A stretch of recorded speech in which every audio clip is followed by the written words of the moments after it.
We'll go Patrick. Hi, Patrick. Patrick is here. Good morning, Patrick.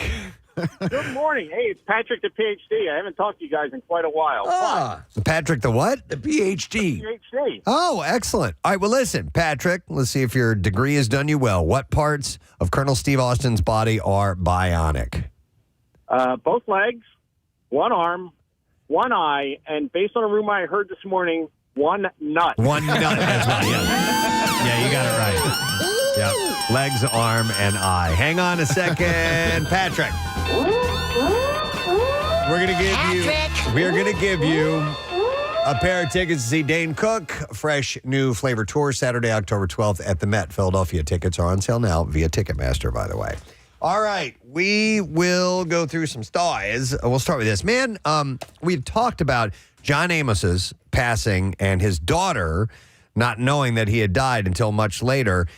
Shannon is her name. She alleges that her brother, Stephen, you had mentioned there was some contention with his conservatorship. Rumors of elder abuse. So she alleges that her brother, KC, took advantage of their father's declining health, claiming that his will was changed before his death. And she spoke to TMZ Live, joined by John's former business manager, Paul Brazer, to raise concerns about the Good Time star's passing. Shannon states, John was diagnosed with Lewy body dementia in 2016, leading KC to move in and allegedly keep him away from loved ones, even listening in on his phone calls. She claims Casey's drug issues caused distance in the family and that he withheld treatment from their father.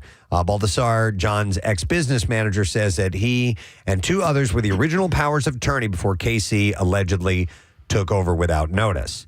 Casey had announced on Tuesday that John passed away from natural causes back in August. Shannon said that she only learned that he died from the media that day, and she questions why it took 45 days to announce his death.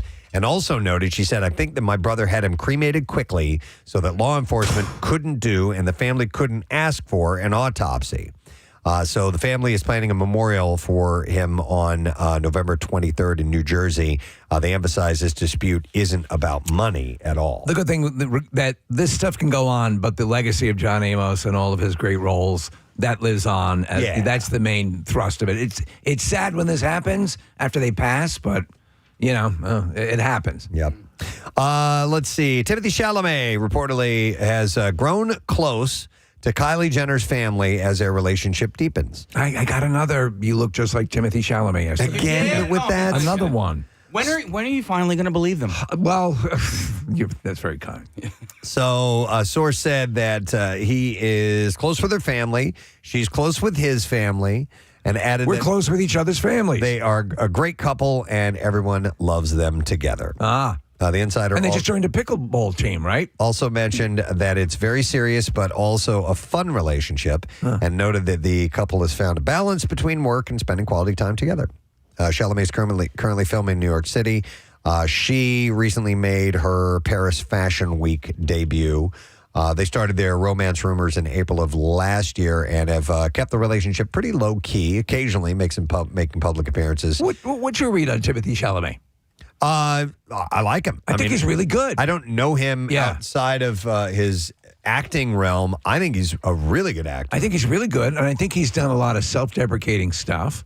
And I'm having the Leo DiCaprio turn in the beginning, the impossibly good-looking, right, and then this guy can really act. He can actually do it. Yeah. So I look forward to the Bob Dylan biopic coming up. I think it should be pretty cool. He's taking adventurous roles. I'm a massive fan of the Dune series, and he did a great job in those. So yeah, and that's a massive weight of that epic to have on, and he is the main star. Yep. So Sydney Sweeney has come out to slam the paparazzi in a new interview with Glamour. The star says the way that they act around her can create safety risks for her, especially when they photograph her and then people can figure out where she is. She said, when those photos go out, then my actual safety is at risk. Everyone knows where I am, she says. I bet she's dealing with her army of stalkers because, she's a looker. Yeah. Sweeney also recalled an incident where photographers harassed her family, demanding photos of her in a bikini. She said that they said If you tell her to just come outside in a bikini, I'll take pictures and then I'll leave you alone. Can you believe that? All right. I know that happens with you as well. Well, I mean, I will show them a one piece. If Preston comes out in the bathing suit, we'll leave you alone. The actress also denied rumors that she calls paparazzi on herself. She said, why would I call the paparazzi to take pictures of me at my own house when my baby cousins and family are there and I'm in my backyard? Why would I ever want that? So she's saying that's a bunch of hooey. But though it has happened, celebrities, but I don't think she needs any help in the paparazzi department. No. So let's see. Leah McSweeney's lawsuit against Andy Cohen, the TV network Bravo, and others is moving forward. She's a Real Housewives gal. There's officially a court date set for oral arguments set for October 30th. McSweeney accuses the producers of intentionally pushing her to relapse into alcohol addiction to boost ratings. She also alleged that Cohen used drugs with other cast members in her suit, which he denies. This is the first time a Real Housewives cast member's lawsuit has reached open court, unlike previous suits that were settled or dismissed. You remember when we first got to the station and Bill tried to get us into heroin for the press? Remember that? It was like, What a it jerk. would really help. Thought about it for a second. Yeah. But, you know. No, we'll just try to do the show. The court date will give McSweeney the opportunity to argue her case and the other side their time to argue for the suit to be dismissed. All right, this is great. We have some audio clips to back this up. Men in Black director Barry Sonnenfeld recently stopped by Kelly Ripa's podcast and shared a few behind-the-scenes details about some of his movies. Kathy, I want you to pay close attention to the story. One detail seems to have caught a lot of people's attention, however. Sonnenfeld revealed that Will Smith has very powerful farts. And it affected the shooting. Like I hate him even more. beyond pungent. So let's play. Do we have clips? Yeah, Marissa's sending them over. Right now, do you want to hear you doing a commercial for Dick's from yesterday? No, not really. Okay. Here we go. That's what's queued up? Yep, now we're ready. All right, here we go. Columbia Pictures and Amblin Entertainment present. Is this it? No. No. Okay. This is Men in Black trailer with farts. All right, well, let's hear what this is while she gets the other one ready. I knew it. This is an alien, and you guys are from some government agency trying to keep it under wraps.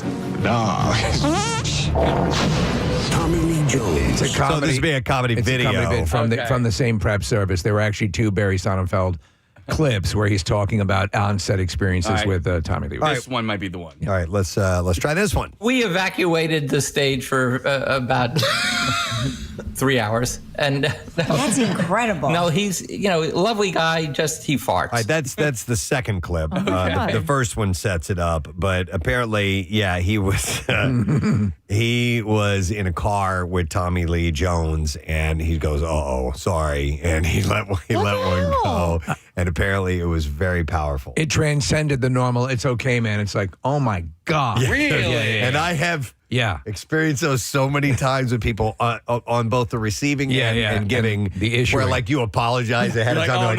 Oh, that one burned coming out. Yeah, exactly. The silent one. You're like, oh God. I just want to say I am so sorry in advance. Like, could you please get the children out of here. could you imagine if like a female did that? That you wouldn't have the same like. This is Are you so about to funny confess reaction. something? No, if I was like, oh my god, I'm so sorry, guys. Like, what the? Wait, that doesn't happen with women. You're right. You're right. It does not. I'm so sorry. This is really gonna kill you guys. All right, let me ask you to be as candid, and you are unerringly candid.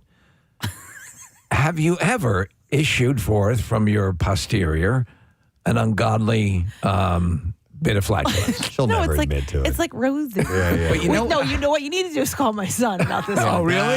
Okay, all right. I'm sure he's got the lowdown. No, I just think if this was a story about a woman, we would be like, wow, she's really disgusting. We hate her. No, she gotta be. And because of that, Kathy, I think if you're a woman and you're in a crowded anything, whether it be an airplane, a movie theater, whatever, you can just go ahead and fart. You're bulletproof. Because you're not going to get blamed. It's going to be blamed on any man that is around you. Yeah, You it's know what not I a mean? noisy one. That's the plus side. Yeah. Wait, Yeah, real exactly. quick story. I was in a group photo, right? It was a party, and there was probably about 50, 60 people there, and they were taking a big, giant group photo. Somebody was up high, and the girl that I was standing next to definitely like let out an SBD. Like she didn't make a noise, but it was disgusting. Was it all women in the photo by any chance? It was there was just a few guys. So there was, like okay. Yeah, But no, you it were was there not a to dude. immediately discern the culprit. Oh, I knew. I couldn't escape it. I was right Like there. a full-on egg salad. And I'm trying to Excuse me, did you just smile. ask yourself? And I'm trying to smile in the photo. I'm like, I'm going to throw up. Like, hurry. And they're like, okay, wait, one more. I'm like, no, this needs to end right now. Oh, my God. This woman just crapped herself. Can we move this along? All right, do we have the other clip? Yes, we do. As a matter, yeah. All right, here we go. There are locks to prevent it from opening and falling. I say roll camera. He's talking about a car that they're in, by the way. And I hear Will Smith go, "Oh, Jesus, so sorry. Tommy, so sorry.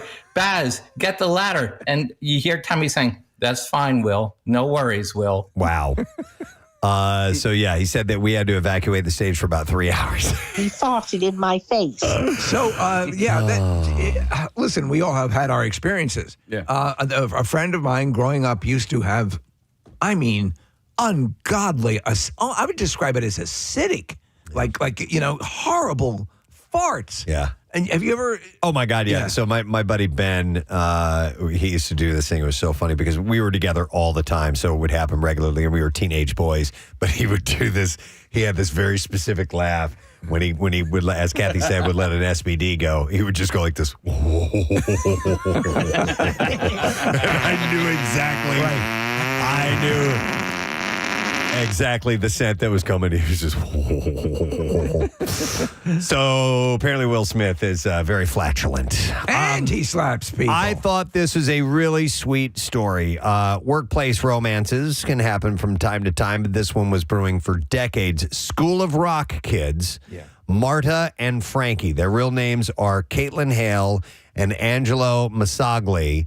Worked together in the 2003 film when they were preteens, but didn't start dating till 2016 when Masagli learned that Hale was moving to Florida, where he was living at the time. And she said, we have a group chat where all the School of Rock kids, we just hit each other up whenever someone moves somewhere or something new is going on, something different. The two met up for lunch, dinner, and drinks. And then they eventually ended up getting married. I love this. I love them. I looked her up a couple of years ago because I was doing the whole cast just to see where they were. And I'm like, oh, my God, she's adorable. Yeah. She turned into a beautiful young woman. And he was one of the, she was the one that had the long braids, and she was a singer. She was a tiny, itty bitty little thing. But she could belt. Little blonde gal. And then he was, I guess, he was one of the security crew. Right. He was it was a chubby kid at the time. He's since thinned out. And so they got married. Aww. So I thought that was really, really sweet. I love that movie. Yep, I do too. Yeah. It's never gotten old to me.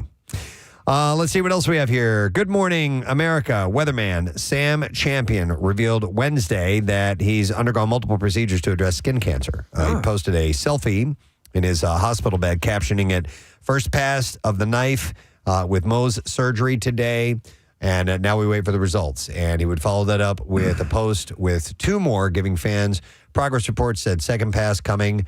And then he posted a second procedure nearly 12 hours after the initial post. He shared a third and final update showing a graphic close-up of a series of stitches underneath his eye.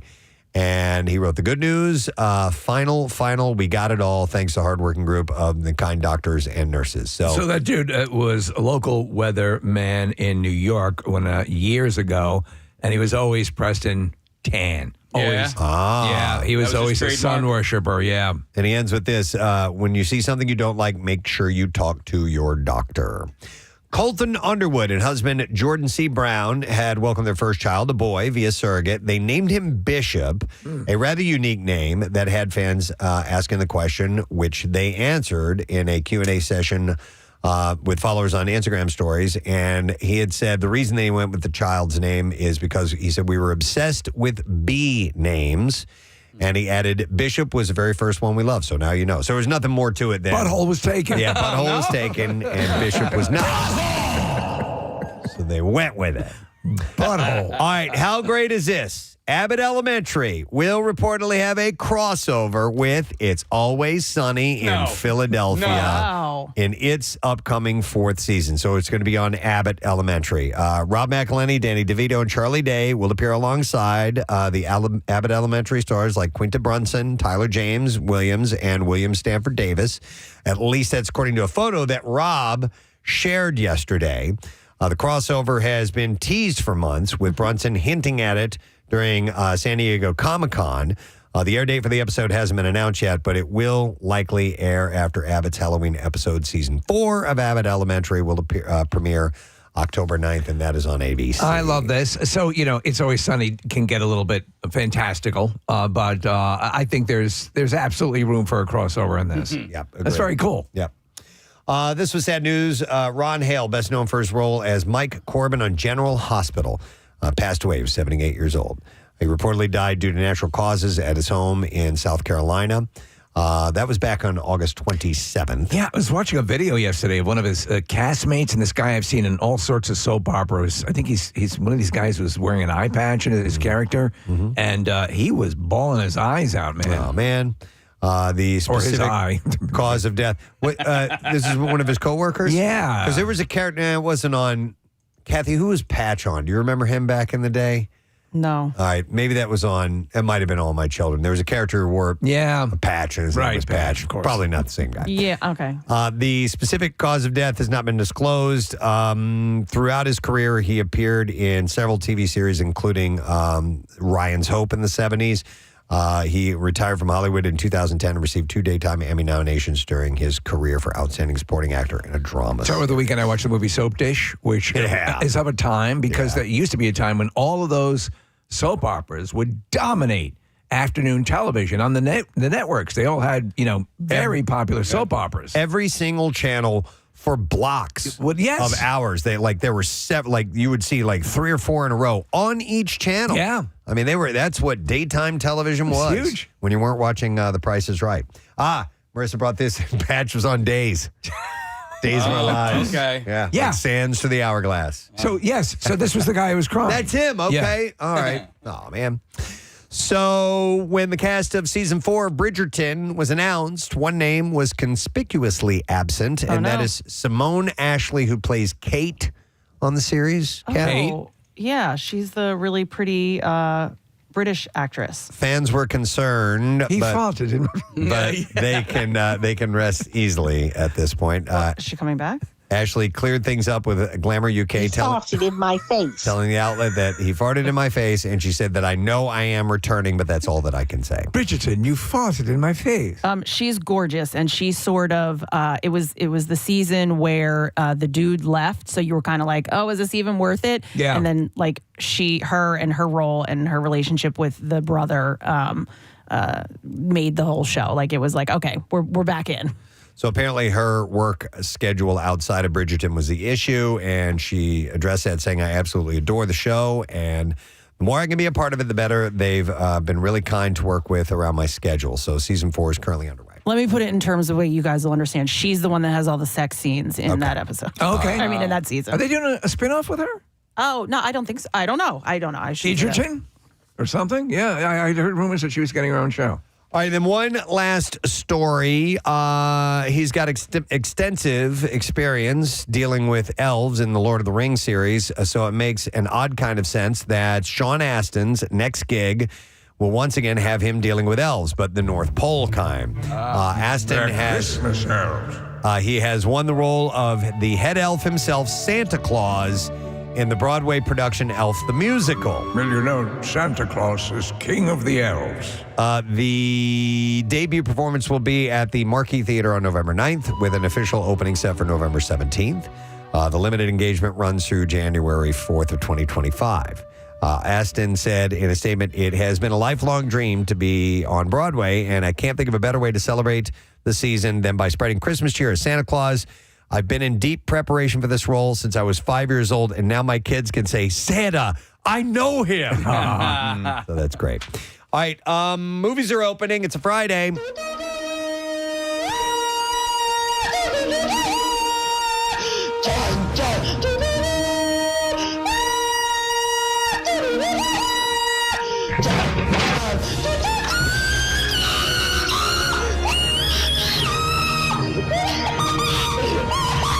Let us begin. Joker, Folly Ado opens this weekend. Crime, drama, musical, and it stars Lady Gaga, Joaquin Phoenix, and Zazie Beetz.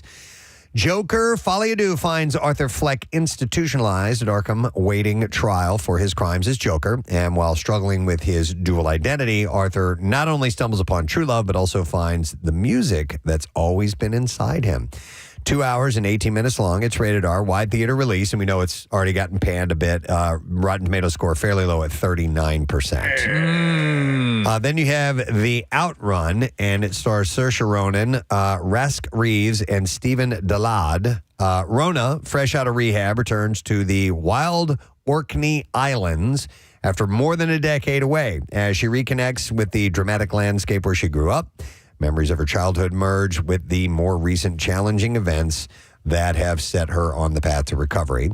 It is an hour and 58 minutes long. It's rated R. It's a limited theater release, and the Rotten Tomatoes score is at 81%. It's funny because with the Joker movie, they say it completely deconstructs the first one. Really? Like, I won't give away what I learned about it, but it's like, it seems like almost Todd Phillips was apologizing for the first movie. Wow. Which is weird. Wow. Yeah. Okay. Let's hit the clips now. In the movie Wolves, Brad Pitt and George Clooney's characters make multiple jokes about getting old and straying away from physical stress. And here, the stars talk about doing stunts. I've done any of my stunts. Me either. not since 1994. No, we don't do stunts. We're not stupid. Love a stunt man. Love him. Yeah, he puts on the clothes and we go, you look good. Her? Love it. Yeah. I'll be in the trailer. Shut the up. You know what's funny now that I think about it? In Hollywood. Once Upon a Time in Hollywood. Once Upon a Time in Hollywood. So Brad Pitt plays a stunt guy. Yeah. But he would have a stunt guy do his stunts in him. So there's a stunt guy playing the stunt guy. Oh, yeah. For the guy playing the stunt guy. I love the original. I love the opening sequence in that where they're doing sort of an interview with both of them, and he goes, "Hey, he takes on my load," and he goes, "Yeah, I take his load." Yep. Oh my God. Wolves is streaming now on Apple Plus. Here's our next clip.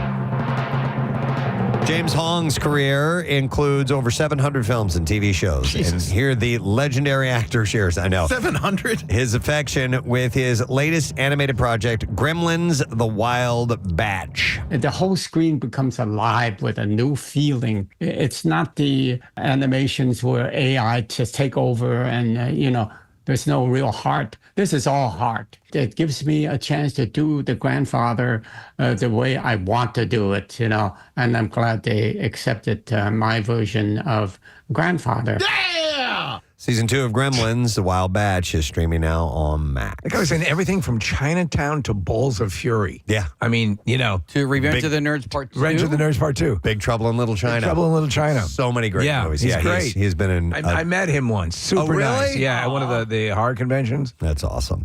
Speaking of horror, we have something happening right now as we speak. Today is World Smile Day, and we have a special contest that's happening with the new movie Smile 2. It is happening exclusively for our YouTube audience. Yeah. YouTube.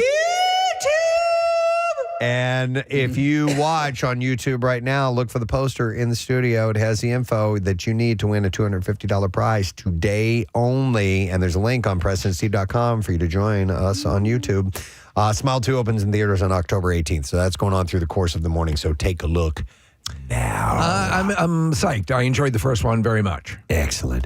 All right, we have a lot going on today. Joe List is going to be at Helium Comedy Club. He's stopping by. Our good friend John Brazer of the Phils is coming in. We're headed to the playoffs starting tomorrow. It's Red October. He'll tell us what we can expect.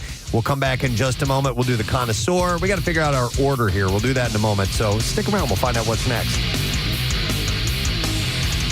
Preston and Steve on 93.3 WMMR. Tune in to Her Story with me, Kathy Romano, now airing on 93.3 WMMR. Join me every Sunday morning at 7 a.m. as we celebrate the incredible women who are shaping our world. From awe-inspiring tales of resilience to groundbreaking achievements, Her Story is your weekly dose of empowerment. Discover stories like that of a dentist overcoming the odds in Russia to a sleep therapist transforming lives. With guests like Ginger Z and Rachel Ray, each episode promises inspiration and motivation. Don't miss out. Subscribe and learn more at WMMR.com/herstory. Let's amplify her story story together only on 93.3 WMMR. Well, people around here say that Delco's a lot, and they are right. There's a lot of great things to do all season long from And while we kid Nick about his frugal way of life, who will he say is the next cheapest person on the show? So Nick being the cheapest, who would be the next cheapest human on the show? Who will 15 Nick seconds. say? Yes. Yeah, Nick will say this person is the next got this cheapest. one. You got this one? Yeah, We'll start with you then, Preston. I think that that somebody who knows a good bargain and is the queen of returns would absolutely look, and she looks for coupons all the time. She looks for special deals. It's got to be Kathy. Got to be Kathy. Gotta be Kathy. My wife's the same way. Yep. All right, Casey. When you said Queen of Returns, I was so relieved that you didn't say me. But I was thinking the same exact thing. She never pays for shipping. Yeah, so Kathy Romano, no doubt. Okay. Marissa? I actually think that Casey's family is just, I think your wife is the same, and I think your family, and I think it bleeds onto you a little bit, so I'd say Casey. Oh. Okay. Yeah, in a good way. All great ways. Kathy? Oh, okay. So I did not think of myself. I don't think of myself as cheap, although I love a coupon and don't like to pay for shipping. I won't not buy it if I don't find the coupon. Really? Yeah, and just because. But you like quality too, though. Yes, so, and I like quality items as well. I went with Preston because I believe that Nick and Preston, when we talk about tipping conversations, they always have a similar opinion. So so I went with Preston. Okay. And what is, just briefly, what is your tipping deal? Just that Steve always goes over the top, and they'll do like the standard tip, like what's listed, and and not really go over. Tip based on performance, not just Right. Steve is going to tip over tip no matter what. I always over tip. I always do. Steve. So, and for that reason, because Preston is not cheap at all, but we have those conversations on air, and when we talk about the tipping, those two will take that angle, and so I said Preston. Okay. Yeah. Well, Nick, survey says. Well, it turns out that Kathy and Steve are right. I went with Preston. Oh, wow. And it was because of the way that we think about stuff like that. Okay. Yeah. All right. And because you're kind of cheap. He's very generous. Just joking. You see my bill from the vacation I just took? Yeah. Do you hate it when they include the tip without asking you? No. That doesn't bother you? That doesn't bother me. In fact, added gratuities I'm fine with. But if I did get service that was not good, I think that it reflects on the tip. I mean, absolutely. Do you talk to the server and say this is why? No. Never done that. But I can't tell you the last time that I had really bad service and I left anything less than 20%. Okay. But I mean, but I usually 20% is about right for me. So okay. Okay. Second question about Nick. Anyone who knows Nick knows his passion for music and his love of both Eddie Vedder and Dave Matthews. I hate Dave Matthews. This begs the question: which of the following two scenarios will Nick pick? Eddie violates Nick while Dave Matthews directs, or Dave Matthews violates Nick while Eddie directs. Wow. Steve Morrison, you are a sick man. I love that I got a gay joke and a cheap joke. Yes. So Eddie violates Nick while Dave Matthews directs, or Dave Matthews violates Nick while Eddie directs. All right, that's what we're looking for. We're going to start with Steve. Well, I thought about this, obviously. Apparently you have. And I think that Nick holds both of these gentlemen in high regard, but I think Nick is more concerned with how Eddie would think of him, so he would prefer to have Eddie direct him being violated by Dave Matthews. Okay. Eddie directs is what you're saying. Right. Okay, Kathy? No, I went opposite. I think that Eddie definitely violates him, because if a man is going to violate him, it's going to be Eddie Vedder, and it's just a bonus that Dave is there. So Just a what? A bonus that Dave is there. Okay. So It's just a bonus. That's interesting. he can direct. All right, Marissa? I think that Nick probably enjoys Eddie's voice more, so Eddie directs. And we've got and I drew a picture. visual aids. Wow. She drew a picture. Oh, my. I thought it would be mouth and not. No, it's from behind. Yeah. Oh, Preston. Creative engineer. You know what? This is actually, I have a new band name from this. What is it? Grunge Cuck. Grunge Cuck. I love Grunge it. Cuckle. I think that Nick's deep love for Eddie Vedder Vedder would mean that he would want him deep inside of him. So I'm going to go with Eddie violating while Dave directs. Oh, wow. Yeah. And Casey Boy. I did the same thing. I think he would love to have Eddie in him. And also, opposite of what you were saying, Marissa, I think he likes Dave's speaking voice more. That's interesting. But when Dave Matthews sings, he sounds like a billy goat to me. Okay, I don't know. He does kind of, he does, right? But maybe in the mumbles a little bedroom, bit. it's a little bit more. Could be. I genuinely appreciate all the thought that all you guys put into each, and the drawing, Marissa, was the pièce de résistance. Yeah. But I'm going to go with I would love to have sex with Eddie Vedder no matter what. And Dave is directing. Yeah, Dave is directing. How do we do on the points on that one, Casey? I don't remember. I didn't get a point. I did. Okay. All right, and then Preston, what did you say? I did. I got okay. a point, yeah. All right, so we have Preston at 5, Marissa at 5, Kathy at 5, Steve at 6, Casey at 4. So Steve at 6. God bless our callers. They've been on hold for 30 minutes now. That's Sorry, guys. Hang in there, guys. So All sorry right. about that. We leave the best for last. Marissa. It is no secret that Marissa spends a lot of time out on the town attending the trendiest events, often having to check her license to remember where she lives. Of all the multitude of events, parties, clubs, etc. that Marissa attends or frequents, which will she admit makes her feel the most pompous? All right, she goes to events. Whenever I used to live here, I'd run into her at 2 in the afternoon and 2 in the morning. And the question is, which of all the events she goes to makes her feel the most pompous? Interesting question. We're going to start with Steve. This, to me, even as writing the question, I thought, is this too easy? But I figured, what the hell, why not go for it? I'm going to have to say dinner en blanc. Oh, okay, yeah. Yes. Fancy schmancy events. Right. Absolutely. Okay, Kathy. I said the same thing just because I think she knows the joke behind it and that we all kind of Make fun of laugh. her? Yeah, laugh that she's going again. Nick? The name itself is pompous, so I went with dinner en blanc. Okay. Preston? I actually know it's her favorite event, though, so I don't know if it would be considered her the most pompous, but I couldn't think of another more pompous event, so I went with dinner en blanc as well. Casey? I honestly couldn't think of anything but dinner en blanc. All right, so Marissa. All right, so I thought about this long and hard, and I thought about picking up and going to Europe or Cuba or, just going to some random new Mark Vetri restaurant or something.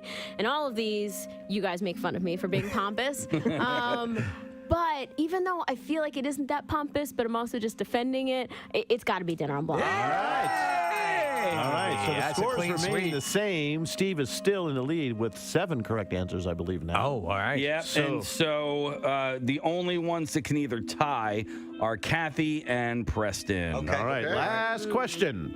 To walk a mile in Marissa's shoes is to see the world at a sub-nose level.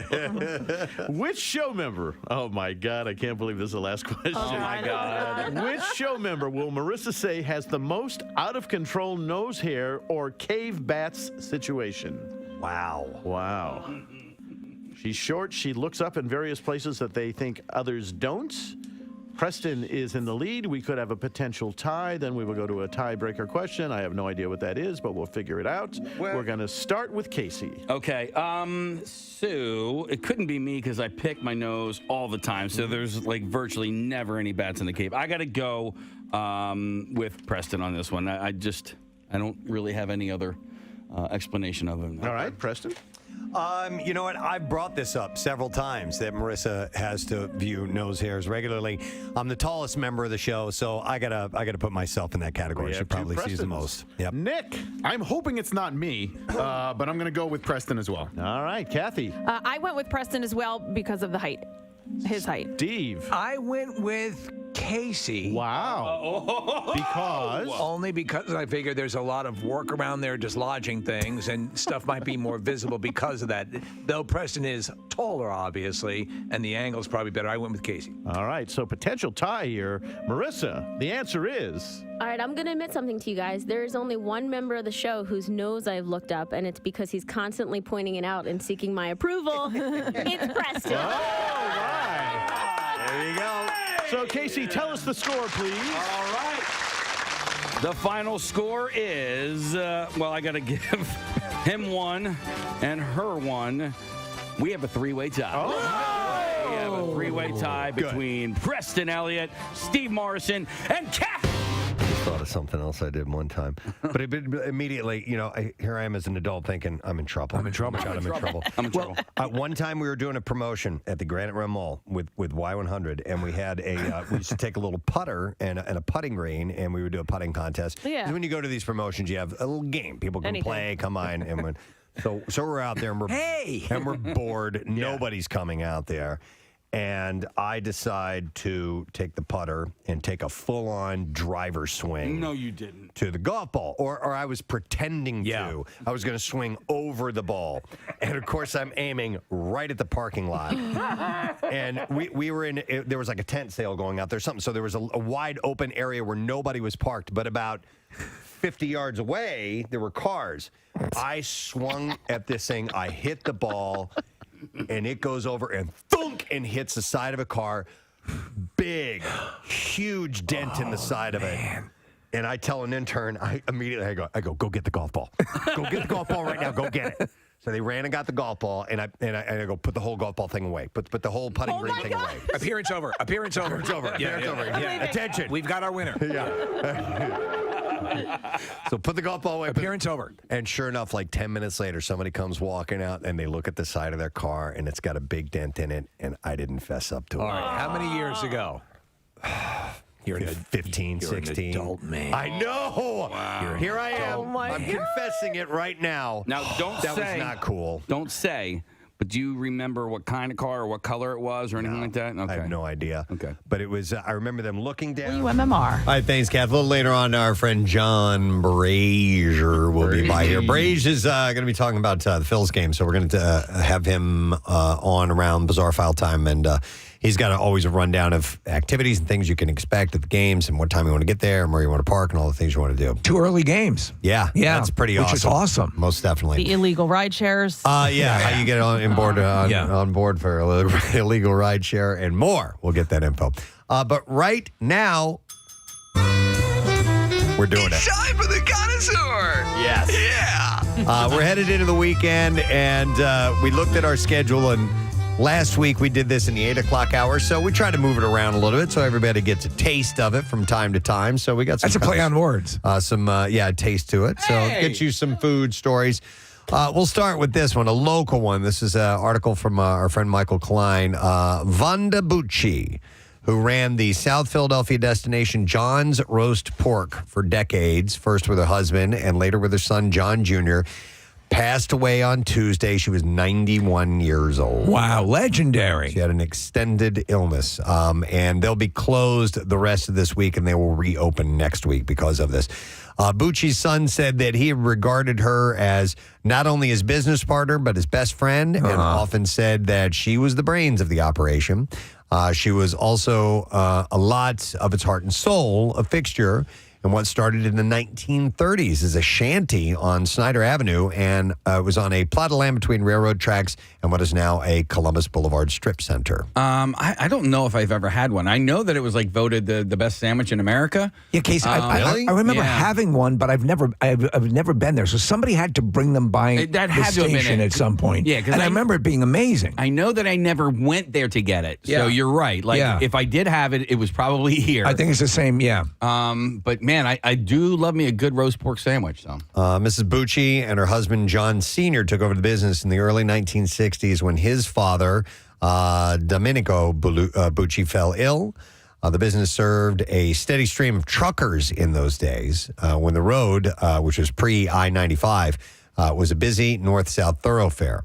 When John Sr. got sick with lung cancer in the mid-1980s, Mrs. Bucci approached her son and made him an offer. And if he would leave St. Joseph's University and work at the shop, she would get a loan from a relative and fix the place up. He agreed, and it reopened in 1987. His father died 4 years later. In time, with John Jr. at the grill and his mother up front, the accolades came in, not only from the namesake roast pork, but for cheesesteaks as well. So people love their cheesesteaks. Don't you love seeing, you talk about the 30s, don't you love seeing archival photos of the area around that time? Yeah. It's amazing how things have developed. Yep. But in 2008, Vanda Bucci had to step up again when her son, diagnosed with pre-leukemia, underwent a bone marrow transplant and needed time to convalesce. And with relatives, including a niece and John Jr.'s wife, Vicky, Mrs. Bucci ran the shop in his absence for 18 months.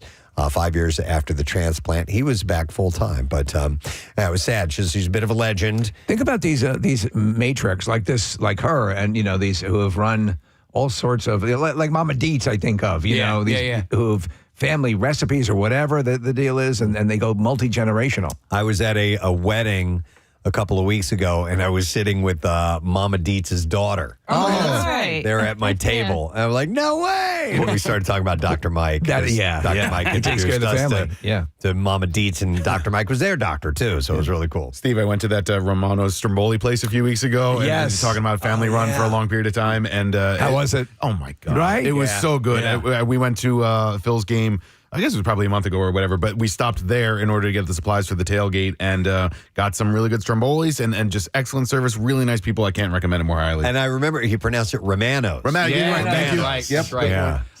So the irony here, I'm going to go to Angelo's today because apparently it's like the best cheesesteak ever. I actually have to go into the city to get a test on my heart. Okay. I'm doing like a stress. So get a cheesesteak. I'm doing a stress echo. Do not show up unless you've had a cheesesteak. No, but the it's funny funny throw thing off is, the reading. I'm actually because I'm doing a stress echo, so I can't eat anything for a few hours beforehand. I'm like, maybe this is the time to go get that Angelo's. You're doing a stress test? Yeah. So during that, they're going to have you suck on a pork chop. Right. Casey, a little bit of breaking news. Angelo just added delivery. Yesterday. So can I have them deliver it to the Perlman Center? To the hospital. Okay. Yes. Dude. It's a really big deal. These guys have never done delivery before. Okay. Dude, this stress echo test, I've had a couple of them. I hate those I'm like, things. stop talking to me. That's what they do. They try and distract you I while had you're one. They get you. They get you going. Your heart is up, and you're just like, bah, bah, bah. But yeah, a cheesesteak will do you good. Afterwards, I think so. All right, let's play our first movie clip that has to do with food and see if you can identify it. We have a prize if you can tell me what movie this is from. Mr. Ruby. Sir. Mr. Keys. Yes, sir. Won't you gentlemen have a Pepsi? 2 Pepsis to go. All right, 215-263 WMMR. Let's see if you know the answer. Order up. Wallet Hub just came out with their ranking of the best foodie cities in America for 2024. All right, before you go into this, am I going to be happy or am I going to be angry? Well, you're probably going to be angry. Yeah. They compared 182 U.S. cities on 28 key indicators of foodie friendliness, ranging from the cost of groceries to the number of food festivals to the affordability and accessibility of high-quality restaurants. So those are some of the metrics. Number one on this list is Miami. Yeah, Miami, Florida. Number two, San Francisco. I'm sure they've got great food in San Francisco. Rice-A-Roni, a San Francisco treat. That's true. Francisco, that's fun to say. Number three is Orlando. Oh. For good food.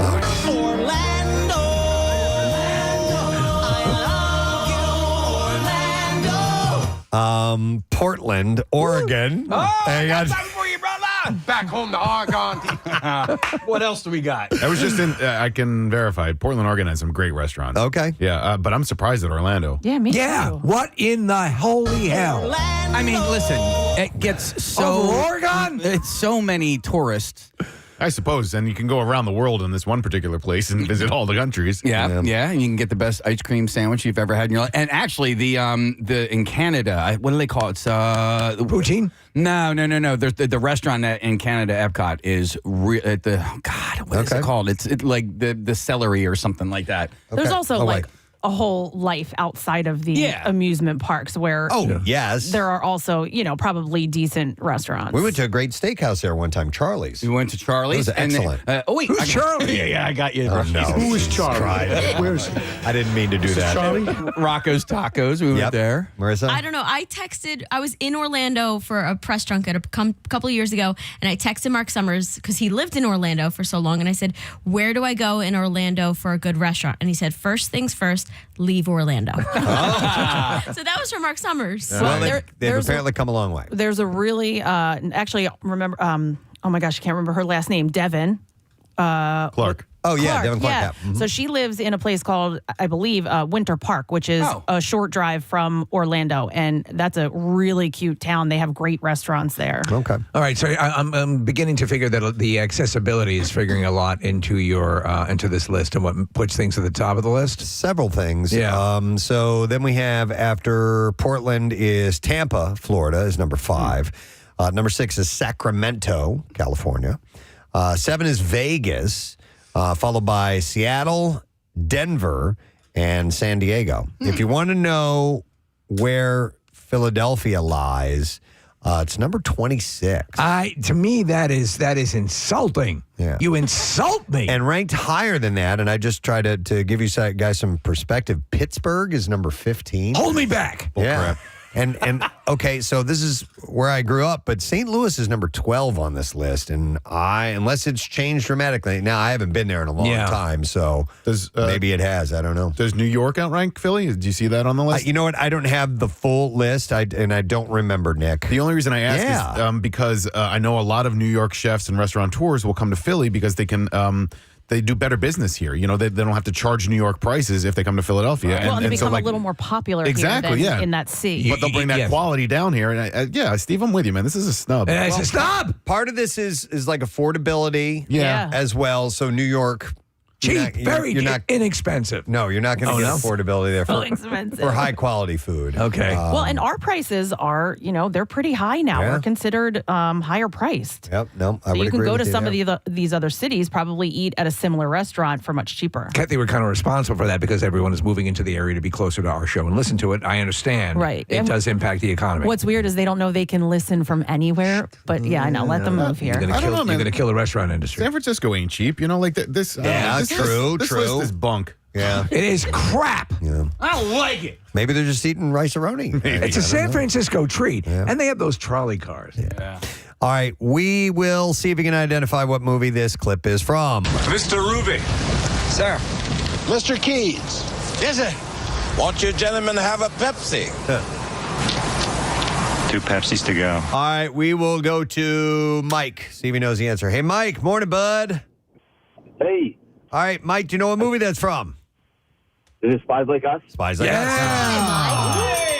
And that's B.B. King, who says, won't you gentlemen have a Pepsi? All right, Case, what are we going to give Mike? All right, for you, Mike, we have a $50 Sweet Lucy Smokehouse gift card. If you're tailgating at the stadiums, you can visit Sweet Lucy Smokehouse off the Cottman Avenue exit of I-95. You can order their hickory smoked wings for pickup by the dozen or small and large catering trays at sweetlucy's.com. You know, I follow Vanessa Angel on Instagram, Preston, and she posted a throwback photo from Spies Like Us. Oh, yeah? Yeah. Oh, she was gorgeous in that. Yeah. Gorgeous in that movie.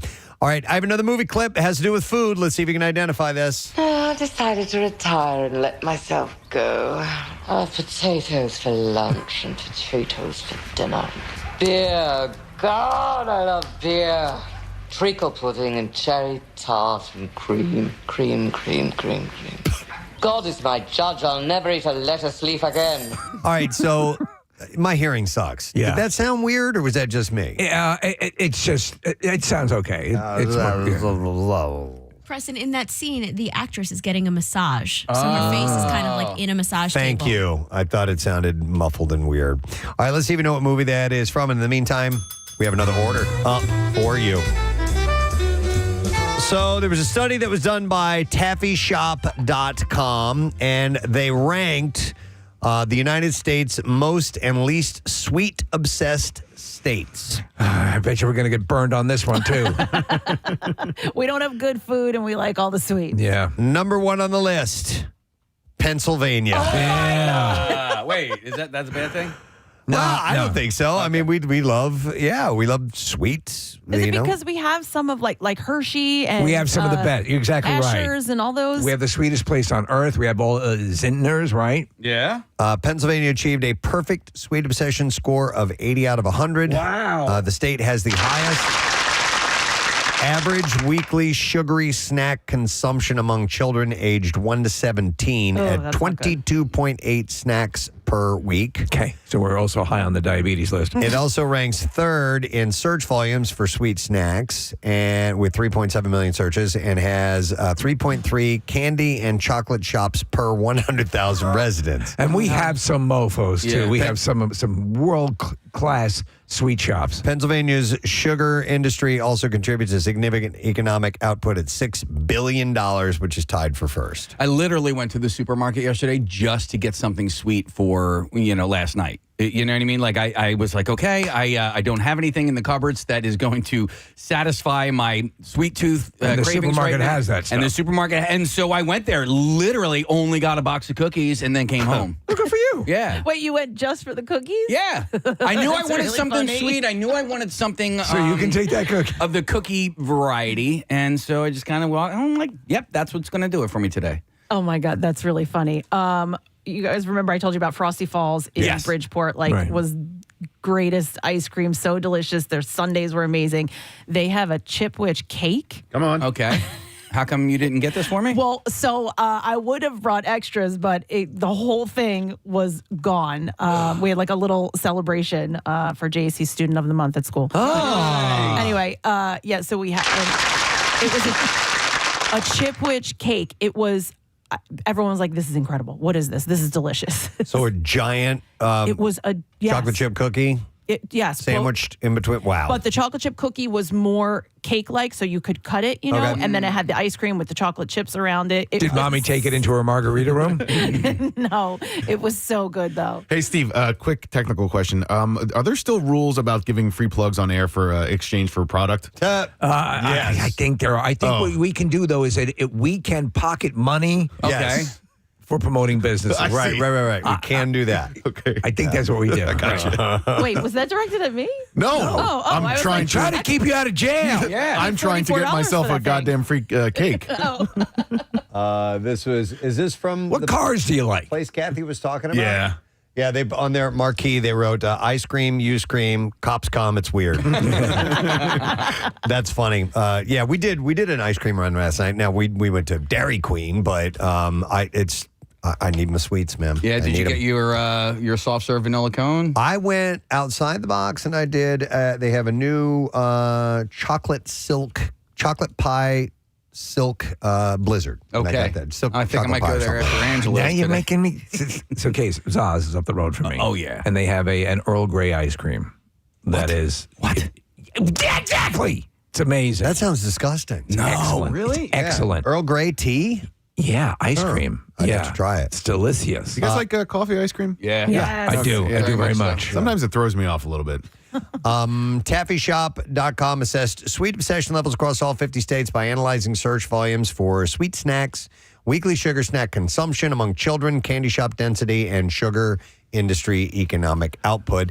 Pennsylvania was number 1, and number 10, New Jersey. So ice So cream. they're in Ice cream's your company. sweet of choice, right? Yes. That is it. When you're going to go after dinner, Yep. you're going to have some ice cream. Yep, most What definitely. is number 2 besides poop? Okay, well, ice cream is not my first choice if I'm at a restaurant. Oh, If I'm okay. at a restaurant and they've got dessert choices, then I'm on board for like tres leches or Devil's food cake? Tiramisu, maybe? No, tiramisu is another Tiramisu? go-to. Sometimes creme brulee. I was going to say, are you a creme brulee? Yeah. So those are the ones I dabble in. But at home, ice cream. But at home, it's ice cream. All right. Yep, without question. So, yeah, Pennsylvania, number 1 on this list for sweets. New Jersey, number 10. In between that is number 2 is Illinois, followed by California, Vermont, Hawaii, New York, Kentucky, Ohio, and then Idaho. No friggin' Orlando? No Orlando. No Orlando? At all.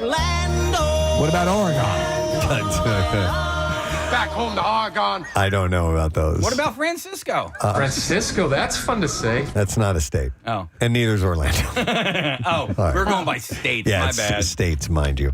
All right, we'll see if you know the answer. We have a clip to play. What movie is this from? I decided to retire and let myself go. I have potatoes for lunch and potatoes for dinner. Beer. God, I love beer. Treacle pudding and cherry tart and cream. Cream. God is my judge. I'll never eat a lettuce leaf again. All right, let me go to Barbara and see if we can get an answer. Hi, Barbara. Hi, how are you? Awesome. Barbara, what movie is that from? Is it being Julia? Yeah. Wow. I thought it was Transformers. Hang on a second. We got a prize for you, Barbara. Here it is. Barbara, you want a pair of tickets to see Mike Birbiglia. Please Stop the Ride Tour. This is going to be next Friday, October 11th at the Academy of Music. Tickets and information can be found at ensembleartsphilly.com. All right, we have another clip. Let's see if you know what movie this is from. Man, I'm freaking. I could really use some sort of an herbal refreshment. Oh, well, we do lunch in 10 minutes. We don't have any tea, but we have Coke and stuff. No, you guys got Coke here? Yeah. Yeah, this is America. All right, 215-263 WMMR. Call right now. And... Wow! Time for the fast food roundup. Few stories from the world of fast food. We'll start with this one. McDonald's is launching a new version of the Big Mac, replacing the traditional beef patties with tempura battered chicken. I saw this. I'm not down with The Chicken Big Mac, which has been tested internationally and in select U.S. markets, will be available nationwide starting October 10th. Features the same toppings as the original Big Mac, including special sauce, lettuce, cheese, pickles, all on a sesame seed bun. I'd try this. Yeah, for sure. I think it's too many chicken patties. I don't know why. Hopefully they're thinner chicken patties than the regular McChicken. You know what I mean? Because, that'd might be too much. So it's a bigger hunk on your regular chicken sandwich. I think they're going to patty-ize this. You're going to Angelo's after a heart test, but this is too much for you? Yeah. Okay. McDonald's is also partnering with streamer Kai Cenat to promote the new sandwich through live events on social media platforms. I'm not a massive fan of tempura chicken. It's okay. So any breaded chicken of any type? So I do like chicken cutlets. Is that tempura chicken? I mean, that's what I'm curious about. So usually lightly breaded is tempura. Considered tempura? So we're looking at a picture of this. It looks like, regular breaded chicken. Then I changed my answer. Nick, I'll take potent potables for 10. I think it's going to be too big. That's the point I'm making. Not that it's too much like decadence. It's too big. It's stacking two chicken patties on top of each other. I don't know. I feel you. No, but you look at this, and this is not really much bigger than the hamburger patties. Difficult to eat is what you're saying. So that's like, do you guys ever order a club sandwich and you go, how in the hell, am I supposed to eat this thing? So if you ever go to Ben's Deli, the famous kosher deli, you would have to be a Mako shark to eat. You have to deconstruct those. Yeah. That's you do. Pretty much the only way to do it. So, maybe this will fall in that realm case. Another McDonald's story. Just in time for Halloween, they are bringing back their Boo Buckets, sparking mixed reactions on social media, mind you. While some customers appreciate the updated Halloween-themed monster designs and sticker customization options, many are disappointed, criticizing the lack of lids and calling the design underwhelming. What is the Boo Bucket? I'm having a... It's like it's almost like a Happy Meal, Steve. But it's for trick-or-treating? You can use the bucket? It's a bucket you can keep. I remember these when I worked at McDonald's 30 years ago or whatever. You stack them up. They usually get like a toy in them or whatever, and then a little Halloween treat. They're kind of small, so I think it would be more for like little kids. Yes, exactly. Yeah. So it will come in 4 designs. Will be available starting October 15th. They are a nostalgic offering that's been refreshed multiple times since their debut, Nick, in 1986. 1986. Yeah. These look a little childish. I'd like to see something from the Terrifier. Despite maybe Art the Clown. The backlash, some parents are happy with the changes, hoping that since the new designs aren't interesting collectors, their kids have a better chance at getting one, because some people will snatch them up because they collect them. True. Yeah. All right, and then one last fast food story in the roundup.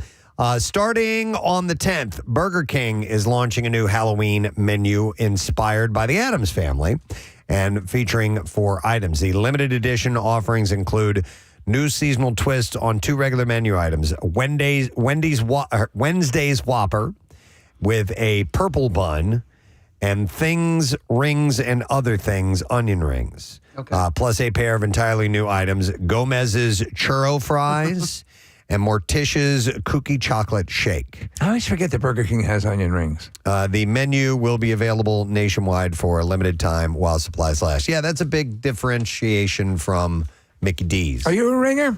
I am a ringer. I am too. I don't have them that often though. No, but I do love me some good onion rings. They're a tricky greasy. bunch, Oh right? my God, Yeah. they're about as bad for you as you can get. Yeah. So, how do you like your onion rings? Do you like the thick onion within, or do you like more batter involved? I'm actually good with both, depending on how they're prepared. Same thing. I think I'm a bigger onion guy within the battered ring. Then you're a ringer too. I'm a ringer. So I've told this story before, but there was this restaurant I worked at. It was one of the first places I ever worked at, and their onion rings. So you know the fryer baskets, the deep fryer. They would fill them up with this. It was so the onion rings weren't formed into rings per se. They were onions slathered in batter. They would throw them in that and fill that whole basket up, fry it, and it would come out as a brick. Wow. And they throw it on your table, and then you use knife and fork and eat it that way. I could be down with that. Pretty damn good. Make that right now. Yeah. I saw this on Instagram where a person, they were making their own homemade onion rings. So they sliced it. And what they did is they ended up taking like two onion rings and then putting like ground beef in the middle of it and then battering that up. All right. And Make frying that right up. now. I know. Yeah. Dude, listen, I sent it to Steve Wilson from Secret Sauce. I'm like, you need to do this like right now.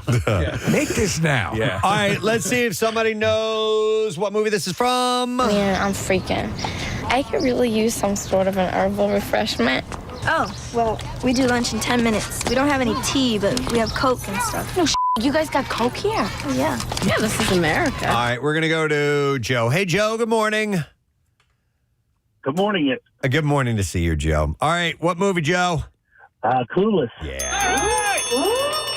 Alicia Silverstone's birthday Yes, today. it is. Perfect movie. Hang on, here's what we have for you, Joe. All right, Joe, you want a $50 Sweet Lucy's Smokehouse gift card tailgating at the stadiums? You can visit Sweet Lucy Smokehouse off of the Cotman Avenue exit of I-95. You can order their hickory smoked wings for pickup by the dozen or small and large catering trays at sweetlucy's.com. All right, I think Casey, looking at the clock, Yeah. probably only time for one. Let's play this. Well, we got to play a movie clip first. Oh, wait. Yeah, we got to play a movie clip first. Stop the music. I did. All right, here we go. What movie is this from? Are you gonna order something, kid? Yeah. Give me a tab. Tab. I can't give you a tab unless you order something. All right, 215-263 WMMR. In case you didn't know it, I just figured tab out- was a soda. Yeah, I just figured out the theme. All right. There's a theme? Yeah, sodas, right? No. Well, kind of. Maybe. There was Pepsi and Coke and Tab. What about the cream from Being Julia? What was that one? Where was the soda in that? There was beer, no soda. It was potatoes and... Potato soda. Hey, order up. All right, one last story. America's obsession with pizza could be fueling an epidemic of obesity, a report suggests.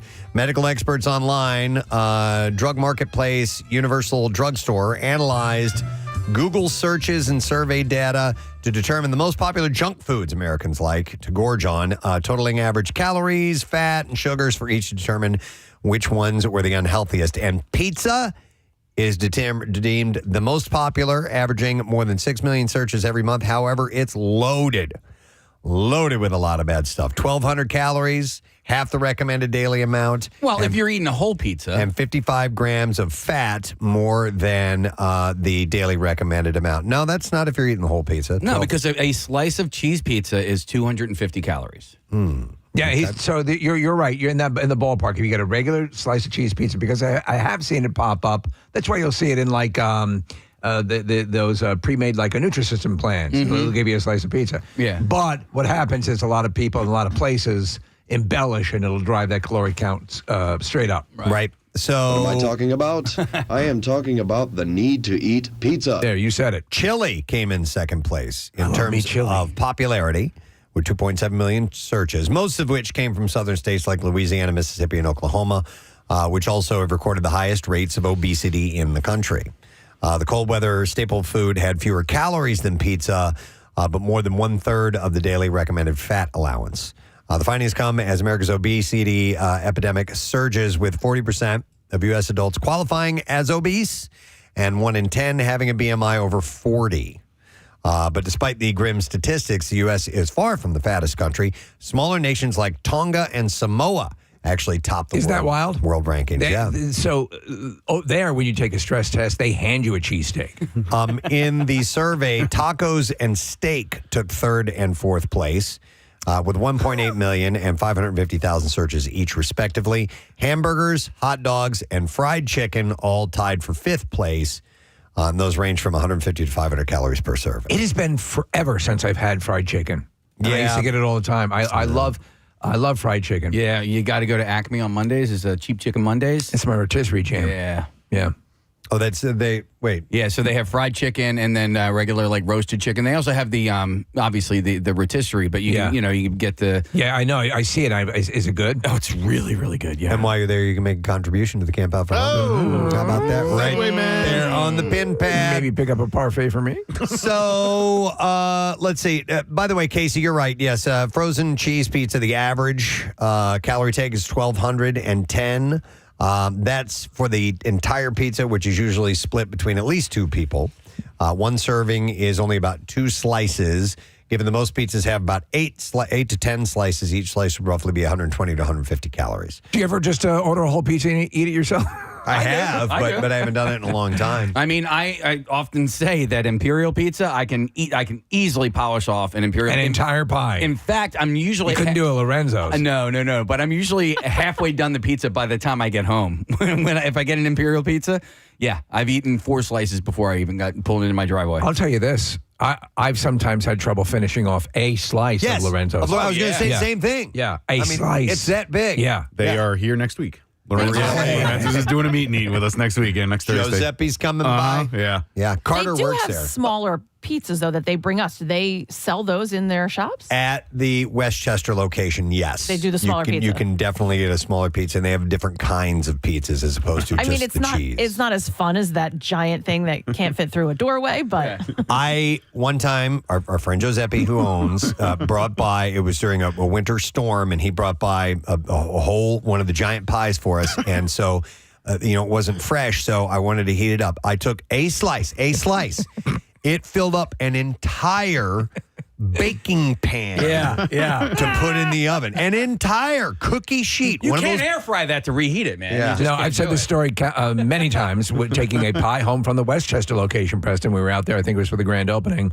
I had to use my sports back in the car. You have to. That's the only way I could do it. You got to put it in the trunk? Yeah. That's the only way to take the box home. All right, let's see if somebody knows what clip this is from, and we got to take a break. Are you gonna order something, kid? Yeah. Give me a tab.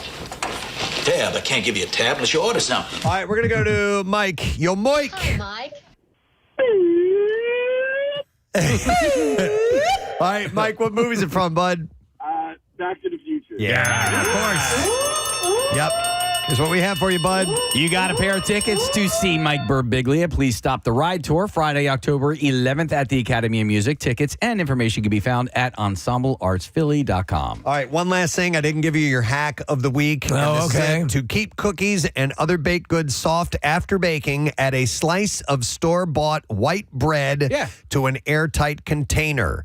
Your cakes, cookies, and muffins will keep their day one softness, and friends and family will think that they are fresh. So you can try that out. So I've heard this. So this works. Yeah, it does. You tried it, Case? Yeah, we do it all the time. I just have vivid memories of my mom making Christmas cookies, chocolate chip cookies or whatever, and you open that tin and there would just be a slice of bread on top. Does it work conversely? If you want to keep your bread fresh, if you put one cookie in, will that I help? don't think so. I don't think that's how it works, but...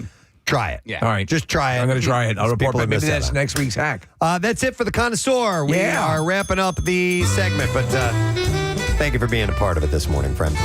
We're going to take a quick break, come back in a second. Good Money, it is on the way, as well as a Bizarre File, and John Brazer will be here to talk Phils. Stay with us. Preston and Steve on 93.3. Around and here People do that all the time. Hands in my pocket. Didn't we have a potato gun at one event? And we had it was like We on a almost killed mortar, people. and we shot it into the parking lot. And didn't we hit a car? Nope, that never happened. Nope, I think that was another If you show. I come think to it was any of our Barsky. events, park far away. I regret it. I wouldn't mind making good on that. Well, listen, not really. What are you going to buy him a Thanks new for car listening. 15 I years heard what later? you said, you son of a bitch. I spent years trying to figure out how that happened. I thought it was my fault. Yeah, what would you guys say would be like a movie Star theme Wars? or score? Yes, Casey, it's number one. Sorry, I didn't That's mean all- to- no, it's all right. No, you were asked. That got 24% of the votes. Almost a quarter of people surveyed cited that as the most memorable. What percentage are John Williams scores at the top? Yeah, it's probably Star Wars, Indiana Jones. Nope, it's just the one. Oh. So because after that is 007. Nope, Saturday Night Fever. Okay. Bee Gees. Yep. So Night Fever, Night Fever. Stay alive, stay alive. Or Staying Alive, I guess. Stay alive. You know what that needed? And you can tell by the way I use my walk, I'm a woman's man. Dirty Dancing. Dirty dancing. 13%. But that's not a theme song. It's not like when the movie started, it was like, no, I had. No, like that's. We're dirty dancing, dirty dancing. By the way, I saw He's right that- though. There's no dirty dancing theme. No. There are songs within Dirty Dancing that are songs. By the way, I saw on a commercial the other day for some food product. They used Hungry Eyes from that soundtrack as well. Yes. Hungry Eyes. What's that other? She's like the wind. Hungry Eyes. I mean, my favorite song from that movie is this one. I love this. Who's this hula hana of come on, I wanna hula back. What were the hits from the soundtrack? You had that. You had the You had Hungry Eyes. You had Time in My Life. Those were the two biggies. right, and then was, She's Like the Wind. She's Like the Wind was in that as well. And that's Patrick Swayze singing that, Oh, right? yeah. Yep. Yeah, They had so many hits that were already songs. And it was such a popular album that they made two of them. What was the one? Hey, lover boy. Remember when they were How do you call your lover boy? lip syncing that one? I simply say. What was that? I simply say, baby. Oh, yeah. My sweet baby. Here you go. We have the Geez, list. do you remember the Dirty Dancing tour that happened? Oh, yeah. Here we go. Be My Baby, Hungry Eyes, Stay. Oh, from the Zodiacs. Oh. Is that? Oh, won't you stay? Jesus Christ. And then it says yes. There were more songs in this. What's yes? I don't know. But it was by Mary Clayton. So I was in 7th grade when that movie came out, and I remember kids on the bus listening to that record because it was so popular, and it was such a resurgence for that type of music, for that style of music, and for that age of music. Well, really, that they put out a second record. The Big Chill was, I think similar 2 years prior to that, and that, I mean, that was an entire summer that I lived off of that soundtrack. So we're looking at the track listing here for Dirty Dancing. Hey, baby. Hey, baby. Was that it? No. Different I one? wanna know if you feel Overload. Don't know that one. Off the title. I'm sure we know every single one of these songs. Love is Strange. I think that's the one, Kathy. Hey, lover boy. Okay. Why don't you come over here, little... Hey, boy. My name is Man Thing. Why don't you come over here and let's dance?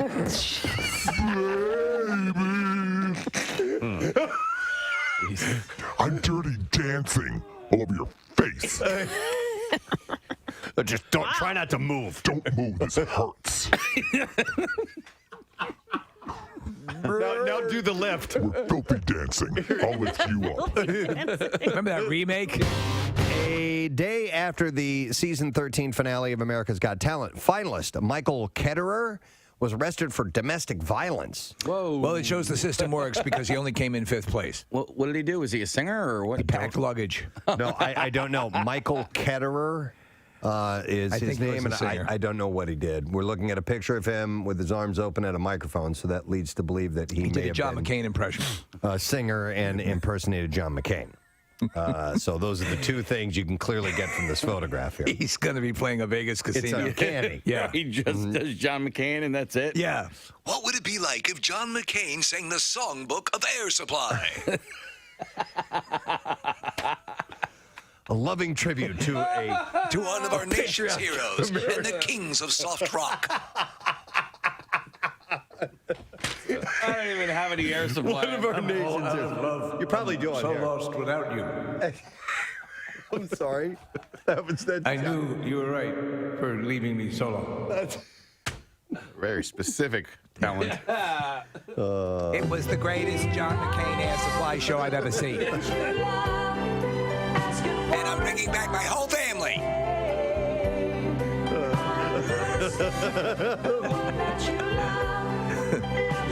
It's patriotic and it's romantic.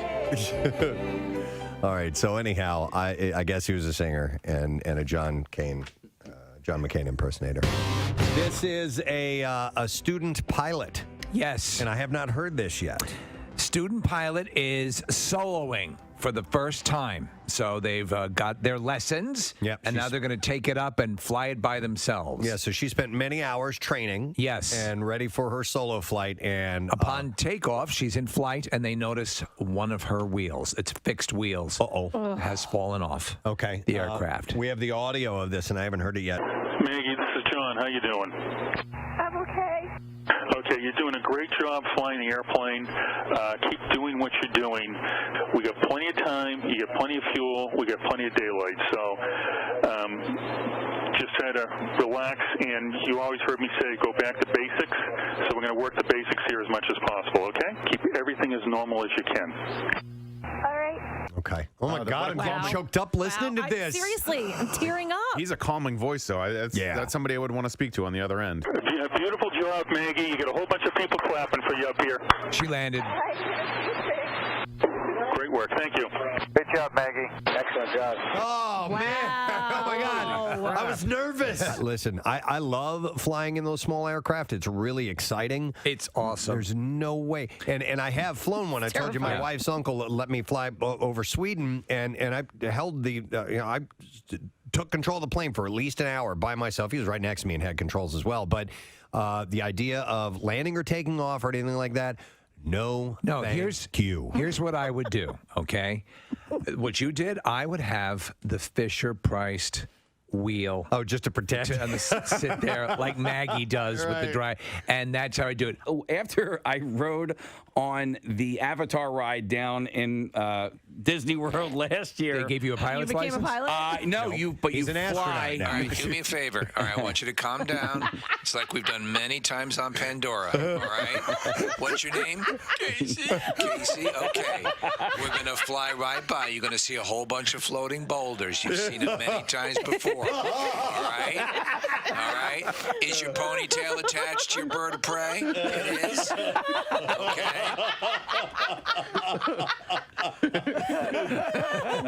We're going through the flying boulder field. That's all it is. We're just floating boulders. But after riding that ride. Viewers of the American reality series The Bachelor are often told to buckle up for the most dramatic rose ceremony ever. I love you. But now the show's Vietnamese version has actually delivered on this. And I watched it. Yeah? And so it's the same. It's with this corny music. It's the hold. The difference is they're just speaking a different language. But it's is that I love you? I don't know what I love you is in Vietnamese. No, but I like the delivery. So in this clip that has gone viral now, a contestant vying for the heart of Bachelor. It's time for a Good Money It keyword. All right, that word would be chill or chill, C-H-I-L-L. And we'll give you until 15 minutes after the hour to enter that word. 3 ways for you to do it. You can enter it at WMMR.com through the MMR app, or you can text it to our special contest short code number, which is 45911. One random entry will win $1,000 from our company-wide contest. Each winner will get a call from the company, Beasley, so make sure that you answer your phone. Contest rules available at WMMR.com, and it is sponsored by Horizon Services, Heating, Cooling, and Plumbing. Again, the word is chill, CHILL. Now is the time to enter that. We're going to take a look at traffic, see what you got going on this morning. Kathy, what is up so far? On the Schuylkill Expressway eastbound this morning, we're slow 202 into Belmont. It's then heavy the Boulevard to the Vine. Westbound side slows Vera Avenue to South Street and then City to Gladwin. 95 southbound slowing Girard into the Vine. The Vine westbound slows 8th to Broad. Eastbound the Schuylkill to Broad. Blue Route northbound backing up McDade Boulevard to the Media Bypass. And then in New Jersey, 295 northbound slowing 42 to 168 southbound from 30 to the 42 freeway. This traffic report brought to you by S&T Bank. Join them for Days of Delight. Their Feel Good campaign will have you saying, "This is why S&T Bank is my bank." Enjoy a free financial literacy guide. Visit the Min branch or online at stbank.com for details. Member FDIC. And that's your traffic on 93.3 WMMR. All right, let's ring in Friday in the special way that we always do.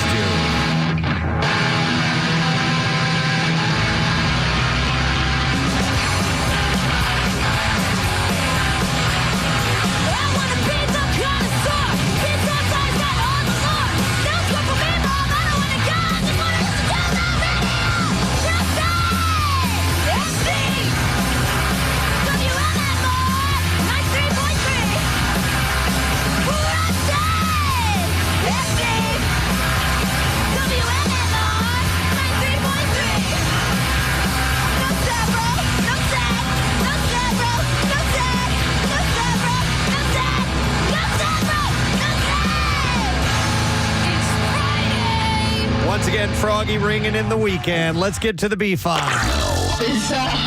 WMMR presents Preston and Steve's Bizarre File. I got some stories I'll share you and then share with you, and then we're gonna talk Phils for a moment. But let's begin with this one. All right, so police arrested a woman named Ashley Huff during a traffic stop in Gainesville, Georgia, on July 2nd when they found a spoon with a suspicious residue in her vehicle.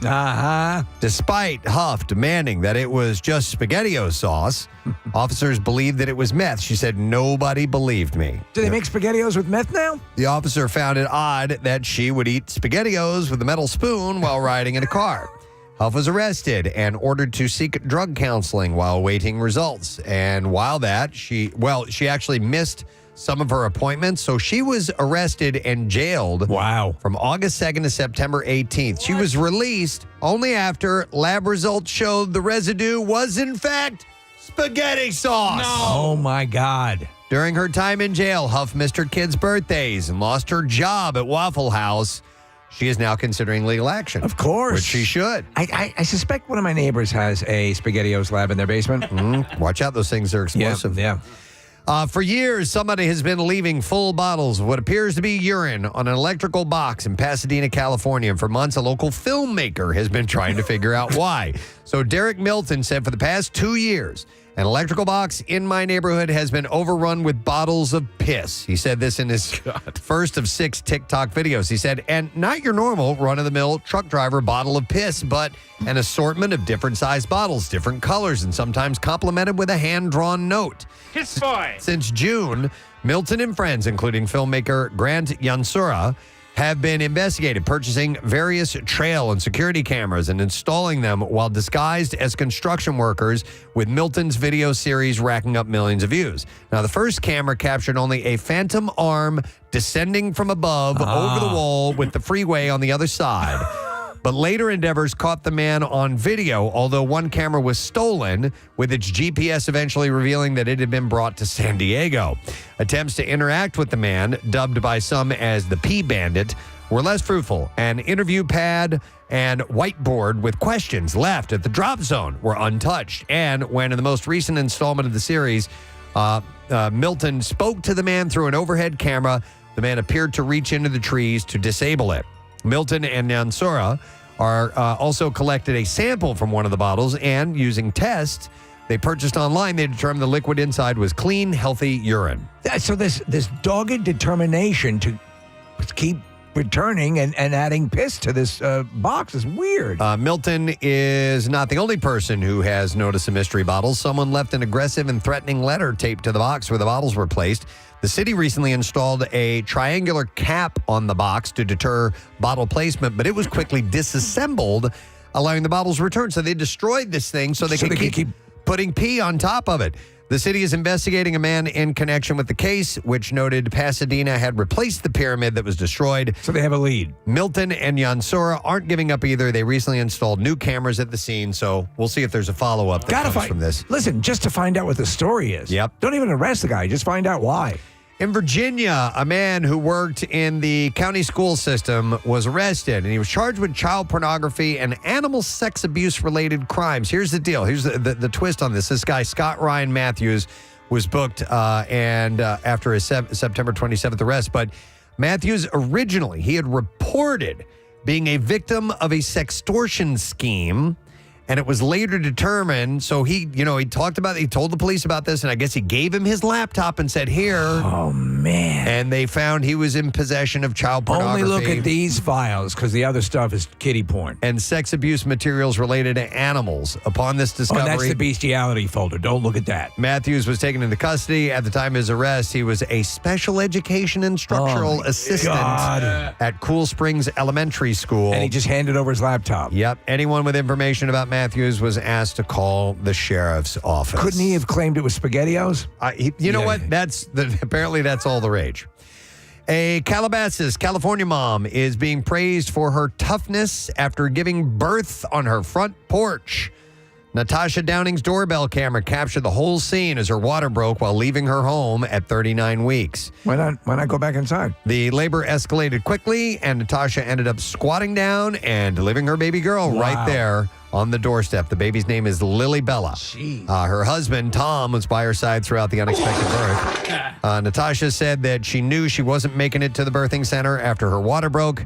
She had seen her midwife earlier for a membrane sweep to induce labor naturally.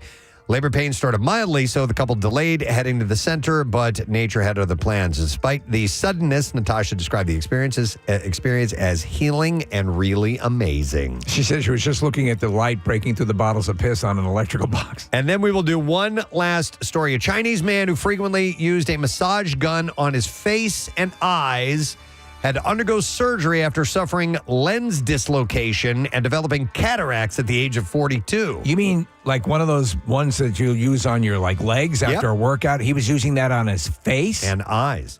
Mr. Liu, a fitness enthusiast, purchased a battery-powered massage gun at the recommendation of a fitness instructor who told him that it would work wonders on his tired muscles. After hitting the gym every 2 days, Lou was looking for a way to relax, and the massage gun proved incredibly effective. So much so, at one point, he decided to use it on his eyes as well. Jeez.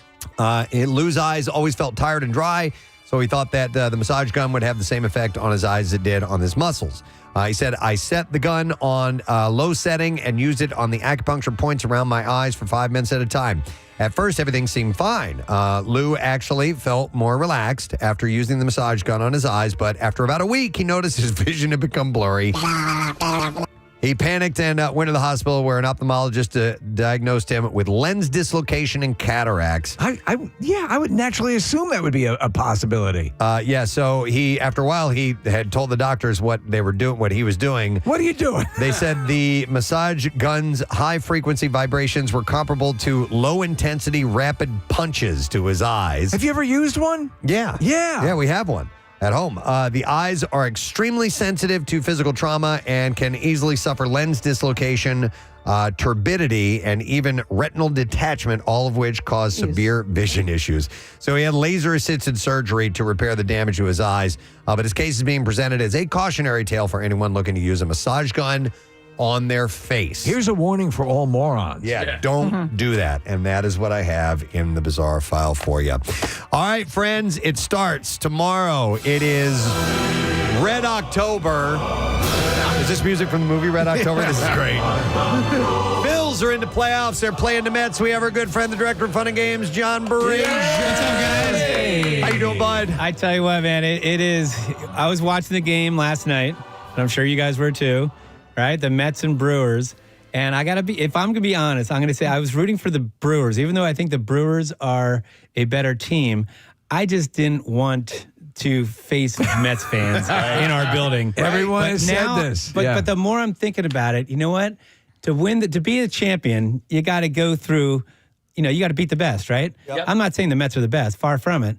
But how satisfying would it be, again, if I'm going to look down this beautiful, Emerald Road, whatever, and let's say we can look back and say we beat the Mets, we beat Ohtani and the Dodgers, and then we beat the Yankees in the World Series. Yeah. That would be the most gratifying World Series ever, right? Yeah. That would be the perfect scenario. So, you know what? Bring it on, Mets fans. Let's go. And the weird thing is we've never played the Mets in the postseason. That blows me away. Yeah. Ever. In all the years. I'm telling you, when we're happened. good, they're terrible. When they're good, we're terrible. Yeah. And, the one little overlap was 2007 when, we were 17 games left in the season. We were down 7 games. Yeah. And we came back on the last day. Yeah. Jimmy Rollins made that prediction. And but I remember I couldn't take the fans in there because they're doing that Jose, right? And it would drive you nuts. So it's going to be my stress level, everyone's stress level on Saturday and Sunday will be up. But I tell you what, man, it'll be so gratifying. Sweet, yes. I was watching the game last night, and the Alonso home run was incredible. And I was also rooting for the Brewers because I hate the Mets and I hate their fans. But it'll be a lot of fun. If you have Phillies tickets, do not resell them. Go to the game. Do not, under any circumstances, allow Mets fans into our building on Saturday and Sunday. I'm going to be there on Sunday afternoon. And I was Thanks thinking for that PSA, Nick. I was thinking about this last night and this morning too, John. The Mets have never come to South Philly for the playoffs, and that environment is unbeatable. It's so great. It's so loud. Phillies fans, and I'm not just saying this because I'm biased, Phillies fans show up, and it really is 4 hours of hell. And the Mets are going to experience that this weekend. They are, and I love that. When Rob Thompson, that's the best quote ever, because it's true. Rob Thompson was talking to a manager from another team and said, what was it? He won't out the guy, whoever it was. He said, what's it like playing in Philadelphia? Just out of curiosity. He said, in a playoff atmosphere, he said, it's 4 hours of hell. And you're right. So, but I just, if you think about the Mets, they've had 5 games in 4 days. Right? They had the doubleheader. Yes. Then they had the 3 playoff games. The beauty of now, the downside is of having a bye is that you have rest. And hopefully we, with that simulated game we had the other day, and we've used this speed machine that basically bring it up a little bit to really make it, they get into game situations. But you really can't truly replicate game situations. But at the same time, we've had rest. We've been able to, I know Harper and a bunch of other guys were a little dinged up. But the Mets have just been, they were on the road for 9 games before they even, came into that playoffs. And they had the doubleheader and then the 3 games. So they're tapped out. They could be, but they also have momentum and they're, but yes, the downside would be that they've used their top 3 pitchers. Yeah. So they were going to go with this guy, Peterson, and they still might tomorrow, but he came in to close last. Playoffs are weird. You have a starting pitcher that's closing for the Mets. So they're spent. Let's hopefully that their magic ends because they are on a good magical run. So selling the momentum, getting behind it, showing the team spirit, and then the pregame. What's going on prior to the games to get everyone properly amped? Well, we're getting pretty good at this because we've had a couple of years experience. But first of all, get down early because if you go to that team store. First of all, the swag, we got you guys swag, and something's wrong with your mailing system here. Stolen, because otherwise I'd be looking at the swag on you guys. I'm wearing some swag right here. Yeah. There is some good, Francis Winky and everybody down at the New Era Team Store did a great job with stuff, so get down there.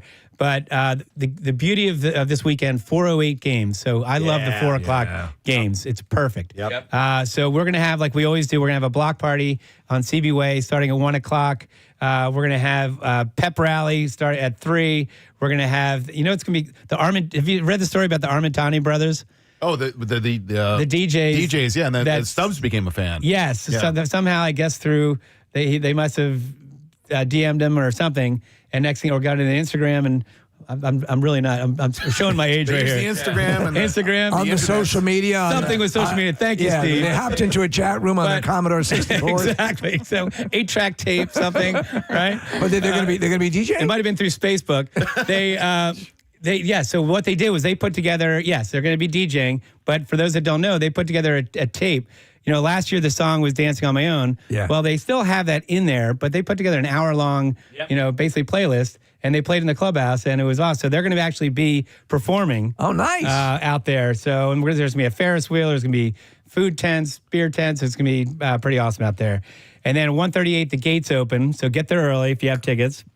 You're going to get a rally towel, get in your seats. We're keeping the first pitch. We find it a little better when it's kind of a surprise. So we're going to keep the first pitch a surprise. The national anthem's going to be sung by Nikisha Williams, who plays Eliza Hamilton in the musical Hamilton. Oh, wow. Oh, yeah. It's coming up. We're going to have her in studio maybe next week. Yep. And I also got to say, Aramark has come up with some fall, since we are obviously in the fall. They came up with a City Connect Celebration Shake, which is Richmond's Cookie Monster ice cream, hand spun, topped with Federal Donuts and Sweet Crumbs cake. Come on. So if you're on a diet, that's what you want to get. Yeah, they have a s'more shake. We have a Manco and Manco apple pie pizza. How about that? The best thing they have, and they haven't had it all year because I've been looking for it, the bourbon brown sugar turkey leg at Bull's Barbecue. It is literally like Fred Flintstone. It is a brontosaurus burger, right? It's huge. Love it. So it's a whole turkey leg? Whole big turkey leg. Bourbon encrusted. Bourbon brown sugar turkey leg. So it's all great. kinds of stuff. I love that. As you were talking about with the Mets fans and everything, it's easily within driving distance. They're going to be robust. They're going to be here. So you got to do everything you can to counter that energy. Yes, and just stop that. And Zach Wheeler, I mean, the beauty of this team, and we are as deep as we've ever been. I mean, I guess, Dave Dombrowski and John Middleton, with the resources he's given Dave Dombrowski, we saw what are our weaknesses last year. We need to shore up the bullpen. We need to shore up our bench. Well, we've had guys this year, Wes Wilson, Cody Clemens, a lot of guys have stepped up, and they're not going to be too afraid of the moment. If anything, we've had this experience, so when they come in there, they're battle tested. So any word on who's going to start game 2? Because Wheeler's going tomorrow, and no, I don't. I think Rob was waiting to see who the opponent was going to be, and then he's going to make the decision. So okay, I know very cool. I love the fact that that it's not a given that we have choices. It's great that you have a choice right there. That's exactly right. And that's been the issue, is because once your big guys got expended, you were kind of, what are we going to do? But it's an embarrassment of riches. Yeah, the good news is, Nola obviously is battle tested, and they're pretty much, their power comes from the right for the most part, other than Nemo and Winker. But for the most part, their power comes from there. So you could go there, or you could go Sanchez, who's been great. His splits at home are better than the splits on the road. So it's good to have choices.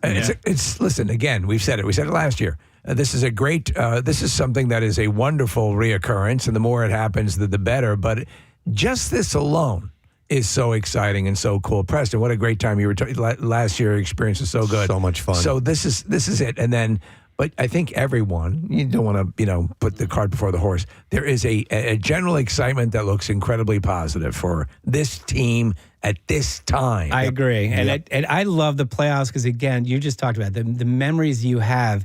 If you just think about, going back to when we played the Brewers back in 2008 and Shane Victorino hitting the grand slam. I mean, I remember exactly that moment. Me too. When Rhys Hoskins hit the home run off Strider, I remember exactly that moment. Harper, hitting the big home run against San Diego. There's so many great moments that Jimmy Rollins, big double. I mean,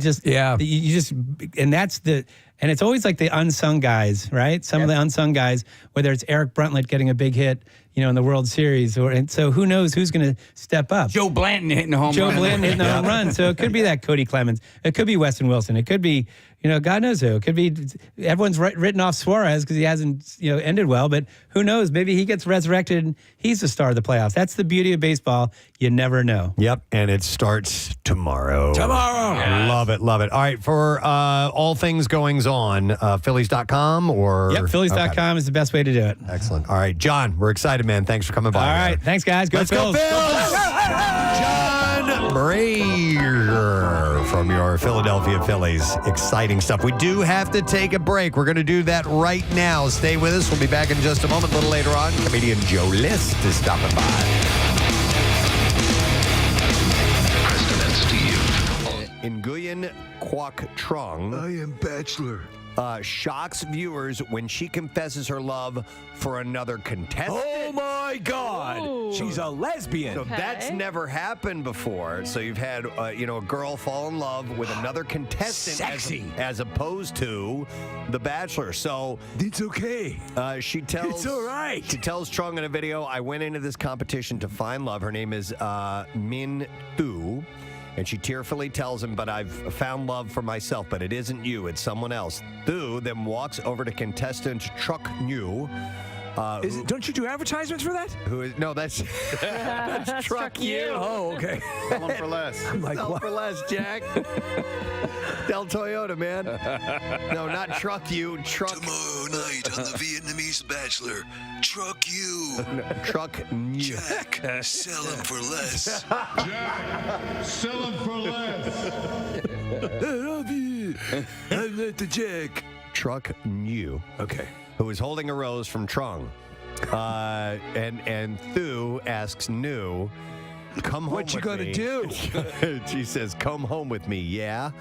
New then heads back to stand before Trung. She says, "I'm sorry. I really want to get to know you because you're someone who made me feel special, and I haven't felt that way in a long time." I tell you what, the bachelorettes on this show are they're gorgeous. quite stunning. Yeah, the Bachelor weighs in asking you, "If you decide this, would you feel regretful?" "This doesn't change my decision," he tells her. Are you going to sell them for less? "I'm not going to give this rose to anyone else." Truck. Sell them for less.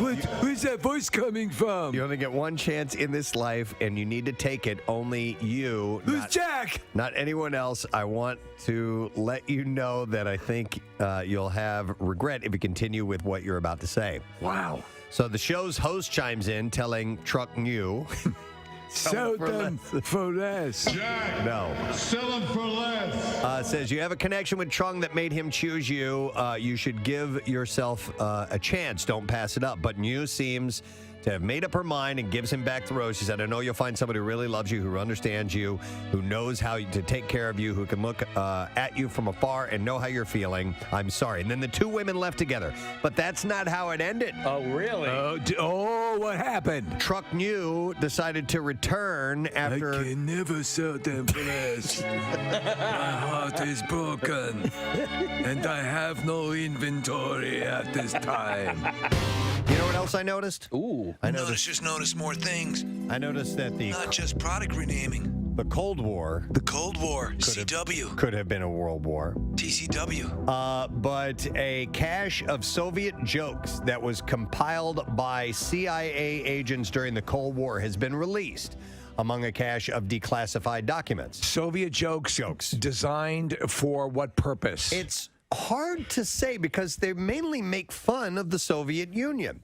So all the jokes were told between Soviets, but picked up by CIA operatives before being relayed back to Washington. So, do we believe that perhaps it were American operatives and spies to be armed with these jokes? It might be a way of sort of ingratiating themselves to, in other words, if you could tell a funny Soviet joke to another person. They're not clear on what the purpose or was of this it for their I think it was just them. Soviet review. It was just part of the gigantic lists of stuff that they have at the CIA. There's a lot of Yakov Smirnov stuff here, right? The list was addressed to the deputy director of the CIA, but is believed to have been circulated among senior White House officials. One joke featuring Ronald Reagan made it to the president's desk, and he found it so funny that he began to use it himself. That's the goddamn funniest thing I've ever heard. So here, you want to hear the joke? Please tell me. Tell me, Mommy. An American tells a Russian that the United States is so free that he can stand in front of the White House and yell, "To hell with Ronald Reagan." And the Russian replies, "That's nothing. I can stand in front of the Kremlin and yell, 'To hell with Ronald Reagan,' too." I don't get it. Oh, yeah! Did you say penis? I must have missed it. No. You said it was a dirty joke. No, I didn't say it was a dirty joke. Oh, yes, you did. What? No, I didn't say it was a dirty joke. You said it was filthy. I think the Alzheimer's is kicking in, Ronnie. God damn it. Yep. Where am I? Where are my jelly beans? It is not known exactly why the CIA began doing this. It wasn't filthy. Though since there were no polls in Soviet Russia, it could have been a good way for agents to judge public mood towards politicians and the government. Why did chicken cross road? Why? To escape the extreme starvation caused by Stalin. One particular figure of fun was Mikhail Gorbachev. Why do I have stain on head? The last leader of the Soviet Union who worked to end the Cold War by reforming the USSR. While this made him popular overseas, he was often reviled at home, as revealed by this joke, which tells of a man waiting in line at a liquor store. Tell the joke. A worker standing at a liquor store line says, I have had enough. Save my place. I'm going to go shoot Gorbachev. 2 hours later, he returns to claim his place in line, and his friends asked, did you get him? He said, no, the line there was even longer than the line here. That is a good one. It's very funny. Another joke compares Gorbachev to... You know, maybe you don't laugh at the same kind of jokes or something, but... you told me that Gorbachev line joke and it wasn't funny. But I have one for you. Knock, knock. Who's there? Orange. Orange who? Banana. It is, I don't think you told that correctly. Shut up. Banana.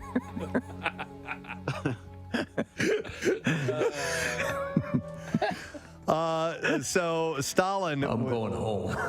Stalin was also. Knock, knock. Who's there? Stay in your seats or you'll all be shot. It's funny, yes? Knock, knock. Who's there? You will starve in gulag. I'm here all the week. I would say try veal, but there is no veal. Try cannibalism as we starve out all of the population in Siberia because of extreme poverty caused by Stalin. Thanks for coming. Knock, knock. Who's there? They murdered my wife. That's sad. Yeah, but if you think about it, she was nagging. It's a way Homer. Have you heard the banana joke? Heard funny joke from Rocky. Knock, knock. Who's there? Orange. Orange who? Banana. Oh, God. Oh.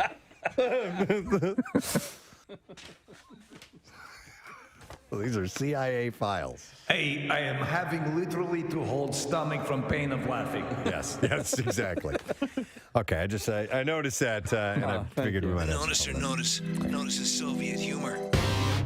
Para-Olympian Danielle Umstead. She's blind, right? I don't know. I believe she's a blind skier, Preston. No, that's impossible. That's what they said. Shut up. Check it out. Okay, Nick. you got to look this up. Danielle, spelled Danelle, Umstead.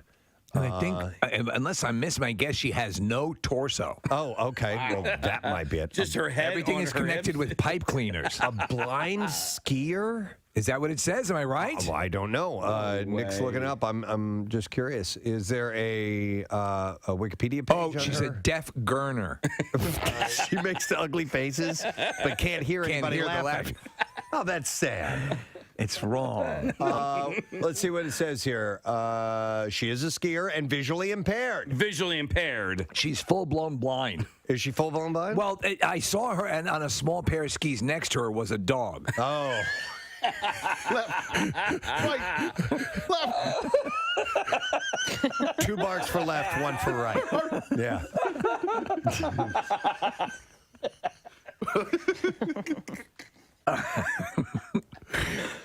That's not fair to the dog. That is not fair to the dog. No. Right. And I mean, he's got to bark fast. And you never know if they're right next to each other. He also can't really tell you that he doesn't want to do this. No, he's actually just being dragged along. Just put him on skis. I don't want to do this. did we even say the words skiing? Nick just said you it. did? Yeah, I'm yeah, sorry, yeah. I missed it.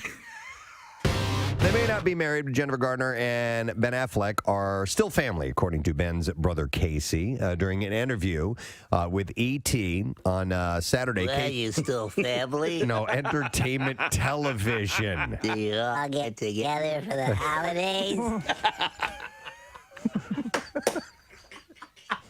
What am I talking? What am I talking to here? I'm E.T.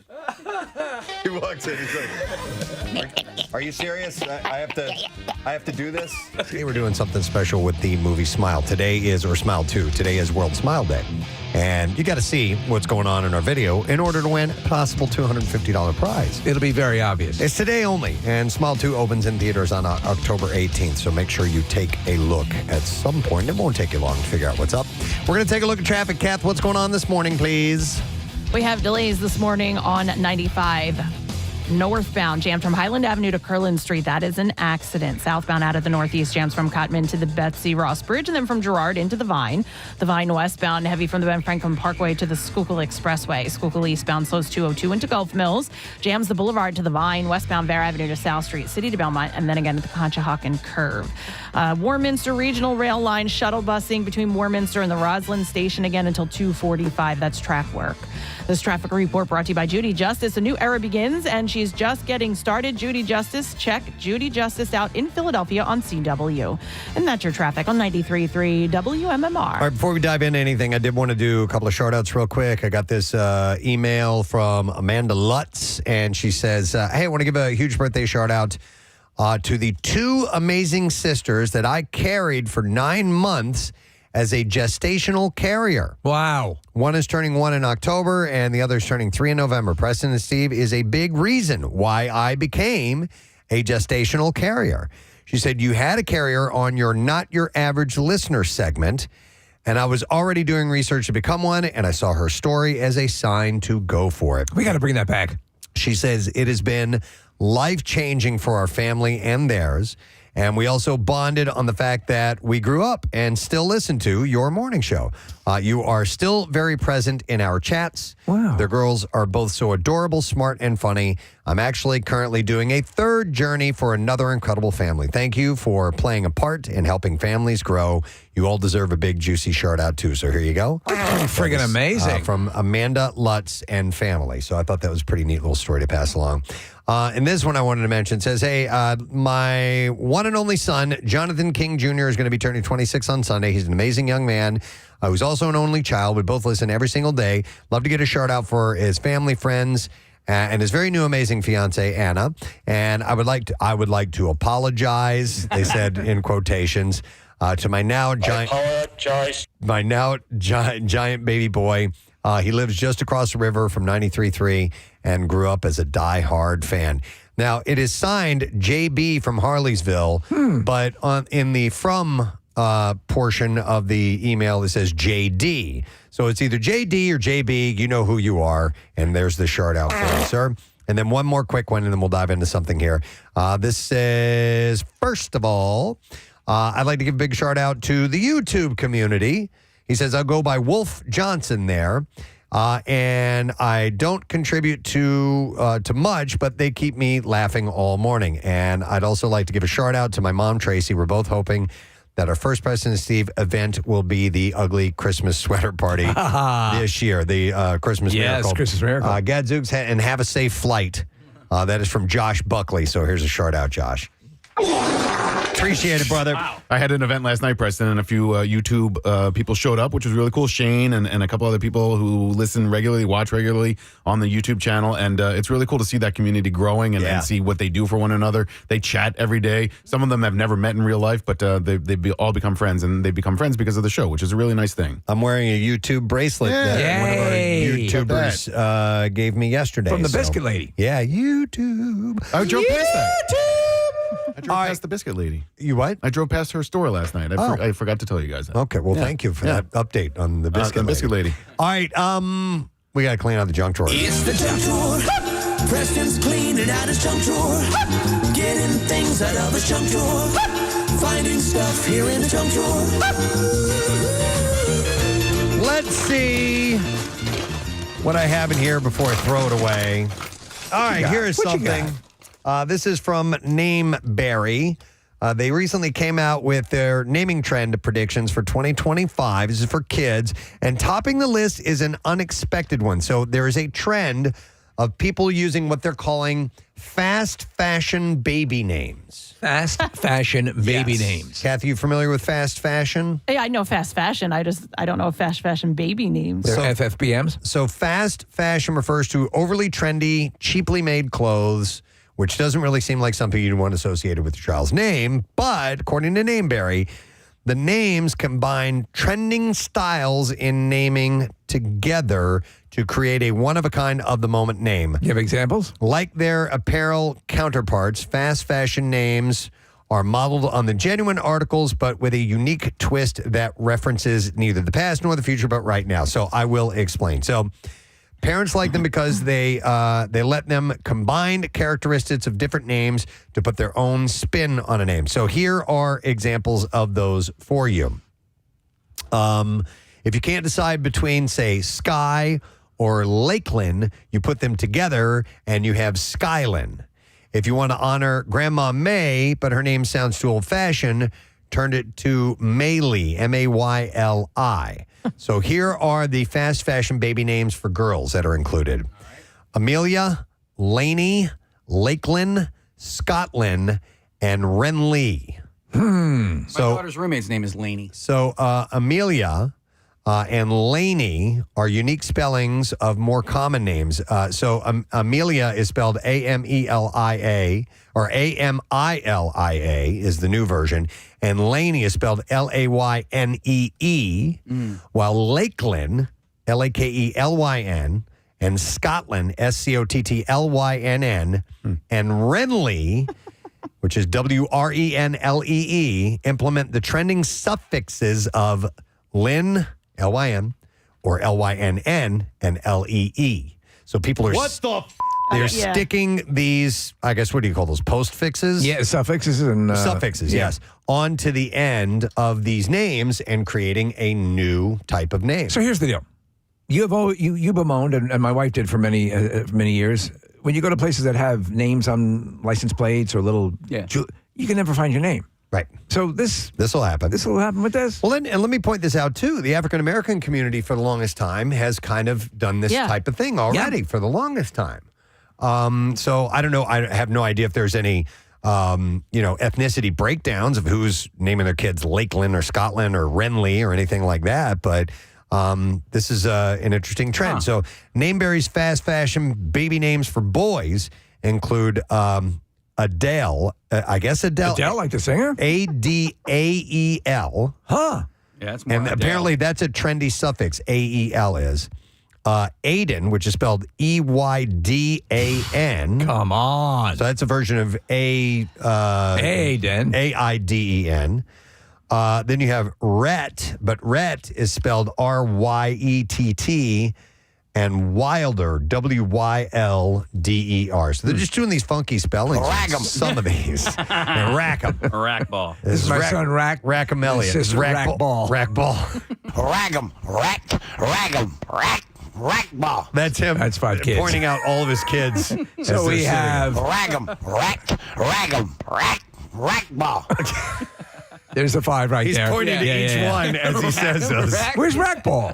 Rack 'em. Rack. Who do we got here? We got Rag 'em, rack 'em, rack ball.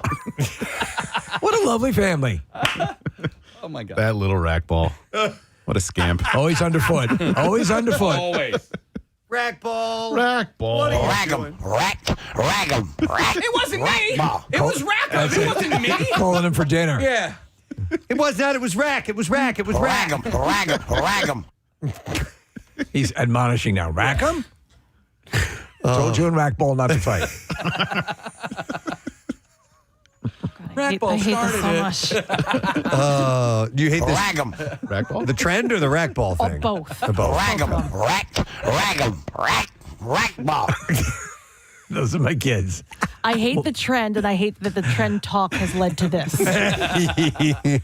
Preston, are most of these, do they start with retail stores? No, I don't think so. I don't think it's fast fashion in that regard. I No, think it's it's just it's So just you could name your kid Old Navy. Yeah. Fast fashion is just something like, oh, okay, this is in style. All right, now every store's making it. They're going to make it I cheap, and gotcha. they're going to get a million of them out there so Oh. that people can buy them right away. Okay, I misunderstood. Okay. All right, that makes more sense. You clarified it, Kathy, and this is for you. Rag 'em, rag 'em, rack ball. Now I got it. I still think it's stupid, but I got it. Here, somebody had said, text in that the name Tragedy on Facebook is full of these. What is that? Tragedy is spelled Tragedeighg. Oh, I think that's the name of the Facebook group. That name is a tragedy, and so somebody named their child Tragedy, but they spelled it that odd way. Right. Somebody said Bajmir would be a great name. Bajmir would be a perfect name. I have two friends that Yeah. invented names for their children. Yeah, so it's not like that they. I like the sound of that. What are the names, Casey? Colson is one, and the other is Hazley. And they were the. I've heard Colson is the last name, but I've never heard Hazley. Yeah, and I think they liked two names and then combined them together. I think that's how they. Hazley works. Yeah. Okay. Sounds like Paisley. So it's kind of a trend that's happening right now for those who are interested. And yet we've seen a bunch of celebrities recently going with kind More of standard names. Yep, exactly. Yeah. So maybe that's a reaction to. That's the to trend. Rack ball. Yeah. Rack ball. What do you do? Would you put that down, please? Little rack ball. Yeah. All right. What else we got here? All right, I found this article in the drawer. Steve sent this to me, and this could be the world's first AI passenger plane where travelers can sit in the cockpit and enjoy the view because there's no pilot on board. Yeah, no. No, thank you. Yeah, there's a whole bunch of issues raised with this. No, the notion of sitting in the cockpit's pretty cool. The fully autonomous private jet concept has been revealed by aerospace giant Embraer. As it represents a breakthrough in futuristic aviation. The company has joined with Bombardier to provide the futuristic vision of a business jet that's piloted by artificial intelligence. The breakthrough plan features a cabin with 3 zones. One of the zones shows a lounge with copious amounts of space for seating, including in the cockpit. But the jet wouldn't have so much space if it weren't for the autonomous design where there's no need for a cockpit or a pilot. The futuristic cabin plan is also pictured featuring windows with touch screens. The plane is also designed to run entirely off of sustainable fuel and has a design that has no engines in the wings. Instead, the engines seem to be suited one above the other and have 3 air intakes, one on the top of the fuselage and 2 to the side. This is on the back of the aircraft. So I saw another one, Preston, a design that looked a little bit less futuristic that proposed and they're going for this. Basically a reinforced bubble design. So whereas the 747 had that lounge, at the top, what if that lounge was further back on the plane, but you could like a 360 view. Get up and look. Yeah. It's glass. Yeah. Okay. I saw a study that talked about like automated drivers and pilotless planes and things like that. And Casey, everybody's reaction is the same as yours. Like, no, I don't want to do that. And then you realize that they're actually they make fewer errors than people do. People make mistakes all the time, and so. I get the reaction, and because I have it, but ultimately I think we're heading in that direction, and the belief is that they'll be safer. Yeah. Did you see the video of the autonomous taxi? It might have been in San Francisco, I'm not sure, where there's a group of people inside of it, and obviously they have no driver, nobody control it, and a group of people come up and they start spray painting the car while they're inside of it. No. They're spray painting the windows. There's a reaction to those. So they get on. Yeah. They get on there's an emergency number or button you can push that will contact the the company that runs it, and they're like, people are attacking the car right now.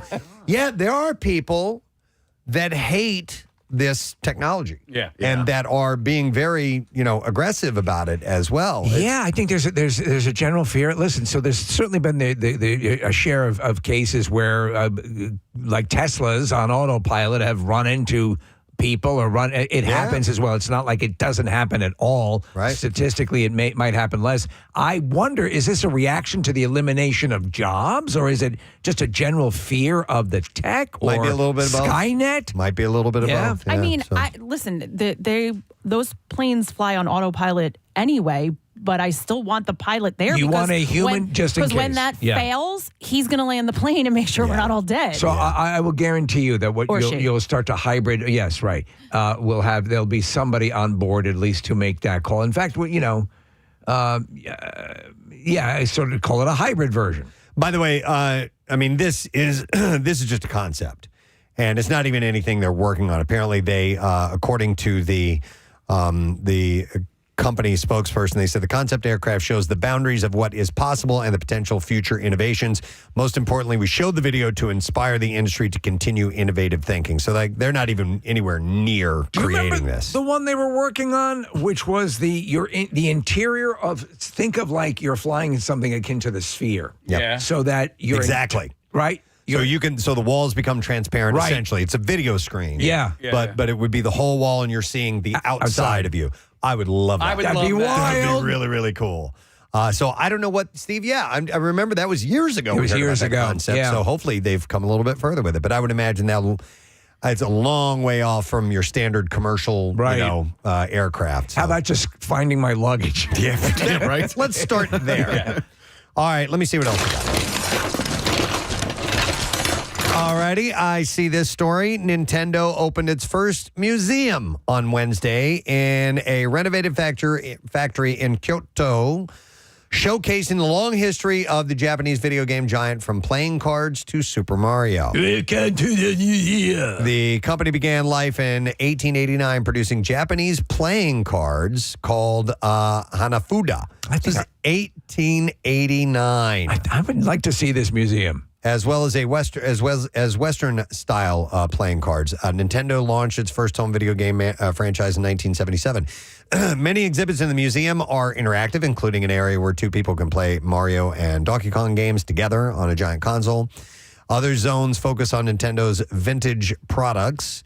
For example, there is a digital version of an ancient Japanese poetry game and a workshop for fans to create their own Hanafuda cards. So, Japan is on my bucket list. I'll have to keep this in mind. Where are you beelining to when you go into the Nintendo Museum, Preston? The thing I have the strongest connection with, two things, either Donkey Kong or Super Mario. Yeah. Mm-hmm. Those are my favorites, so I would have to go to that. But Zelda, come on. Oh, yeah. That's what I thought you were going to say. Resident Evil? So Zelda was first brought on the Nintendo game system, but did Nintendo? I guess they owned all their games. They're nothing but Nintendo. And what did you just say? What Resident Evil? They made Resident Evil? Didn't Nintendo? I don't think so. I think that came out with PlayStation. You might be right. The first time that came out. You know, I just I was doing something in my mom's apartment downstairs, and under her little entertainment center, I had to open it, and there was an Atari in there with a ton of Atari games, and I was like, oh my God. The original 2600? Is she playing? No. It's not the original, so it's not from the 80s. It's one of those updated ones. I think that, it's a smaller console, but there was a ton of games, and I'm like, okay, this is my speed. I'll play a little Kaboom. You know what I mean? I got one for Christmas a few years ago. Did you? Yeah, and it's Did you ever play it? Yes, for about 3 days. Okay. And it was really fun for those 3 days, and then it was just like, okay, whatever. But I enjoyed it while I played it. And Casey, they cost like $50 or whatever. Yeah. It was a good time. Yeah. After a while, you realize, okay, these games are kind of stupid. Yes. Well, they're just antiquated. Yeah, but my feeble mind needs antiquated. Right. I can't even watch my son play Fortnite because I'm like, how are you following what you're doing? It's too much. It's an overload. Yeah.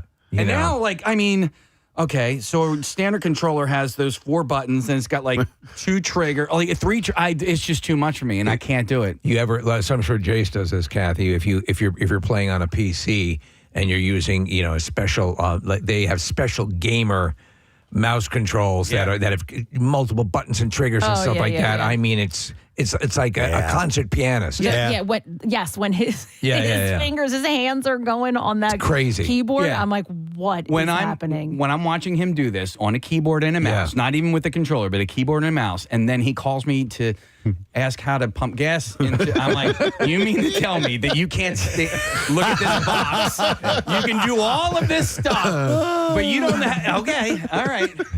That's great. And he That is did, great. didn't he? You did. The Super Mario games, by the way, were launched in 1985, 2 years after the company began selling its classic Nintendo Entertainment System. So the museum is part of efforts by Nintendo to broaden its brand exposure, including with the movies last year and all of that stuff. So a similar area is set to open at the park's huge Orlando location. That's right. Next year.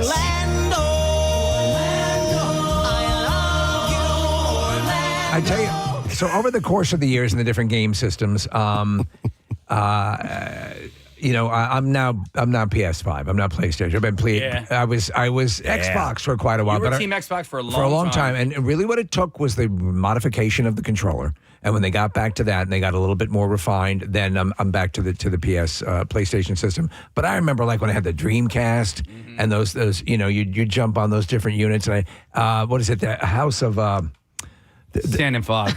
Yeah, House of Seven great. The friggin' Damned or whatever it is, but it's basically like Doom in a haunted House of the Damned or might be that yeah. But I played that friggin' thing all the time. Yeah. I've become a fan of the new PS system. PS5, yeah. It's excellent. It is I love excellent. it. All right, let me go back into the junk drawer if you don't mind, Kate.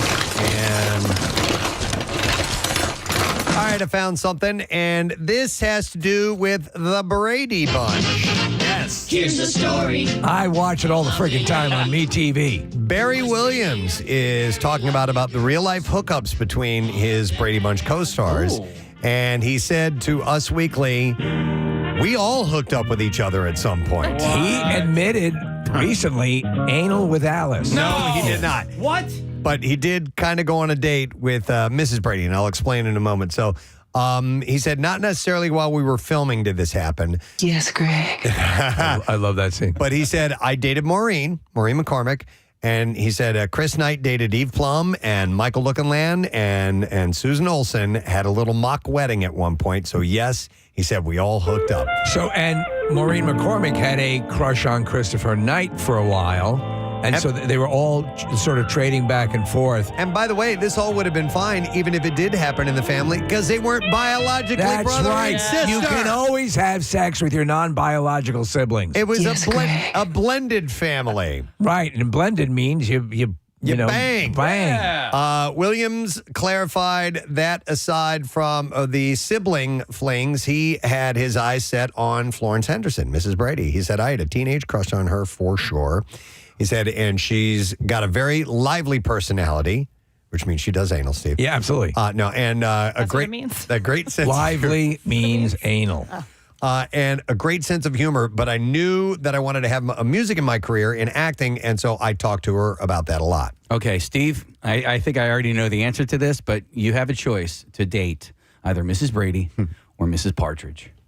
Oh. Wow. That is actually a very good question. I had a massive crush on Shirley Jones of the Partridge family, so it would have to be Mrs. Partridge. Though mad props to Florence Henderson. And Florence Henderson went out with Barry Williams to sort of help quell the crush. Yeah. And so to make it clear that, this was part of the case. You? Would Sandy Duncan be in that mix at all, maybe? But she wasn't a TV mom. I thought she was cute. Yeah, she was. She was on part the of- Hogan family. Yeah, but she wasn't the mom. She was the aunt. She wasn't the All right. biological Okay. mother. All right. How about this, Between Preston? Mrs. Brady and Mrs. Partridge. Could you please bring up a picture of Shirley Jones for me? Because I need to refresh my memory. She was bustier. I'll tell you. She was bustier. All right. Here's. I think this is a real world. Okay. Anal with Sandy Duncan or a hand job from Sam the Butcher. Dude. Oh, okay. Stop it. Looking at the two, I'd probably go Shirley Jones. Shirley I'd go Mrs. Jones. Partridge. Shirley Jones, she played I always loved her, and she played a hooker in a movie called Elmer Gantry. Yeah. And she was a attractive woman. Yeah. And what was that movie that Adam Sandler produced? A grandparents or whatever? With the gamer, Mama's Grandmom's boy, Grandma. something like that. Yeah. With Nick Swartzen. Swartzen. Yeah. Swartzen. Yeah, Shirley Jones. But Florence Henderson, I always thought was. Wow. Shirley's still alive. Yeah. Is she? Yeah. How old? Florence passed a couple years ago, but she's 90, Case. Okay. That's too old for me. So, No, it's not. By the way, back to him. If they fit on the back of your motorcycle, you're good to go. Back to Barry Williams going on a date with Mrs. Brady. So he said, talking about Florence Henderson, he went on to share that he once took her on a pseudo date, which he says elicited stares from people due to the iconic mom and son dynamic on screen. He said, I found this singer coming into the Copacabana near Beverly Hills, and I can't think of exactly where it was, but I invited her to go there together as a date, and she said okay, and I was thrilled, and now for me, it was a date. He said, we were recognized, and so people were whispering about us, which is strange. But we talked about the singer, his orchestrations, the band that he had, and what touring was like. And then he recalled how he wrapped up his evening out with Henderson by planting a little kiss on her, calling it the highlight of the night. All right. French kissing, the mother from Growing Pains, or water stuff with Mr. Belvedere? I don't even think we need to answer that question. Yeah, Joanna Kearns all the way. I think you know the answer. All right, anyhow, so that's he said they were hooking up. All right, let's quickly. Gotta change up. Get out of here. All right, let's talk about. Hang on a second here. Where the hell did that come I from? don't know, just trying to buy a little bit of time here. All right, how about this one? We talked about Fat Bear Week yesterday, and the dilemma that occurred. One of the bears killed one of the other bears, and that was caught on a camera. And chubby bear with a furry little tail, happy as a bear can be. Not something people wanted to see. This is interesting information from Yellowstone Park. Their most dangerous threat to visitors has been revealed, and it's not bears and it's not bison. Since the national park was established in 1872, 2 people have been killed by bison and 8 by bears. That's since 1872. Oh, but the numbers seem pretty. Since the park opened. Right, So, but hot springs have proven to be far more deadly, with a total of 22 people killed since 1890. Didn't you kind of know that? Because in recent times, there have been a number of stories where people have no idea. Yep. If you've ever been, they could not make it clear how they're beautiful, they're amazing, but they're deadly. Yeah, people stay on the path. People treat them like hot tubs, and they're like, "Oh, I'm gonna do," you know, and they're just freaking idiots. And it's I get enraged, maybe unnecessarily, but like when I see people, Steve, go past those signs, or they want to get the selfie, or they want to get beyond and take the picture, whatever. It's infuriating. But did you see that hot springs that they have for you to visit? There are ones that you can go in. Yeah, not there, not in that park, but there are other parks that have it. Yeah. Okay. Yeah, not in Yellowstone. How hot are these hot springs? Super hot. They can get up to 185 degrees. Yeah, and then underground they can be super pressurized to be even above boiling point. Right. So I mean, it's insanely dangerous to get anywhere close to them. To go off the trails at all is moronic. Did you see that one classic? In fact, the name of it is a legendary crystal clear blue pool. Yeah, is it Grand Prismatic? Yeah. I think is. But what it's it is. been the color has been altered from people using it as like a wishing well. Yep, it's stupid. Yeah. It's actually kind of a cool color. It's an orangish color now, but it used to be this incredibly turquoise blue, pristine, stunning thing. Yeah. So, hot springs have caused more deaths and injuries than any other natural feature in the park, including wildlife. And just this month, a New Hampshire woman suffered 2nd and 3rd degree burns after hiking off trail and falling through the thin geothermal crust near Old Faithful. The 6-year-old was hospitalized after coming into contact with scalding water below the surface. Jeez. The unidentified woman is said to have ignored signs warning about the off-limits thermal area near Mallard Lake trailhead while walking with her husband and dog. So I've been there 3 times. Every single time that I have been there, I have seen people doing that type of thing, stepping off of the wooden boardwalks. That Right. For your protection. The Torons? It's not only for, protect these natural phenomenon, these geothermal wonderful formations, but it's to protect you too. And every single time I've been there, I've seen at least one person doing it. I mean, even at Old Faithful, where there are hundreds of people to watch this, eruption, and you're like, dude, don't do that. Do you say anything? Yes. Yeah. Anyone listen? Well, yeah. Rackball, come back. Rackball. Rackball. What are you doing? Rag 'em, rack, Racquetball. Stay on the path. Quick side note: if you can get to Yellowstone at this time of year, it's a wonderful time to visit. Like anytime after Labor Day until about now, because the winter hasn't hit yet, and a lot of the Torons, Steve, and a lot of the tourists have left for school and normal life or whatever. This time of year, Nick, is that the bears are wearing Halloween costumes. Yeah. And the cooler it gets, the more steam and the more dramatic it looks. It's really cool. It's beautiful. It's amazing. I've been twice, and All it's right. amazing. That is all we have time for. Gotta close it up. Here we Junk go. drawer. Preston's closing up his junk drawer. There's nothing left here in the junk drawer. Until next time, that was the junk drawer. Wait a minute. Can we try something? Yeah, sure. Can you start that over again? And can you hit Rackham in between each one of those? Yeah, okay. I want to see if that works, in case you wouldn't mind doing it. That was the junk drawer. Preston's closing up his junk drawer. Start it. There's nothing left here in the Start junk it again. drawer. All right, hang on. Until next It I got fades it. out. All right, you ready? Yeah. 3, 2, 1. That was the junk drawer. Preston's closing up his junk drawer. There's nothing left here in the junk drawer. Until next time, that was the junk drawer. That works. I love it. All right, we're going to take a break. And Joe List, who's going to be at Helium Comedy Club, should be in our studio shortly. And we got another shot at winning $1,000. Don't miss out. And watch us on YouTube because you might win $250 from our friends at Smile 2, which opens in theaters on October 18th. We'll be right back. Preston and Steve on 93.3 WMMR. Jump on the chair. Thanks for talking with me. Could you get my agent in here, please? I'm talking to a turtle. Yeah. Not a turtle. Turtle.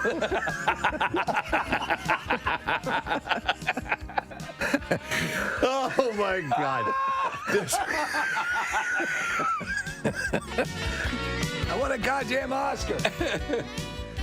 It was during an interview with E.T.'s Kelty Knight. Oh, okay. Whoever that is. I left that part out and I just said E.T., all right? So it was at the Are you still family? How much longer is he going to be in rehab? He's holding up his finger. Oh, my God. E.T. could probably fix his addiction problem with his magic finger. You're right. His heart. Touch his heart. Heart light. Whole new human being. New Batman movie.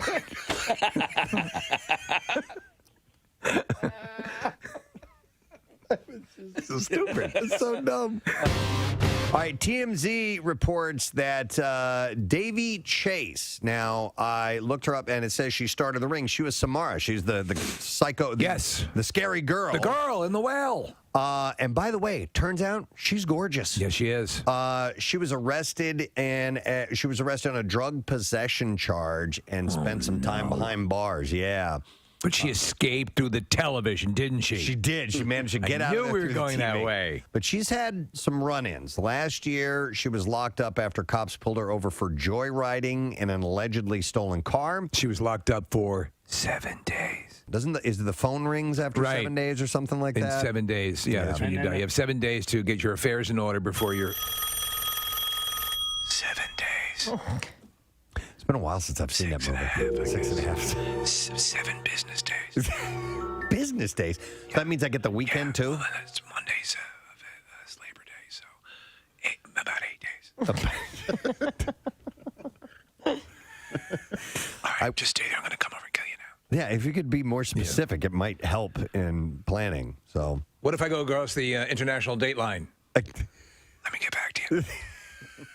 Coming up soon, we'll be addressing Halloween. But Yes. it's a favorite costume for Halloween parties and haunted houses. Which is the one where you go to where they have a girl who really does the full, clicking and the whole body gesticulation. Is that Penhurst?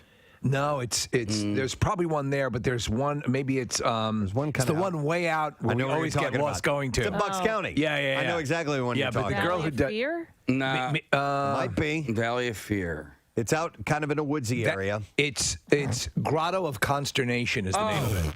Hang on. Chrissy is on the line to tell us about that haunted attraction. And it is Valley of Fear, isn't it? So it's Valley of Fear? It is Valley of Fear, and the girl who does play the one from The Ring who was there for a long time. Liz is just a phenomenal singer, too. I just wanted to let you guys know. Really? Okay. Oh, yeah. She's incredibly talented. And she was good. It says you were moving along, she'd move along, and she never sang really, but she didn't I'm sing. the chick from The Ring, and I'm coming after you. So her name is Liz? Yes, Liz. All right, cool. Thank you, Chrissy. Appreciate it. No problem. Cause in 7 days See ya. you're through. Chappa-ta-ba. All right. It's not that scary. I know, it's not Yeah. scary when you sing it. Yeah, right? Wouldn't it be a little less if it were a musical? I live in a well and my life's kind of hell and I'm coming after you. My life's kind of hell. I'm the chick in the well and my life's kind of hell, but I'm a coming after you. In 7 days. 7 days. In 7 days. 7 days. 7 days. Coming after you in 7 days. Hey. The Ring, the musical. Turn my mic on. You turn his mic off. I didn't turn it off. I think you might have hit the button yourself there, dude. Uh-oh. No, there we go. I just hit that button. All right. Wait a second. What's going on? Wait a What second. just happened here? Your mic will turn off in 7 seconds. Your mic will turn off in 7 seconds. What? I don't have a mic. Lindsay Lohan. I was just watching Mean Girls last night on E. Well, there was this video of her dancing over the weekend, and it went viral. Is it laughable, sexy? I'm hesitant to even say viral. Like, how many does it take before it's called viral? Good question. You know, Viral is, yeah. So I just saw it this morning, and it's her dancing. And what is it? To be honest, it's not that big of a deal. It's just her dancing around a little bit, but some people have made a thing about it. She flips her hair in it. She leans her head down and flips her hair way up. So people are making a thing about that. Oh my gosh. Here, hang on. And there's the hair flip. So she does it twice. We're watching the video of it right now. And, well, now Busy Phillips and Kelly Oxford are getting in on the action. They spoofed Lindsay's now viral dance to the song Pillow Talk. Oh, snap. While Lindsay snapped her fingers and flipped her hair at her beach club in, I don't know where it is, Phillip and Oxford got down in the kitchen. Oh, and man. Phillips wrote on Instagram, honestly, it's weirdly harder to nail than it seemed. Respect. All right. What's going on? They're throwing I don't shade. know. They're throwing shade at her, Preston. Are they? Sort of. Yeah. Shady? Yeah, they're throwing shade, but then they threw respect in there. Yeah. RESPICT. That's right. They're making fun of the hair flip? Yes. I would make fun of the mom dance instead. I mean, the hair I've flip been is the only flipping thing my that hair was like legit. that since high school. Right? Yeah. I It's like a it all. stupid, you're drunk, flip your hair. I like Lindsay's thing, and I like the mock thing. I think it looks cute. So anyhow, they did a thing about that thing. Wow. There was a thing. It's just said the original thing has been followed by another thing. This is what constitutes as news these days, folks. Over the weekend, a thing occurred, which was immediately followed by two rejoinder thingies. Pregnant Meghan Markle's sartorial choices. Yes. These are clothes? Clothing, yes. Okay, sartorial. It's what she likes to eat at the food court. Oh, okay. No. Frequently give fans a double take, generally for their stunning elegance. But some are wagging their fingers at the Duchess of Sussex for the skirt that she chose to wear on the final day of her royal tour of New Zealand, Fiji, and so on. It was a full cooter shot. Well, it was up above her waist. No, it wasn't. She paired a stunning royal blue Givenchy sweater with a sheer blue pleated skirt. So there was some see-through to it. Well, you know what? She has. Oh, wow, yeah. Yeah, I see it. But she has had a higher than they usually like the skirts worn with members of the royal family, but nothing outlandish. Whenever she's out, but she still looks elegant. You can see the shape of her panties. Yeah. I mean, that's a little Does sheer. it matter that there are sexy photos of her on the internet to the royal family, do you think? Because, when she did Suits and she did some modeling There's a whole stuff, bunch of it. Yeah. And Nick, she had actually just done one prior to this whole to meeting Prince Yes, and it's excellent. And the whole family received a portfolio of all of this stuff and said, "Here's what we're dealing with." She's a beautiful woman. If you need me, I'm going to be reviewing these photographs in my chamber. How long is that going to take? Wappa.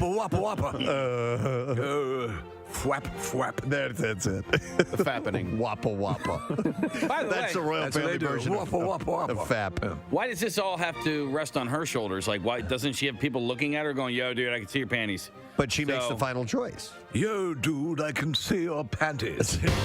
By the way, Shake Shack, yep, love their burgers, but I might as well eat them while I'm sitting on the toilet because that's how quickly they go through me. Just for some particular reason? Yeah. Do you get the special sauce? Dude, so... He makes the special sauce. I literally ate it one time, and I was driving home. I ate it by Helium. There's one right there.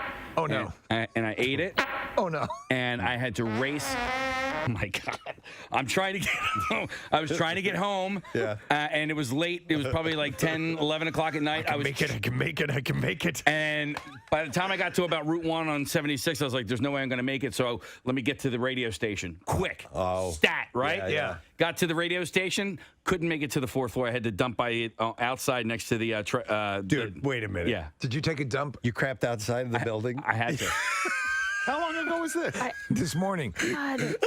Kathy, I it was either that or in my pants. What do I do? Sometimes I don't know. Right? So I had to do it next to the. Couldn't you at least pick a competing station? Yeah. Well, no. I mean, I'm also just so open to tell the story. It's amazing. Oh, not right away. I had to wait a couple of years before the security footage was deleted. You know? Hey, more FM's right over there. Right. Q102 is right down the street. Q102 is down the street. He crapped there. Oh my God. The story does get a little bit better. That's funny. How? How could it? How? But could you have imagined had he been stopped at another radio station simply because it was an emergency? Yes. Right. Local broadcaster in a clear attempt. Like a superintendent of a school. Right, exactly. Right? He would have been raised to heroic levels here. Now, how does the story get better? Oh, man. I think I'm just going to end it there. No. You started down the path. Just say it quietly so we can't hear. All right, I'll just whisper it. They're not listening. So, yeah. So I had to smeared it on someone's car. I had to leave it there in the grass. Yeah. I couldn't take it with me. Right. Oh, you didn't want to take it with you? No. I couldn't. So what You ended take up. your dog for a walk. So, I left it there. All right. So a little bit did end up in my underpants.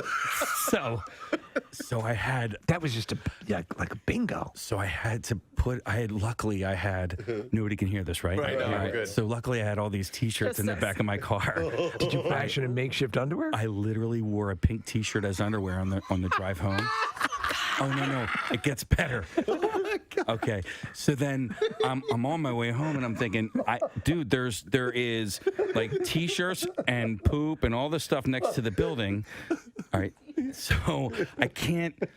Like if security goes and they see that on Monday, they're gonna go, well, who pooped here and look at security. They're going to look at security and they're going to see me like all ashamed crouching next to my car. So on Monday, I came back to work with a giant trash bag and I had to like collect it all. Oh my God. And then throw it in the dumpster. So he cleaned his spot. Yeah, I cleaned my spot. Hate you. I hate me too, Kathy. When I got home. And this was all because of what? Freaking Shake Shack. Oh, Shake Shack. No, not Five Guys. Don't you talk They're bad about- fine. Yeah, they're fine. Where in the building was it? On the over at the loading docks. Well, you unloaded. Yeah, I had to go. What's that? Why didn't you come inside? He couldn't get in. I couldn't make it. I couldn't make it. God. I do, believe me. I'm not. don't. This is not a proud moment here, Kathy. Yeah. Though you would assume it could have been a proud moment. Yeah. I mean, I'm glad you came back, and that's noble. Yeah. Well, I mean, it wasn't necessarily noble. It was self-preservation. The last thing you wanted is that footage to end up. But what's worse, the footage of you doing it or the footage of you collecting it back up in the back? They watched both and they were like, okay, well, he came back and cleaned. We'll erase this. All right, so you should eat your hamburger upside down. On the toilet. That's what we got. That's all. That's all I noticed. I didn't. There's notice. That's it. I can't top that. No, it ends there. I will not be able like to. a derailing train. Right. I see nobody heard that, right? Nobody heard that. People magazine is named its 2018 Sexiest Man Alive. Yeah. And it is Idris Elba. Oh, Kathy? The British actor says the honor has given him a boost of self-confidence. What do you think? Are you an Idris Elba fan? Pull up a picture. Okay. You don't remember? You don't know what he looks like? No, I do, but like, let me just look at. Let her drink him in. Yeah, I don't like. Is that the picture they use? Let her take a sip of that chocolate. Yeah, milk. that's from people.com. I don't love the picture that they use. I wish they used a different picture, but yeah, no, he's good looking for sure. He was surprised after being crowned this year's winner. I said $50. Do it. It's from Smile 2, which opens on October 18th. So take a view, if you will, please. We have a guest who is here. We'll bring him on board as soon as we take a look at traffic. Kathy, what's going on this morning? The Commodore Barry Bridge eastbound side jammed for right lane construction from 95 to the toll plaza. 95 northbound jams Ridley Park to 420. That's an accident. Schuylkill eastbound slowing from Montgomery to Spring Garden. Westbound from University to South Street. And then the Warminster Regional Rail Line shuttle bus in between Warminster and the Roslyn Station until 2:45 this afternoon. That's track work. This traffic report brought to you by Whole Foods Market. Shop for an exquisite meal at Whole Foods Market. Save 20% on no antibiotics ever. Beef, top sirloin steaks with Prime through October 8th while supplies last. Shop in store or online. Terms apply. And that's your traffic on 93.3 WMMR. All right, thank you very much, Kath. Our next guest is going to be at Helium Comedy Club tonight, tomorrow night. There are 7:30 and 10 p.m. shows for both days. Get your tickets now because apparently people fight over them, and we don't want that to happen here. Yeah. Please welcome Joe List to our show. Hey, man, how you doing? I'm doing great. Thanks for having the applause. Felt good. It touched my heart. Well deserved. Thank you. We remember the last time we were here, and we said we got to make sure that we celebrate him again. So. Yes. Oh, thank you. Yeah. I jokingly had mentioned that people were fighting over tickets, but no, that stems from a story. Nick's like, you got to ask Joe about this story about some kind of a fight that happened, or yeah. Well, I was just in Portland, Oregon. Great city. Shout out. Love it. And, everyone, it's very cool to make fun of Portland, but it's still a wonderful place if you go to the right neighborhoods. Right. If you go to the wrong ones, it's not so great. But we had a show, Portland Helium Comedy Club. Shout out there in the middle of the 7:30 show, Friday, early show. My opener, Matt Wayne, who's here in Philly with me again, he was on stage, and this two groups of women, I guess, one was chatting too much, so they had to ask them to leave. And the woman did a classic move. She said, okay, I'm leaving. And she goes, oh, I forgot my phone. Went back in and just punched the other lady in the back of the head. Wow, sucker punch. Yeah, big brawl broke out. It was two women versus two women, glasses smashing, hair pulling. Oh, my and then evidently one of there was a man a table over, a big guy, 6'4" or so. He must have known one of the women, I guess. And so he walked over and punched the other woman in the head. What? And I'd moved to the side of the stage because I heard the ruckus. And I go, what the hell's going on? And I pulled Matt off stage. I go, get off stage, let them fight, whatever. Yeah. And so then I see a man punching a woman in the head, and the waitresses are trying to break it up, and glasses are smashing. So I said, I'm going to call the police. I'm a Karen. I'm old. Yes. So I go, let me get the police involved. What with the man punching the woman, and so I called 911. I don't know any other number, so I called 911, and I don't know what it's like here in Philly. In New York, if you call 911, there's no ringing. They just answer. Yeah, They go, hello, 911. The phone rang 15 times. It rang to completion. Oh my God. And then they just hung up, and I was like, all right, I guess they don't have 911. Okay. So I'm like, they're on their own. So about 8 minutes later, I get a phone call from I think 502 is the Portland area code. So I go, hello, and they go, hi, this is 911. We got a missed call from you. Oh my God! They just called me back like it was like it was my aunt. Yeah. And I go, there's a big brawl here. And they're like, how many people involved? What's happening? I go, well, it's over now. It's done. I go, I'm a comedian. I'm going on stage. And they go, what? And I said, you should send somebody over, maybe. I don't know. And then I went on stage. I hung up and I go, I did my duty. Yeah. I went on stage and I'm telling the story. And first of all, Portland, it's an extremely liberal city. And I'm a left of center guy. I don't want to get into politics, but I'm not so liberal. I went, I called the cops, and half the crowd was like, boo. And I'm like, there's a man punching a woman in the head. Yeah. And I look over, and the guy who punched the woman in the head is sitting in the crowd. He's got like a beard. He's just sitting there. And I go, you didn't get thrown out? what is going on in this city?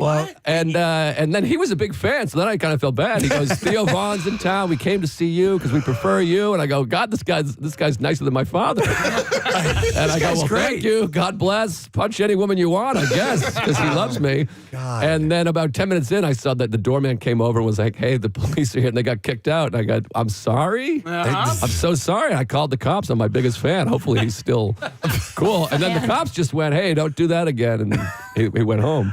Man. I think you did the right thing when you see a man punch a woman. Yeah. However, though, I understand the conflict of realizing he's a sincere friend. Yes. And at any point, did he invite you to help punch the woman with him? No. They all walked out and said, we love you, big fans. Wow. And I said, I'm a big fan of I love your work, too.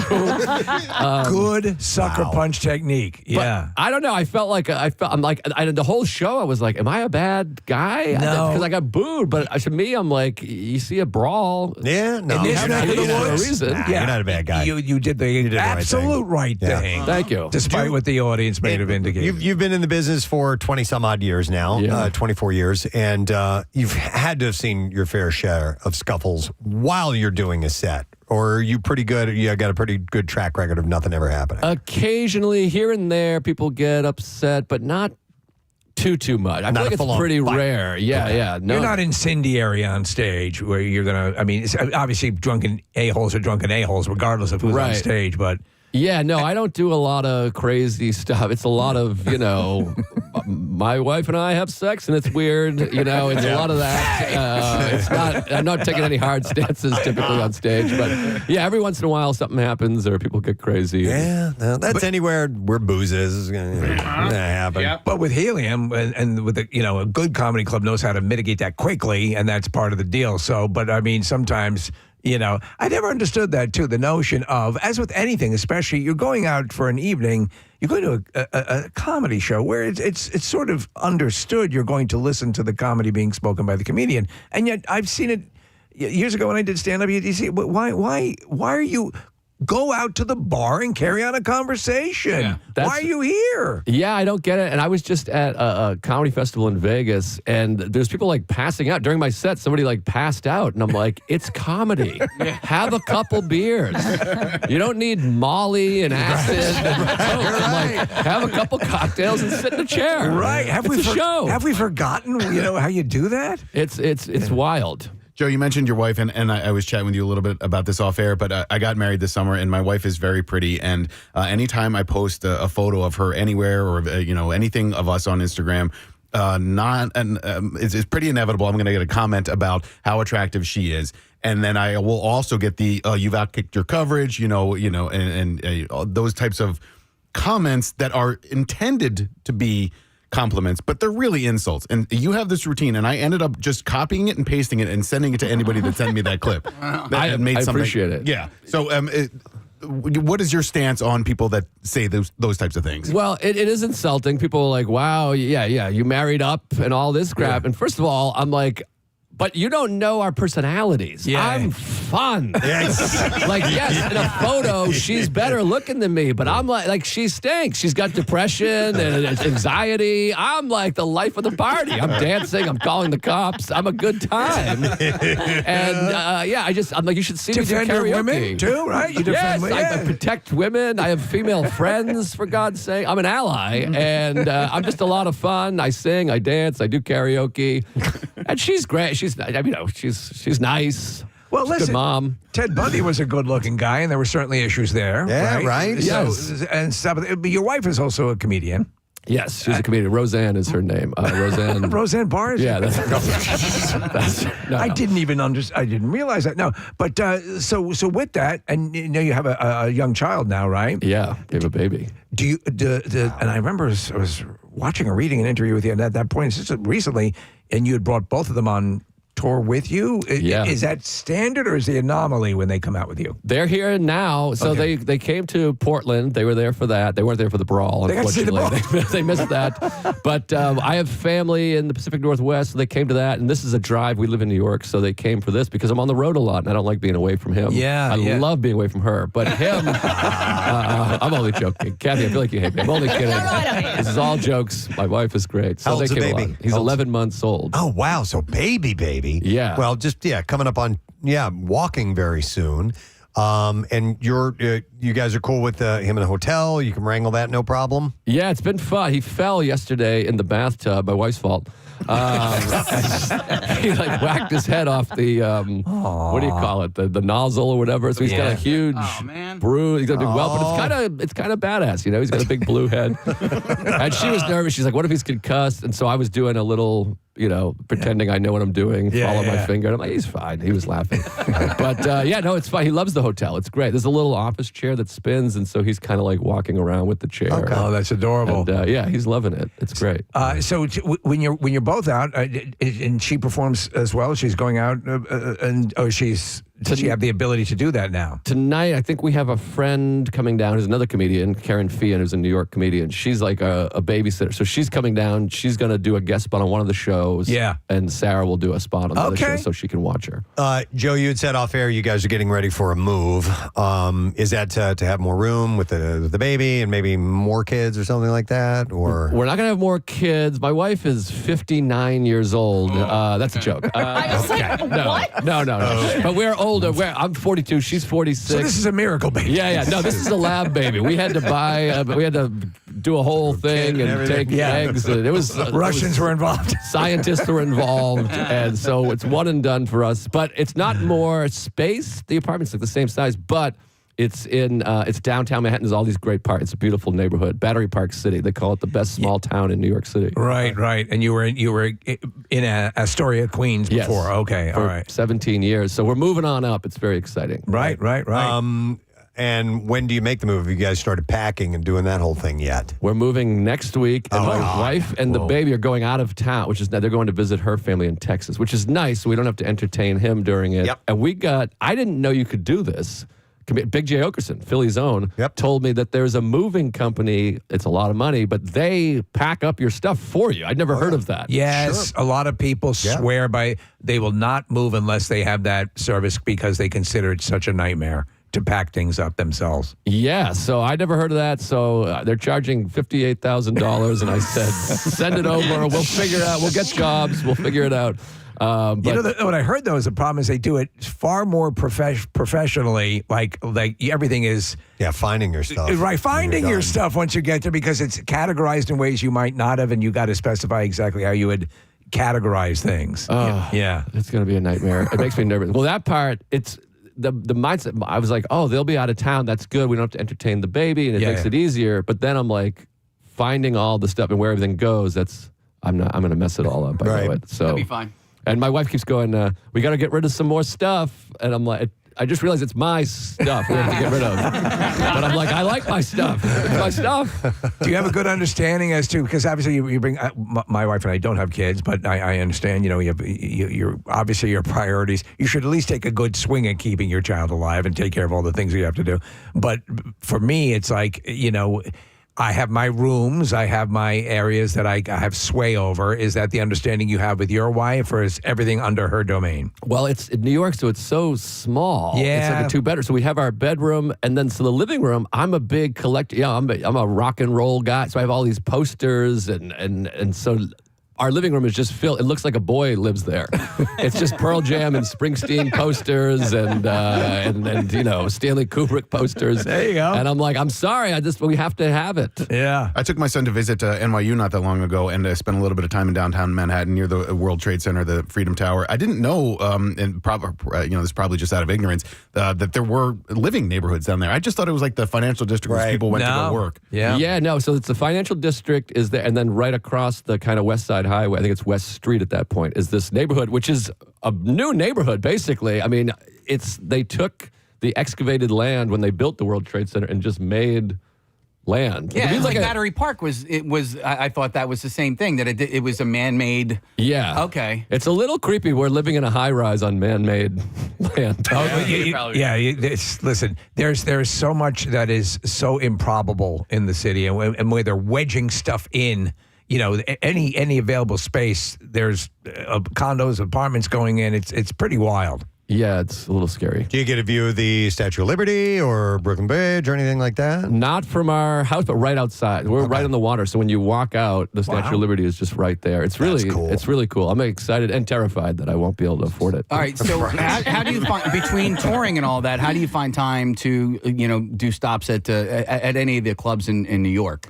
I haven't been too much anymore because my wife's a comic as well, and so when I'm home, I usually let her. Sounds weird. I stay home so she can go out and do spots. You unlock the door and let her. Yeah, I let her work. Well, when's your next special? Because I never miss a Joe List special. Oh, thank you. And I know that whatever you're working on tonight and this weekend is all new material. But when can I see something on Netflix or wherever? I'm shooting something October 27th, 28th in Chicago, and it'll probably be out in the early spring. It won't be on Netflix. They don't get back to me. I don't know what they're. All right.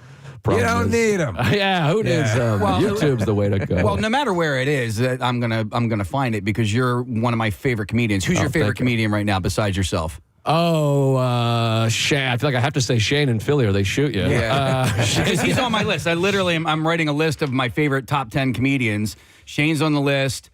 You're on the list, and then I love Nate Bargatze, who's doing Saturday Night Live this weekend as well. Yeah, he's on SNL. I was just hanging with him in Vegas, and Nate definitely. It's weird now. It's a weird point of my career now because my favorite comedians are peers. They started after me. It's when you first start, you're like, I love all these old guys. Now it's just like my friends are billionaires and they're great, and I'm like, this is annoying. You know what's strange, and to me this is a development over the last 5 or 6 years, is that I follow a lot of you guys, including you, Joe, on Instagram. You all just end up on each other's pages, and there's just all this community. The comedy community of interaction, which is cool. It's really supportive of one another. But if I'm following Bert Kreischer, then I'm seeing Joe List. And if I'm following Jay Okerson, then there's Joe List again. Like, it's just weird how you guys intersect so much. Yeah, we're really good at promoting each other. It's really fun, and it's competitive but completely helpful.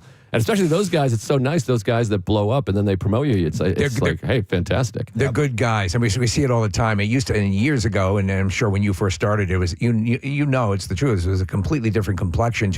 There was a lot more cutthroatery going on. I guess, right? And now, I think because there are so many options and venues and ways to do what you do and get the word out, that everyone sort of helps everybody. You with your wife being a comedian, does competitiveness ever creep in? Maybe a little bit here and there, but I don't know. Not for me too much, but you don't allow her to be. Yeah. It's not too much, I don't think. And now with the baby, especially, you're such a unit trying to maximize everything. It's hard to be like, what? You got that? Now it's like, whew, okay, we can eat this month. Perfect. Yes. So what's been not shocking, but what's been the biggest eye opener about parenthood? Boy, I don't know. My eyes are still closed. I don't know. No, it's awesome. And just how amazing my wife has been, because we've been together a long time. I've known her a long time. And obviously, I love her and think she's a great person. We got married. But then now she's a mother. It's just unbelievable. And I know the phrase. It's, oh, thank God you're here. Right. Thank God you're here, because I would have no idea what to do. Yeah, no, you know she's what I mean? Really unbelievable. And it's funny because I've always been so critical of her watching TikTok. I hate TikTok, and that's all she does. And now I'll come home and she's like, I learned how to clean a diaper efficiently from TikTok. I'm like, God bless TikTok. TikTok rules. Yeah. So, no, that's been really fun. And it's like, I'm like more attracted to her. I'm more in love with her. So that's been wonderful. Basically, he's just improved my relationship with my wife. No, that's terrific. I can see that. I can understand that. Yeah, it is something that changes. I'm going to change lines here completely, and I have to see if this is the truth or not. I am a huge chocolate chip fan. Were you, in fact, born in the town that created the chocolate chip cookie? I was, Whitman, Massachusetts. Nobody believes me. I say it, and then people go immediately look it up, and they're like, "It really was." I'm like, "Well, I'm not just making that up." So that's where the Toll House was? Yeah. And there was a big Wow. fire there before it was good. Yeah, it was the best smelling fire ever. Now, is there a massive sense of irony? Are you not a chocolate chip fan, or are you a chocolate chip cookie fan? No, I'm obsessed with chocolate chip cookies. I'm a chocolate chip maniac. Yeah. Yeah. And so will you find a superior chocolate chip there, or chocolate chip cookie there? I don't know. The best chocolate chip cookie I've ever had is in the Pacific Northwest. It's a place called Treat in Burien, Washington. If you guys are ever there, it's near the airport. It's unbelievable. It's like thick. It starts out thin and goes into like a bit. It looks like a breast. It's like it's. Do you ever use Gold Belly? Breast? Yeah. Yeah. Maybe I'm just. I don't know. Okay. It looks like a breast. It's beautiful. Do you ever use Gold Belly, the service, the food service? They're the ones that handle that Tom Cruise cake that he sends to people every year. That's legendary. They have a place that's actually out of New York. I think it might be in Queens. Oh, the best chocolate chip cookie I've ever had in my life is of that nature, sort of like a thick chocolate chip cookie, but that it's moist. Okay, I gotta get on this. I'll Gold Belly. Gold Belly, yeah. Yeah, please. I'm about to move. Is that Treat? Yeah. That is Treat, yeah. Look at their Instagram account. Oh, okay. I want to go there right now. That's spectacular. What's the name of the town again, Joe? I think it's Burien, Burien, I believe. And yeah, they're beautiful. They have like 6 staples, and then they have special ones. None of these are the chocolate chip, but I'm telling you, I think it has a name. They're all named after girl names. I think it's like an Allison or I don't know, something. How do you stay in shape though? I was going to say you don't look like you indulge in a ton of chocolate chip cookies. Oh, if I lifted guy. my shirt, you'd be appalled. I'm like, I got real dad bod, but I go to the gym a lot, and Are you a runner? I'm a runner. Yeah, I'm going to run right after this. Yeah, Okay. And that's what's nice about going to all these cities. They're hellscapes. So I'm running all the time now. Were you track and field in school? Yeah. I ran cross country and track, and all this stuff. Preston, you should go for a jog with him. Dude. I was just told by a doctor I can't run anymore. He for the literally rest of my told life. him, yeah. Because your knees tore my meniscus. Oh no. And he's like, okay, time to stop running. I'm like, dude, not that I like crave it or anything like that, but if I need to run, I would like to have the option to run if I want to. Call up Joe and piggyback. I'm 56, and I'm like, that's the year. That's the year that it fell apart. Well, running beats you up. It's not the best sport, but I love it, and I like to run. So you were champions in school? Like my team, I wasn't an individual champion, but my team, Whitman Hanson High School, and you can look this up too. I said that like Trump. You can look it up. We were very good runners. We never lost. We didn't lose the entire time. I ran cross country, winter track, and spring track, and we were undefeated all 12 seasons. Wow. That's a dynasty. You ever do marathons? No, I Distance? can't do No? it. I go to the marathon every year in Boston. I'm a big marathon fan. Right. Yeah. But I've never, I run like, the most I ever ran was 9 miles, but now I run 3 and shut it down. I'm old. They do a real popular 10-mile run here in Philly. Oh, wow, People love it. Like Broad Street run. Thousands and thousands of people sign up for that. It sells out immediately. Are you going to run while you're here? Last year I ran along the river that I don't know what it's called, right across from UPenn on the other side of Penn. Yeah, whatever that park is.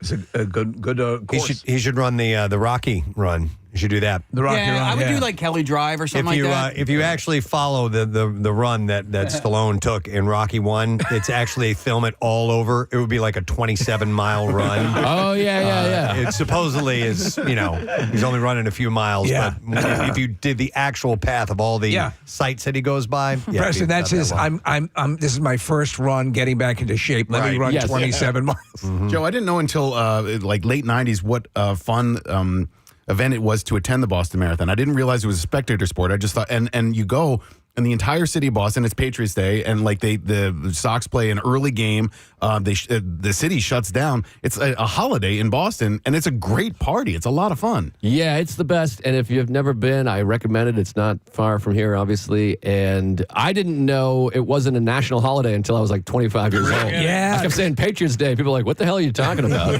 But every year since I was a kid, we'd go to the Red Sox play at 11 a.m., the only pre-noon start in professional sports. Maybe NFL might have some now, but it used to be. And then you walk out, and then the marathon is running by, and it's really awesome. And I don't drink anymore, but it used to be like a crazy block party. Everyone, I mean, it still is that. For me, it's not. Yeah, right. Everyone didn't stop drinking with me. The city still goes hard, but it's a great day, and it's so festive, and it's really fun. Especially the years right after the bombing, it became like really extra poignant. I'm going to completely switch gears like Steve did a moment ago, but I had a question. I was just thinking about this with your new baby. You've got a kid that's about to turn 1. It is Halloween month. And it is so great when you have that first time you take the bit. They usually dress them up as a pumpkin or something like that. But I've never really once thought about trick-or-treating in New York City, in Manhattan, in the thickest of downtown you can get. And this is your first kid. Do you guys know if you're going to do any of that? Or what do you do? Just go in your apartment buildings? I think maybe I've never lived in a building. I think maybe you can do a building, but in New York, you go to businesses. It's much different. Yeah, you go and walk up like in a story at like Broadway. You go to all the businesses. Like it's Wells kind of Fargo and Merrill Lynch. Yeah, exactly. Saks Goldman. Yeah. We go to Wall we go down Street. there. We go to Equinox and Goldman Sachs and Wall Street. But no, the businesses all have candy. They hand them out. It's very strange. So this will be our first year doing it. Can I recommend something? Because I've never seen this. If your baby could be Pinhead from the Hellraiser. Yeah, we'll try. Well, my wife wants to do vampire because she thinks it's really funny to have kind of a chubby vampire. And coincidentally, his first teeth that came in were his lateral incisors. Yes. And now the other ones have come in, so it's kind of spoiled it. But for a minute, he literally had little fangs. Oh, that's so cool. And I kept Googling, like, most babies, the bottom front teeth are the first. Yes. Yeah. Yes. For some reason, his top lateral inside. I showed my dentist. I was like, "What is this?" She's like, "He's doing his own thing," and I was relieved because I was like, "Do we have a crazy vampire baby?" But now they've all come in. Not all of them, but the several front teeth. You But haven't noticed 3 6s on his forehead? no, not yet. But he does. He is rambunctious. It's so cute when you see the kids. I mean, I'm a massive Halloween fan. I get into the decorating. I want to be that house where kids remember, not because that's where 9 kids died, but because they enjoy it so much, and seeing those young kids, done up and just getting into the magic of that is just so cool. So. No, I love Halloween. We used to always do when I was a kid. I didn't trick or treat. My neighbors across the street, they had like a big haunted-y house thing. And I would pretend to be a trick-or-treater, and then a wolfman would come out and tackle me, and we would scare the hell out of everybody. It was that's really great. Fun. Yeah. And that was way more fun than trick-or-treating. Well, no scary stuff tonight or tomorrow, unless there's a man punching a woman. Yeah, hopefully. Helium Comedy Club. Joe List is going to be performing, and there's 2 shows each night, 7:30 and 10 p.m., so you can get those tickets at heliumcomedy.com. Enjoy your run, enjoy your weekend here, and we hope you have some great shows. But thanks for stopping by, man. Absolutely. Thank you, guys. Appreciate it. Joe List, everybody. Oh, wow. We're going to take a quick break. We'll come back in a moment. B-File and another shot at winning $1,000. Good money yet. We'll be returning shortly. Preston and Steve. Preston. No way. Really? He told the magazine. You guys. He said, look. Here, there's the cover picture. Yeah, he's kind of like he's like Lovey. Well, like Lovey from Gilligan's Island? No, like not where you would look at some of them and be like, oh my God, he's so hot. Like this guy's like, he probably would give you a good hug. Part of it is his voice and his demeanor. He is planning a wedding with his fiancee Sabrina Dahor. No. Yeah, well, I don't know. Sabrina Dahor? Dower. Dahore? Dahore. Oh, you mean Dahor? Dahor. It's all the same letters. Who are you marrying? Sabrina. Oh, Dahor? Dhowre. No, and not Dahor. If you move the W to the beginning or in between the D and H, it looks like Dahor. No, it's Dahor. Dahor? Dahore. No. Anyhow, the actor has I'm not marrying a whore. A 16-year-old daughter named Isan and a 4-year-old son named Winston. What a great name. Yeah, I almost named my dog Winston. From previous Let him know. relationships. Elba told people about his upbringing. Yes, Idris. My name is Casey. I produce a show in the States. I almost named my dog Winston. When you said let him know, I thought you were talking about let my dog know. I did too. Come here, buddy. Come here. You're almost Winston. Reggie, I almost named Dog, I don't understand what you're saying. We began Wigapalooza. I'm very excited. If you just tuned in, we talked about this a while back. What would Steve look like with a head of realistic human hair and not goofy looking wigs? Actual hair. We want to see what Steve would look like with a realistic looking hairstyle. These wigs are usually fitted to people's heads, so Steve's got a bigger head. I actually thought his head was a little bit smaller than that. Should we bring him in? Yes. All right, let's have Steve come in and see what the actual. Wow! Dude, oh my God! You haven't seen it? Kathy's got to have a mirror. Get the big mirror from the office. Steve, you look better bald, man.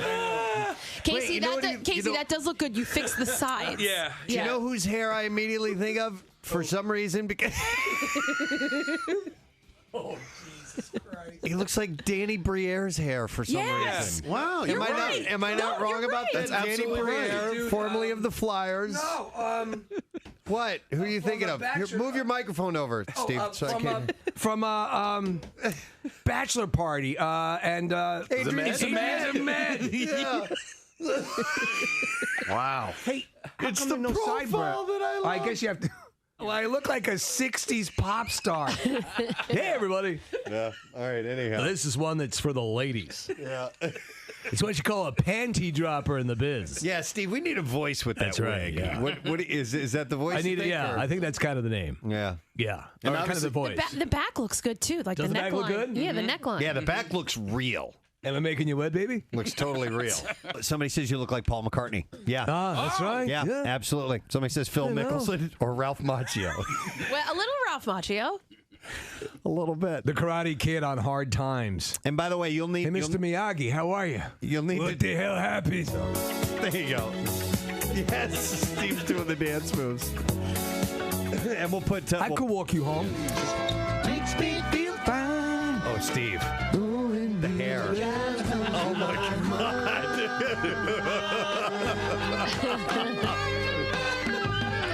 Summer breeze Nice. makes me feel Oh, fine. you've got to watch the webcam. Steve is singing directly to you.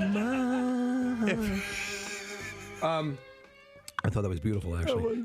I have to go pleasure myself. Hi, I'm Bri- so turned on. All right, well, let's bring him in and see what we have next. Let's have Steve. He's been out of the studio when he gets.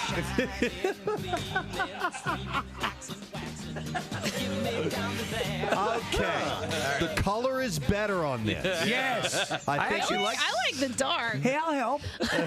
You look like a stock boy a little Right, bit. yeah. I'll get that for you, Mr. Jones. What do you want me to do with the canoe? Just put it in the back. Put it in the back.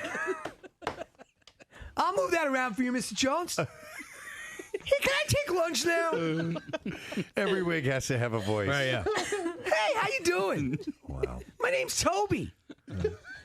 This is a Toby, right? Yeah, That's a Toby. Yeah. Toby. Is that Hi, what my it's name's called? Toby. Is that what it's called? Seriously? No. It's the Toby. Oh, no? Yeah. It intermatches with the Kunta Kinte. Well, what was the last one? What should that have been? That was the That was Danny? the Danny or Yeah. the Ricky. The Ricky. I like the Ricky. That was Ricky. With a song for you. No, it's It's Toby. Toby. Hey, Yeah. Toby. Hey, you need any yard work? You need help done? I'll do it. I'm 17. Should we do a new wig next? Yes, dude. Yeah, we only have Dr. Wig. We only have two more left. Let's bring him in. Let's see Steve's third wig of the morning. Wow, man. It is the best one. Yeah. Yeah. Steve, and that's little real bit of gray. hair. What's that? A little bit of gray. Or Just a little salt and pepper in there. Yeah. That looks good. I think he looks like I either think I'm ready for the boardroom and the bedroom. I think Richard Gere, maybe.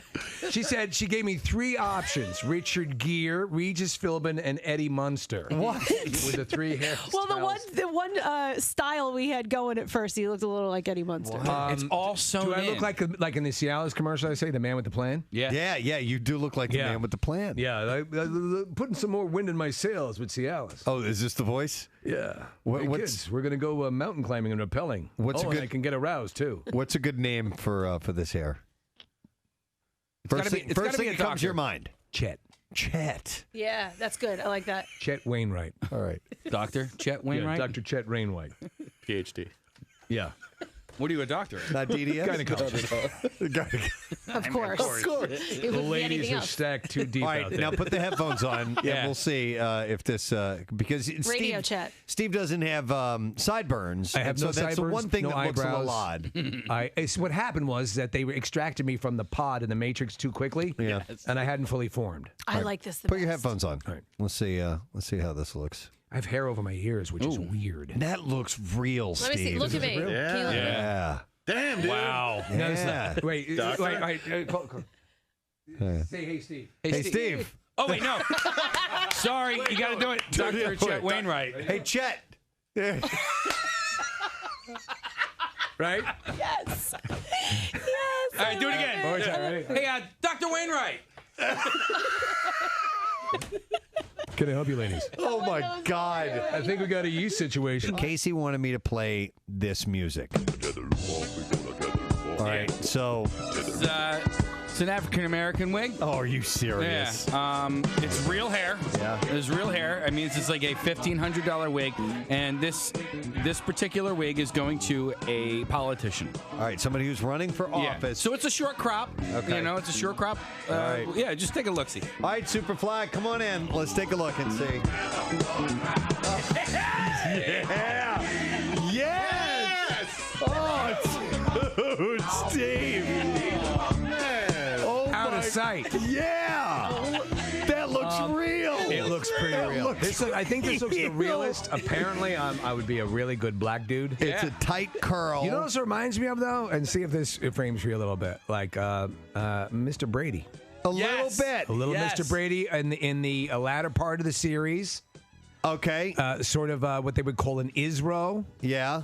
No, you know what it looks like? It looks like my friend Nolan, who's Jewish. Now, Peter, Bobby, someone broke that vase. All right. So, other than the Brady affectation, what kind of can you need to look at yourself in the mirror? Yeah. Take a look and see what name, what voice, what your style is going to be. Wesley Python. You like that? Yes. I love the name, Wesley Python. My name's Wesley. Yeah. Wesley Python.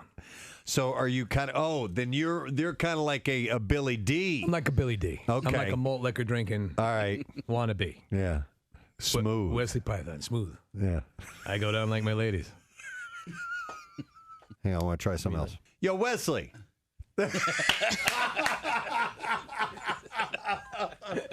Is that good? No, he's Isaac from the Love Boat. I do it again. Yeah. Yo, Wesley. With the headphones on. Yeah, there we go. I love even it. better. Oh, that looks good. Hey, yo, you boppers out there. Oh, that's beautiful. All right. Wigapalooza on the Preston Steve Show. From Funkadelic. Wesley Python with you. Let's get the funk on. Hey, Wesley, do you have a Hey, favorite? if you want to hear the song, send me a fax.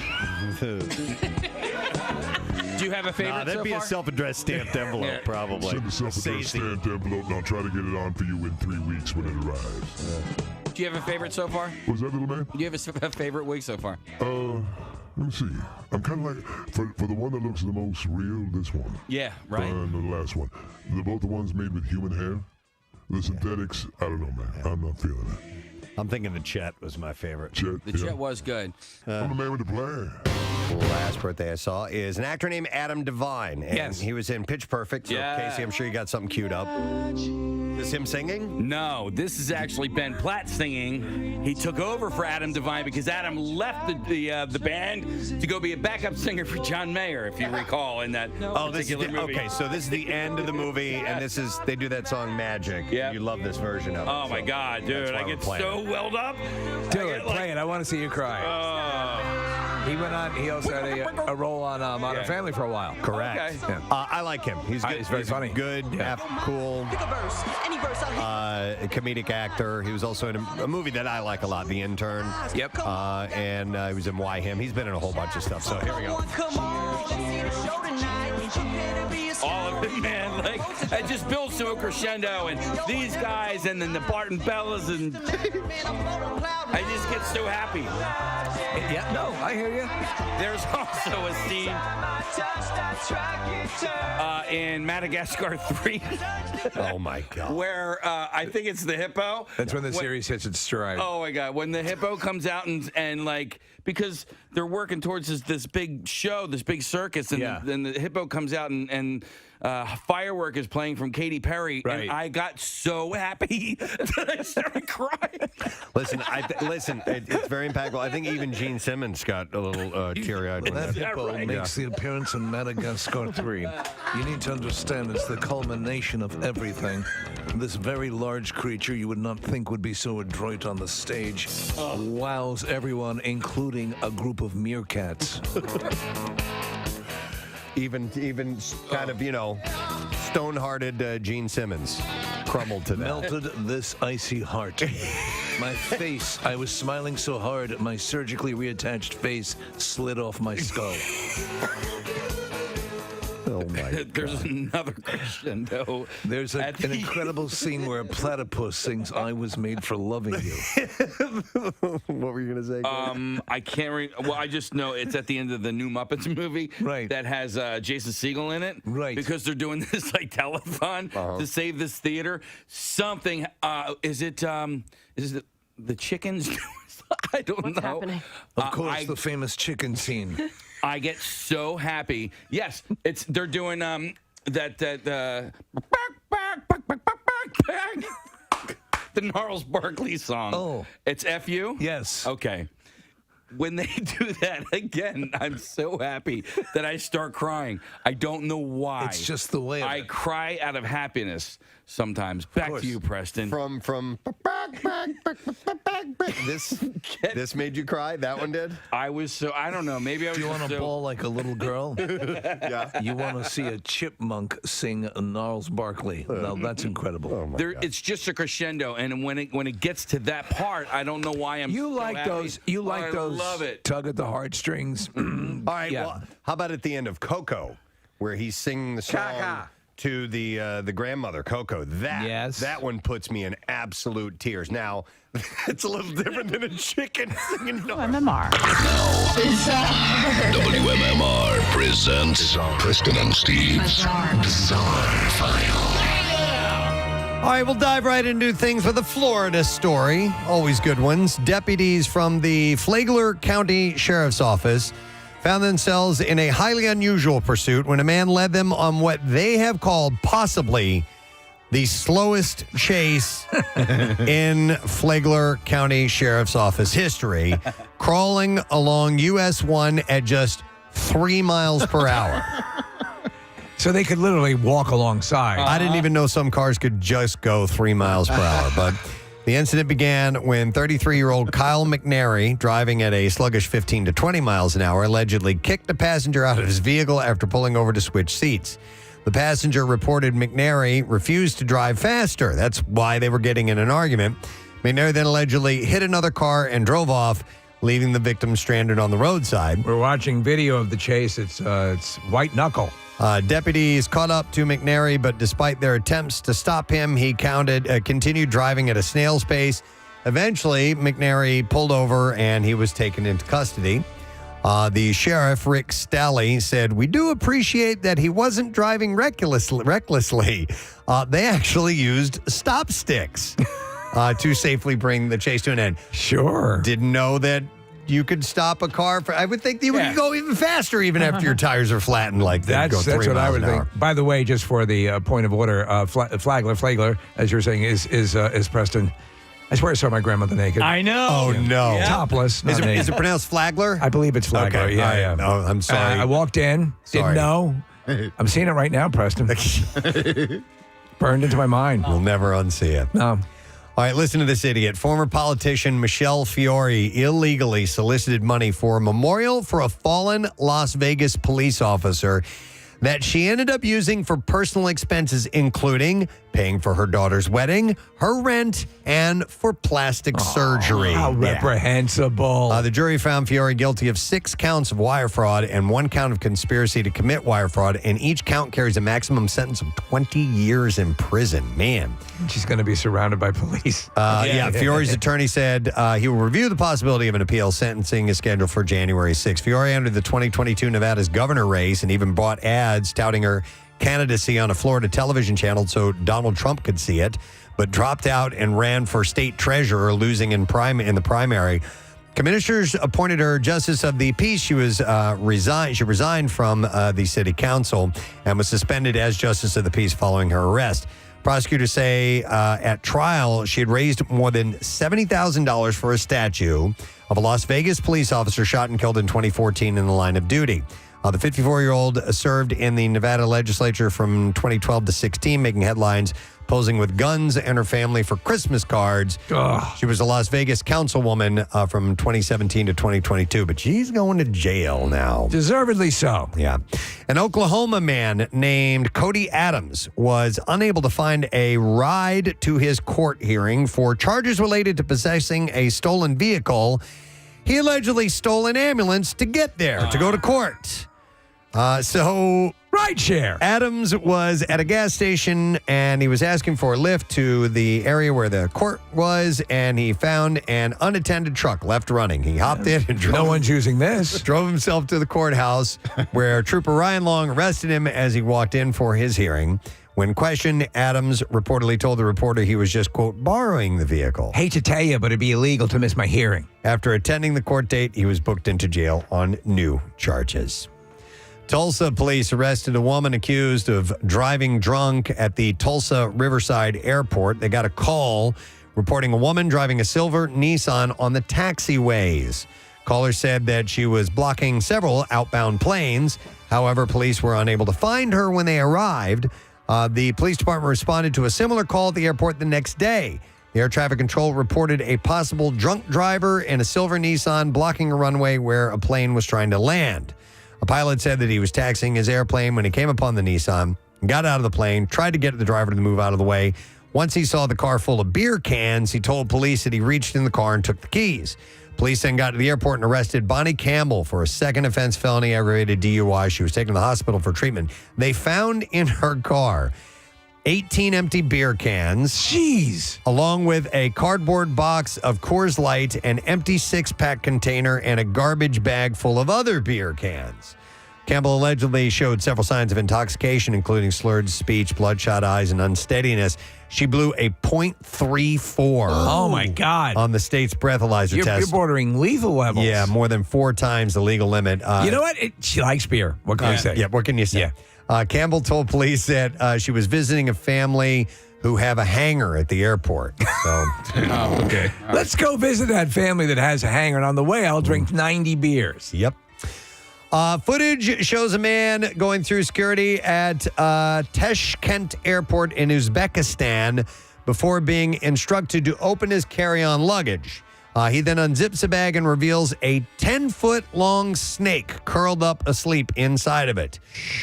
The man was promptly arrested, with the Customs Department saying in a statement the attempt to smuggle a 3-meter snake at the border customs post was uncovered. A bag belonging to a passenger entering through the neighboring state was scanned through the control X-ray machine, and inside a snake, which had not been declared verbally to customs officers or in the passenger's customs declaration. Is it clearly posted that you have to declare every snake you come in with? It's believed the snake was a tiger albino python, which is native to South and Southeast Asia. Since this animal is listed in the International Red Book, permission is required to import it into the Republic of Uzbekistan. However, in the case, the passenger was unable to present such documents to the customs officers. Look at him sleeping. He's adorable. You can't take your python as a carry-on through security. And that is what I have in the bizarre file for you. It is 10 o'clock. Whoa!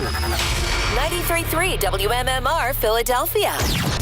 It's time for a Good Money It keyword. It certainly is, and the word is host. H-O-S-T. And you have until 15 minutes after the hour to enter that. There are 3 ways for you to do it. You can enter it at WMMR.com. You can go to the MMR app, or you can text it to our special contest short code number, which is 45911. One random entry will win $1,000 in our company-wide contest, and each winner will get a call from Beasley. So make sure you answer your phone. Contest rules are available at WMMR.com. And it's sponsored by Horizon Services, Heating, Cooling, and Plumbing. So again, the word is host, H-O-S-T. You should enter that right now because we'd like you to win $1,000. We'll be back in just a moment. Preston and Steve.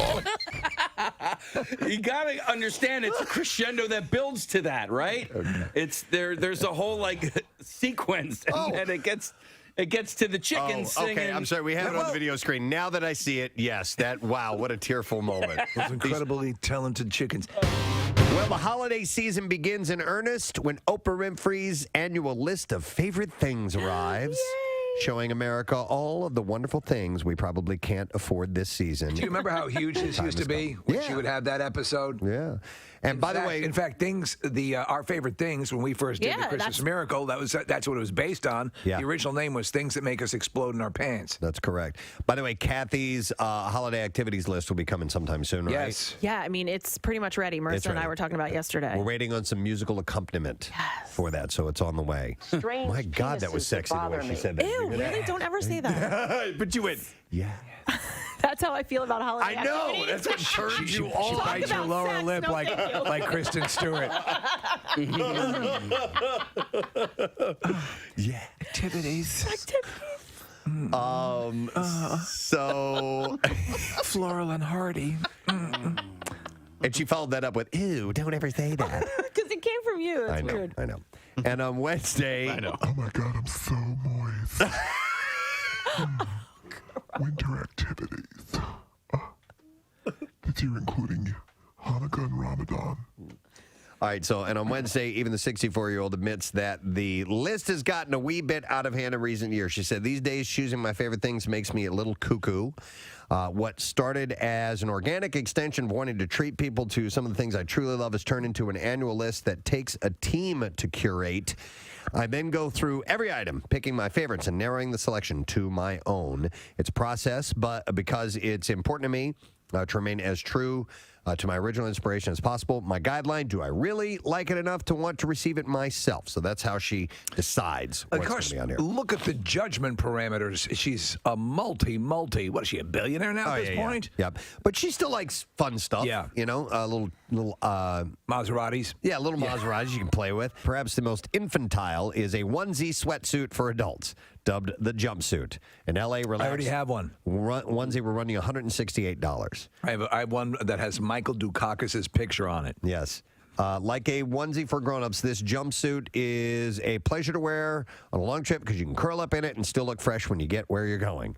The stripe down the leg sure does slenderize as well, she says. Hey, have you seen anything that's this year's Snuggie? You remember like a couple of Christmas seasons ago? Yeah. Did you see it's like an oversized hoodie sweatshirt? No, I have not seen it. That you can kind of like snuggle into. So like you can pull it all the way up over you All and right, so everything? you know how like you and I don't do things like this, or like guys, we don't like cuddle up on the couch and crawl up into like a little ball, right? and sit up straight. So it's meant for girls Who bend their knees, who bend their knees, and I know. Yeah, who bend their knees. So pull the end of it down over like a full blanket. I got you. Yeah, like kind of put the legs over to the side. I sit like this with the legs. Yeah, it's called a huggle. Is that what it's called? Yeah, there it is. The huggle hoodie. Huggle hoodie. Case, go do it on our couch. I can. I'm not flexible enough to do that. I can't bend my knees up like that. I do pull my arms into my shirt from time to time, though. Yeah, you do I'm a chilling. meeting sometimes too. Yeah. When I found out on there are a couple things. The hand tuck under the thighs as you're sitting there. Yep. I like to build a pillow wall along my sides to keep airflow at a minimum. Right. And when you really want to get in cozy mode. Yeah. So that way I can sit down and fall asleep during the shows I'm watching. Yeah, right, exactly. Case, this looks like a good idea for like maybe 3 minutes, and then I just start to sweat and like would not be able to get out of it. I'm stuck. I'm dying in here. I bend my legs. I'm stuck. Kathy's like got I can't breathe. I can't breathe. Holy Jesus! I need water. Start having a panic attack. Yes. I love when you go. I can't breathe. I can't breathe. I can't breathe. So those are Oprah's, some of her favorite things That's this cool. year. Okay. What about the $1 billion? Is that one of her favorite things? No. Please welcome the one and only Mr. Mickey Hart. Yay! All right. Morning, okay. Wow, I love the way you did that. Well, thank you. I love the way you're that was really great. You had rhythm. You had rhythm. See? Thank you. You know, Who could ask for anything more? let's get right into that. I love that you love rhythm so much. It's a huge part of your life.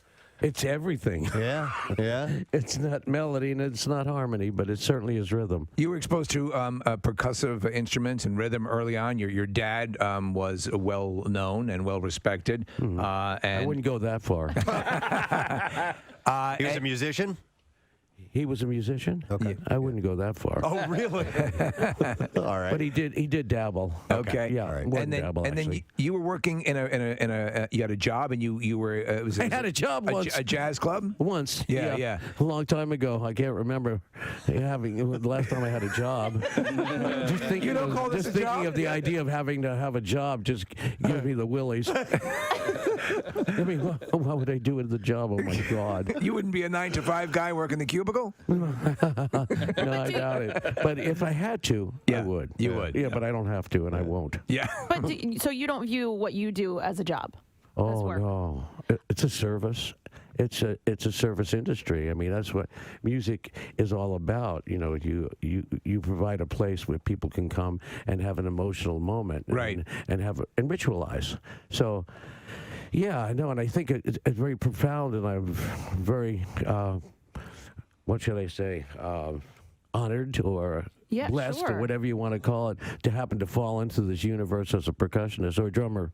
You know, to be able to do that is, But maybe even people. It's a good thing. Yes. People who are maybe in the same situation as you, viewing it as a job. The fact that you don't view it as you view it the way you do.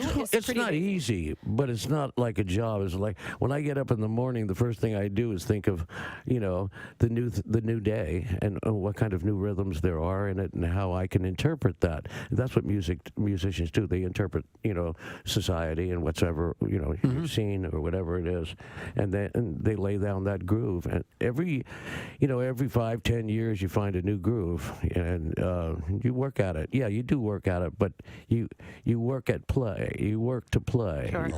You have to keep your skill up. I play every day 2-3 hours. Do you? Absolutely. Yeah. Are you kidding? Absolutely. In order to get up there and do what I do. Yeah. I mean, it's an athletic event. It's not like lounge drumming and stuff. This is the power stuff. Well, speaking of reinventing and finding new grooves, I want to ask you about John Mayer, because he's been with the band and touring with you guys for a stretch now. And I think a lot of people initially dismissed him as poppy and not the really great, incredible guitarist that he is. And from my perspective, he seems like the perfect fit for the Dead, because he holds you guys in reverence, but he can also hold his own. What are your impressions on John? John's a sharpshooter. Yeah. He's a gunslinger, as it were. And his guitar... AC/DC on 93.3 WMMR. Everything that rocks. Hopefully that's just what the doctor ordered for this No Sabro Friday morning, 10 minutes after 10 o'clock. In the not-too-distant future, we are going to have your chance to win a really cool Word of the Week prize. It's for 20 people, Nitro Circus in Trenton, so that is coming up in a little while. And actually, you still have 5 minutes left to enter the word host for the Good Money It keyword. So if you haven't done that yet, make sure that you do it now. And as soon as you get done with that, maybe you can call in and win with our lesson question, because today we're going to give away a $50 point card to Arnold's Family Fun Center in Oaks, Pennsylvania. And the question that we will go with is, who is Rackham's sister? 215-263 WMMR. Who is Rackham's sister?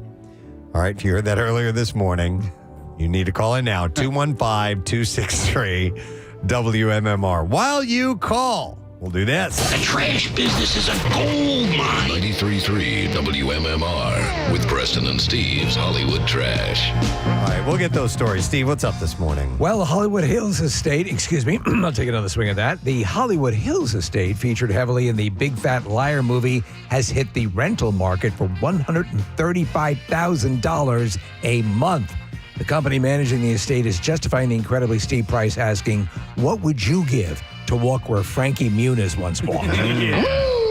Michael Jackson reportedly selected Elizabeth Taylor as godmother to his daughter Paris because she could help her deal with childhood celebrity. Michael admitted he could have done the same thing, but explained he was very busy trying to get Macaulay Culkin to look at his anus. Oh, my God. And finally, Drake taking to social media. This is incredible. To post pictures of a full-sized NBA regulation basketball court inside his 35,000 square foot home. Drake insisted the post was not a brag because we already know that he's better than us. Oh, yeah. All right, we'll see if you were listening. Who is Rackham's sister? 215-263-WMMR, and our caller just hung up. Oh, no. We had a winner all set to go, and they hung up, and I don't know what to do, so we'll get somebody else on.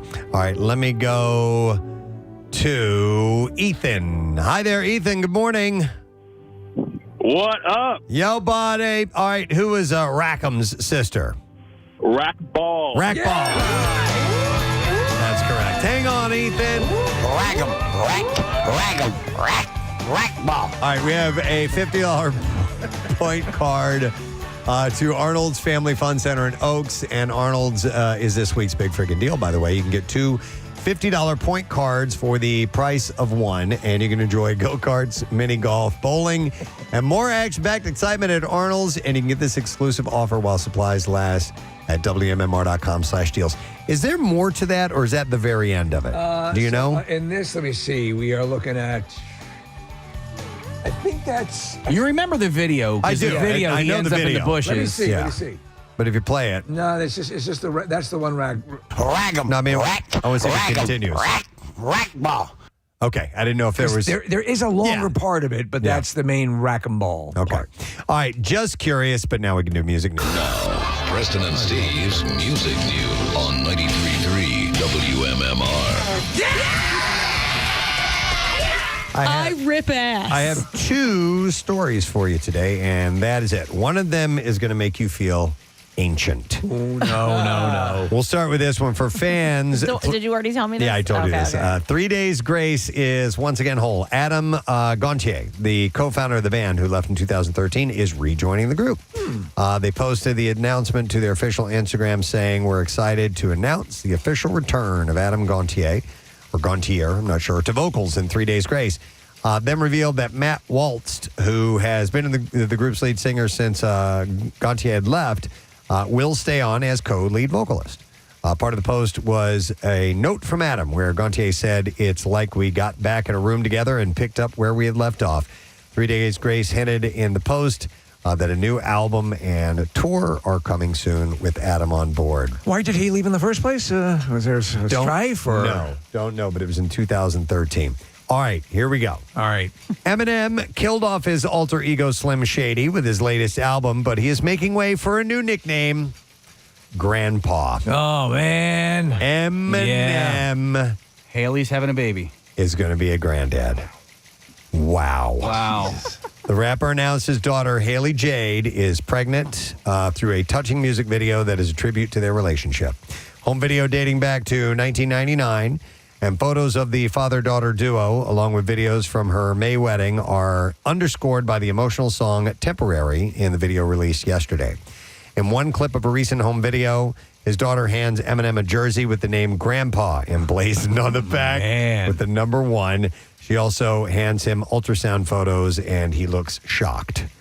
The social media influencer confirmed the news of her pregnancy hours after the video was released on Thursday with an Instagram post that was captioned, "Mom and Dad established 2025."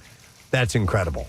I was just watching the movie The Interview the other day, and there's a sequence where James Franco plays this sort of obsequious sort of celebrity interviewer, and he's interviewing Eminem, and he reveals, goes, "Yeah, we never get any real like big moments." And Eminem starts revealing that he's gay, and he's like, and James Franco goes, and he's but Eminem's very funny doing this fake thing that he's doing, but he's very, very prolific. I mean, he's just putting out like new songs, new albums all the time, and he's I don't know if this is a new song, but it just ended up on my Instagram feed where he basically calls out P. Diddy for being a rapist. And yes, stuff. And I think this is from a while ago. Is it not? I don't know, but it is so well written, this particular lyric, because he talks about a rapper, but he spells the rapper with one P, right? So rapper becomes raper, and he goes, "Did you leave out the P? Did he?" Wow. Nice. You got to hear it because it's just. He's really good at play on words. Yeah. Yep. Steve, you know where else he's funny is in Funny People when he gets in that fight with Ray Romano. Yes. And Romano's like, what did I do? And he, like Ray gets terrified because Eminem's just being a total badass. Wow. So he's going to be a grandpa, man. That's. I remember when he was the new kid on the scene. Oh my God, Slim Shady. Slim Shady. Yeah. And it's with my daughter going to school in the state of Michigan. I drive past 8 miles, and there's a bunch of roads. There's like a 6 mile road, 8 miles, 7 miles. Did you go to Mom's Spaghetti yet? I didn't go to. Oh, you got to do that. Should do that. That's his a pop up, or is it? No, I think it's a permanent. Is it permanent? Drive-through, from what I understand. Last I had heard. So. All right, anyhow, that's it. That's all I got in music news for you this morning. Rackball. We'll take a break. We'll come back in a second. We will rackball it up, and we'll get the Word of the Week prize to you. Stay put. We'll return in a moment. Preston and Steve. He's great. He fits perfectly in the band, and he's a nice guy. I mean, I know he has this reputation and all that stuff, but I've never had a moment of weirdness with him. He's just a very pleasant person to be around, and he plays his ass off. Before he was a star, he played in the conference room down the hall in these offices. And I went to see his show that night, and one of his strings broke during the performance. He tuned the guitar to itself and kept it. He didn't miss a beat. And right then, I knew this guy had it, and I was so impressed by his ability. I'll tell you when I knew he had it was one day when he was just joined the band, and I had gotten him into this droning things, feeding back, getting a little crazy. And so during the drums and bass part, he got down on his knee and he put the guitar into the speaker and he started feeding back. And I was looking at him and I was saying, oh, okay. So I walked around to the front of the speakers, sat down right next to him, and I had on one hand I had what do you call it, lighter fluid. Yeah. And the other hand I had a Bic. Okay. And so he looked at me, I looked at him, and I went like that. And for a minute, I thought he was going to do it. And then so he took it. He did take it while he was feeding back, and he put he put the Bic on his amplifier, and he took the lighter fluid and used it as a slide. And so he played. He didn't go full Hendrix. And I said, John, you were going to do it, weren't you? And he said, I was really thinking about it, but the guy who makes my guitar is in the audience. I couldn't do it. He almost lit his guitar on fire. So I knew right then he was okay. Wow. I was wondering if you had watched the Grateful Dead documentary that was on Amazon and what your thoughts were.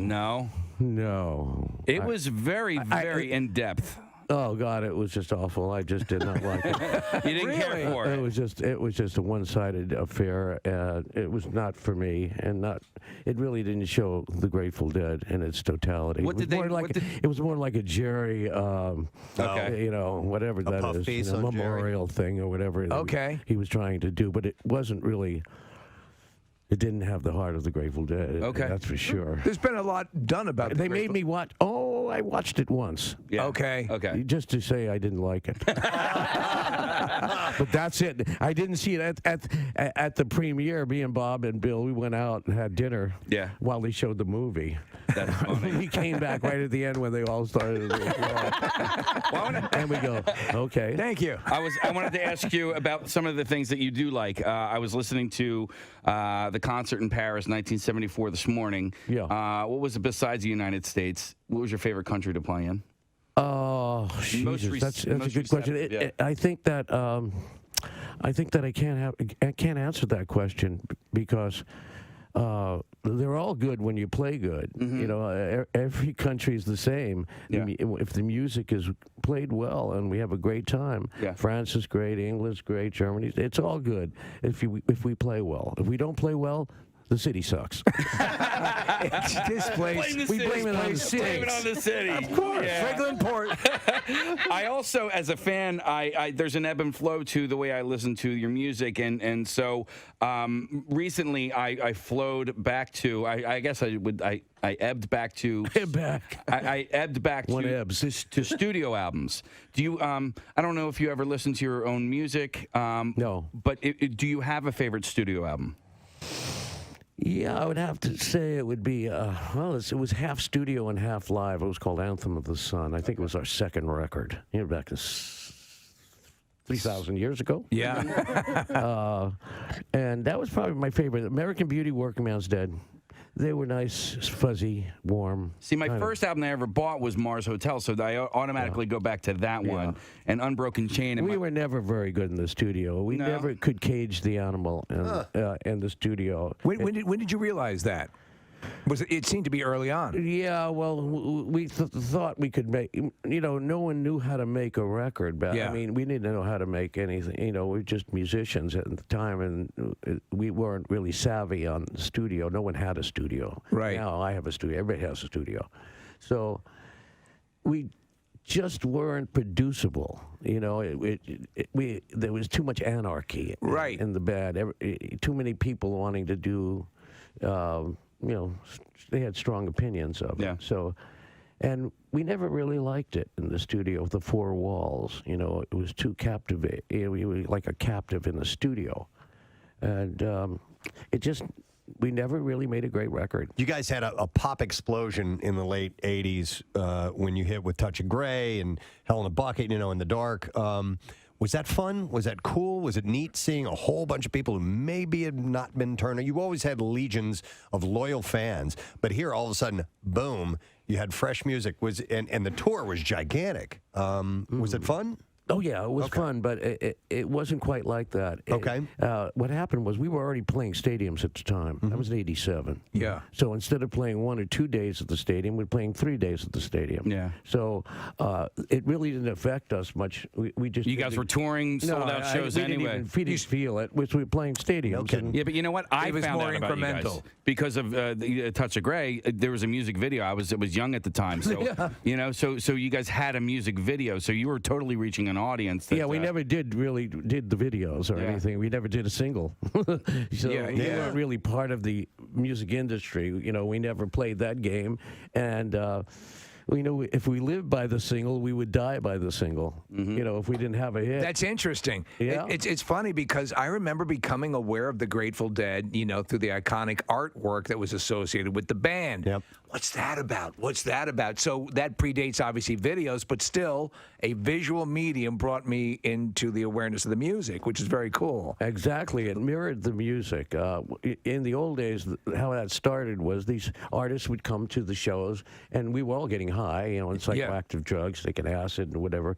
And these were physical representations of what the music sounded like. They would go home and they would start painting, and they're still high, and that's what these things were representing. They were representing the music. How were you vetting that, or was it just sort of, if you want to do it, or would you guys kind of consciously say, I don't like that, doesn't represent our band right, or was it just an open source? Well, luckily in our case, the people would come up with these incredible, iconic stuff. Yeah. We just had to choose between the good stuff. I mean, it was so much good around. And a lot of people went home and just did it, and it was uncommissioned. Yeah, they just went out and said, "This has to be done." Wow. And so then all of a sudden we looked at them, we go, "That's us." And they go, "Okay, cool. That's cool. That's it." Let me ask you with the art and your painting. I mean, did people automatically take to it? Were you afraid you were going to get here's a musician trying to be a painter sort of deal? I'm not afraid. Yeah. So what was that jump like, and how well were you received initially? Because I mean, honestly, we were looking at the stuff. It's pretty amazing looking. There it is. Yeah. So what was that initially like? Well, I didn't think of it as it's art. Yeah, it is art. Came out. It's right. You follow the muse. I mean, you're an artist. The right. thing that 93.3 WMMR. That shimmer from Fuel. It is about 10:26 Friday morning. Preston and Steve Show. About ready to wrap things up for the work week. Very enjoyable week, by the way. We gave away lots of stuff, had lots of cool guests. And speaking of cool guests, I would like to thank a couple of them that came by today. Mr. John Brazer. Ready for fun and games of your Philadelphia Phillies. And tomorrow it starts. Playoffs, it begins. Postseason against Mets. And 4 o'clock games both tomorrow and on Sunday. John was telling us there's a load of activities that are taking place. And as he said, he's like, we're getting pretty good at this. Yes. They've managed to have a few occasions where they know what to do in postseason, how to turn it up a couple notches. So you can go to Phillies.com to get all the information. But it was great to talk to John this morning, get all the details. And then we had comedian Joe List on the show. Joe was great. We spent some time talking about a variety of things, and he's going to spread even more of information and comedy at Helium Comedy Club tonight and tomorrow. And you go to heliumcomedy.com to get tickets to see him. Jackie Bam Bam's here. Hey, bud. In the words of Brazer, I'm getting pretty damn good at this. Today's my last day. Yeah, Pierre will be back on next week, but what a blast it's been. Dude, it's always so much fun when we get to see you this much. I mean, we see you a lot of times in passing when we're on the way in the morning. Miss you, brother. I'm going to miss you. 2 weeks. He had a 2-week run, and then but Pierre takes the Monday off, so it'll be Ryan, correct? And it's not 2025. Yeah, Ryan's on Monday, and then Pierre will be back Tuesday. But like I said, it's not 2025 yet, and Pierre has a lot more vacation to eat up. Nice. All right, well, we need to get the letter of the day from you. You ready, buddy? I am ready. All right, here we go. Preston and Steve on 93.3 WMMR. Now, the Daily Letter. All right, the Preston and Steve Show is brought to you today by the letter. The letter is L, as in, Prespo, hold your ears. Lifeguard!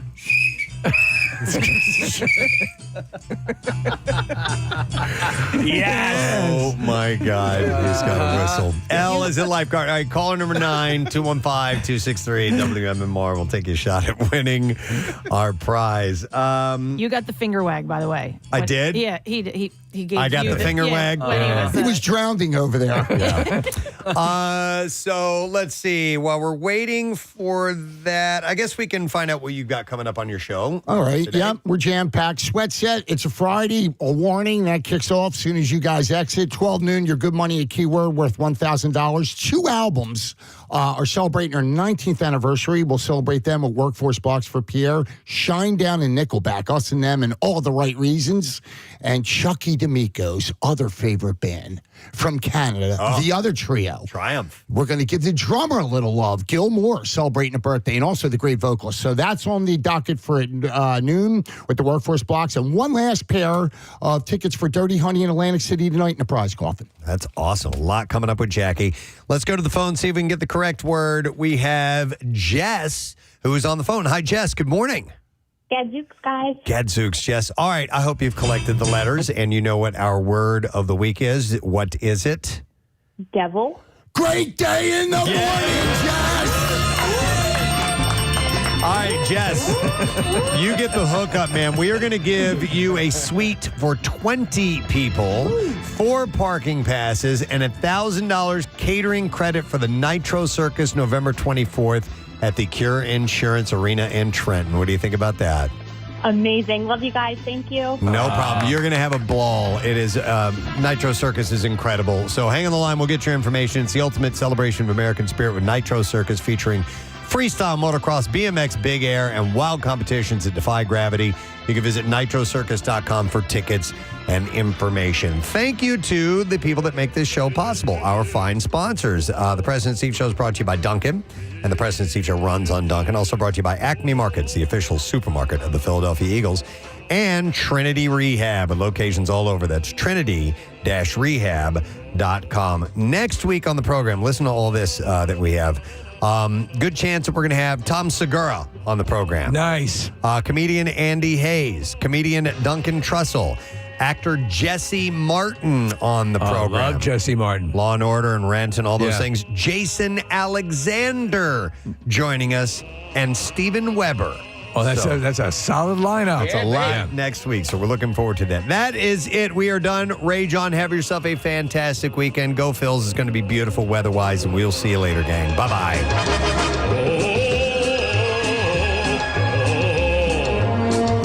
Preston and Steve.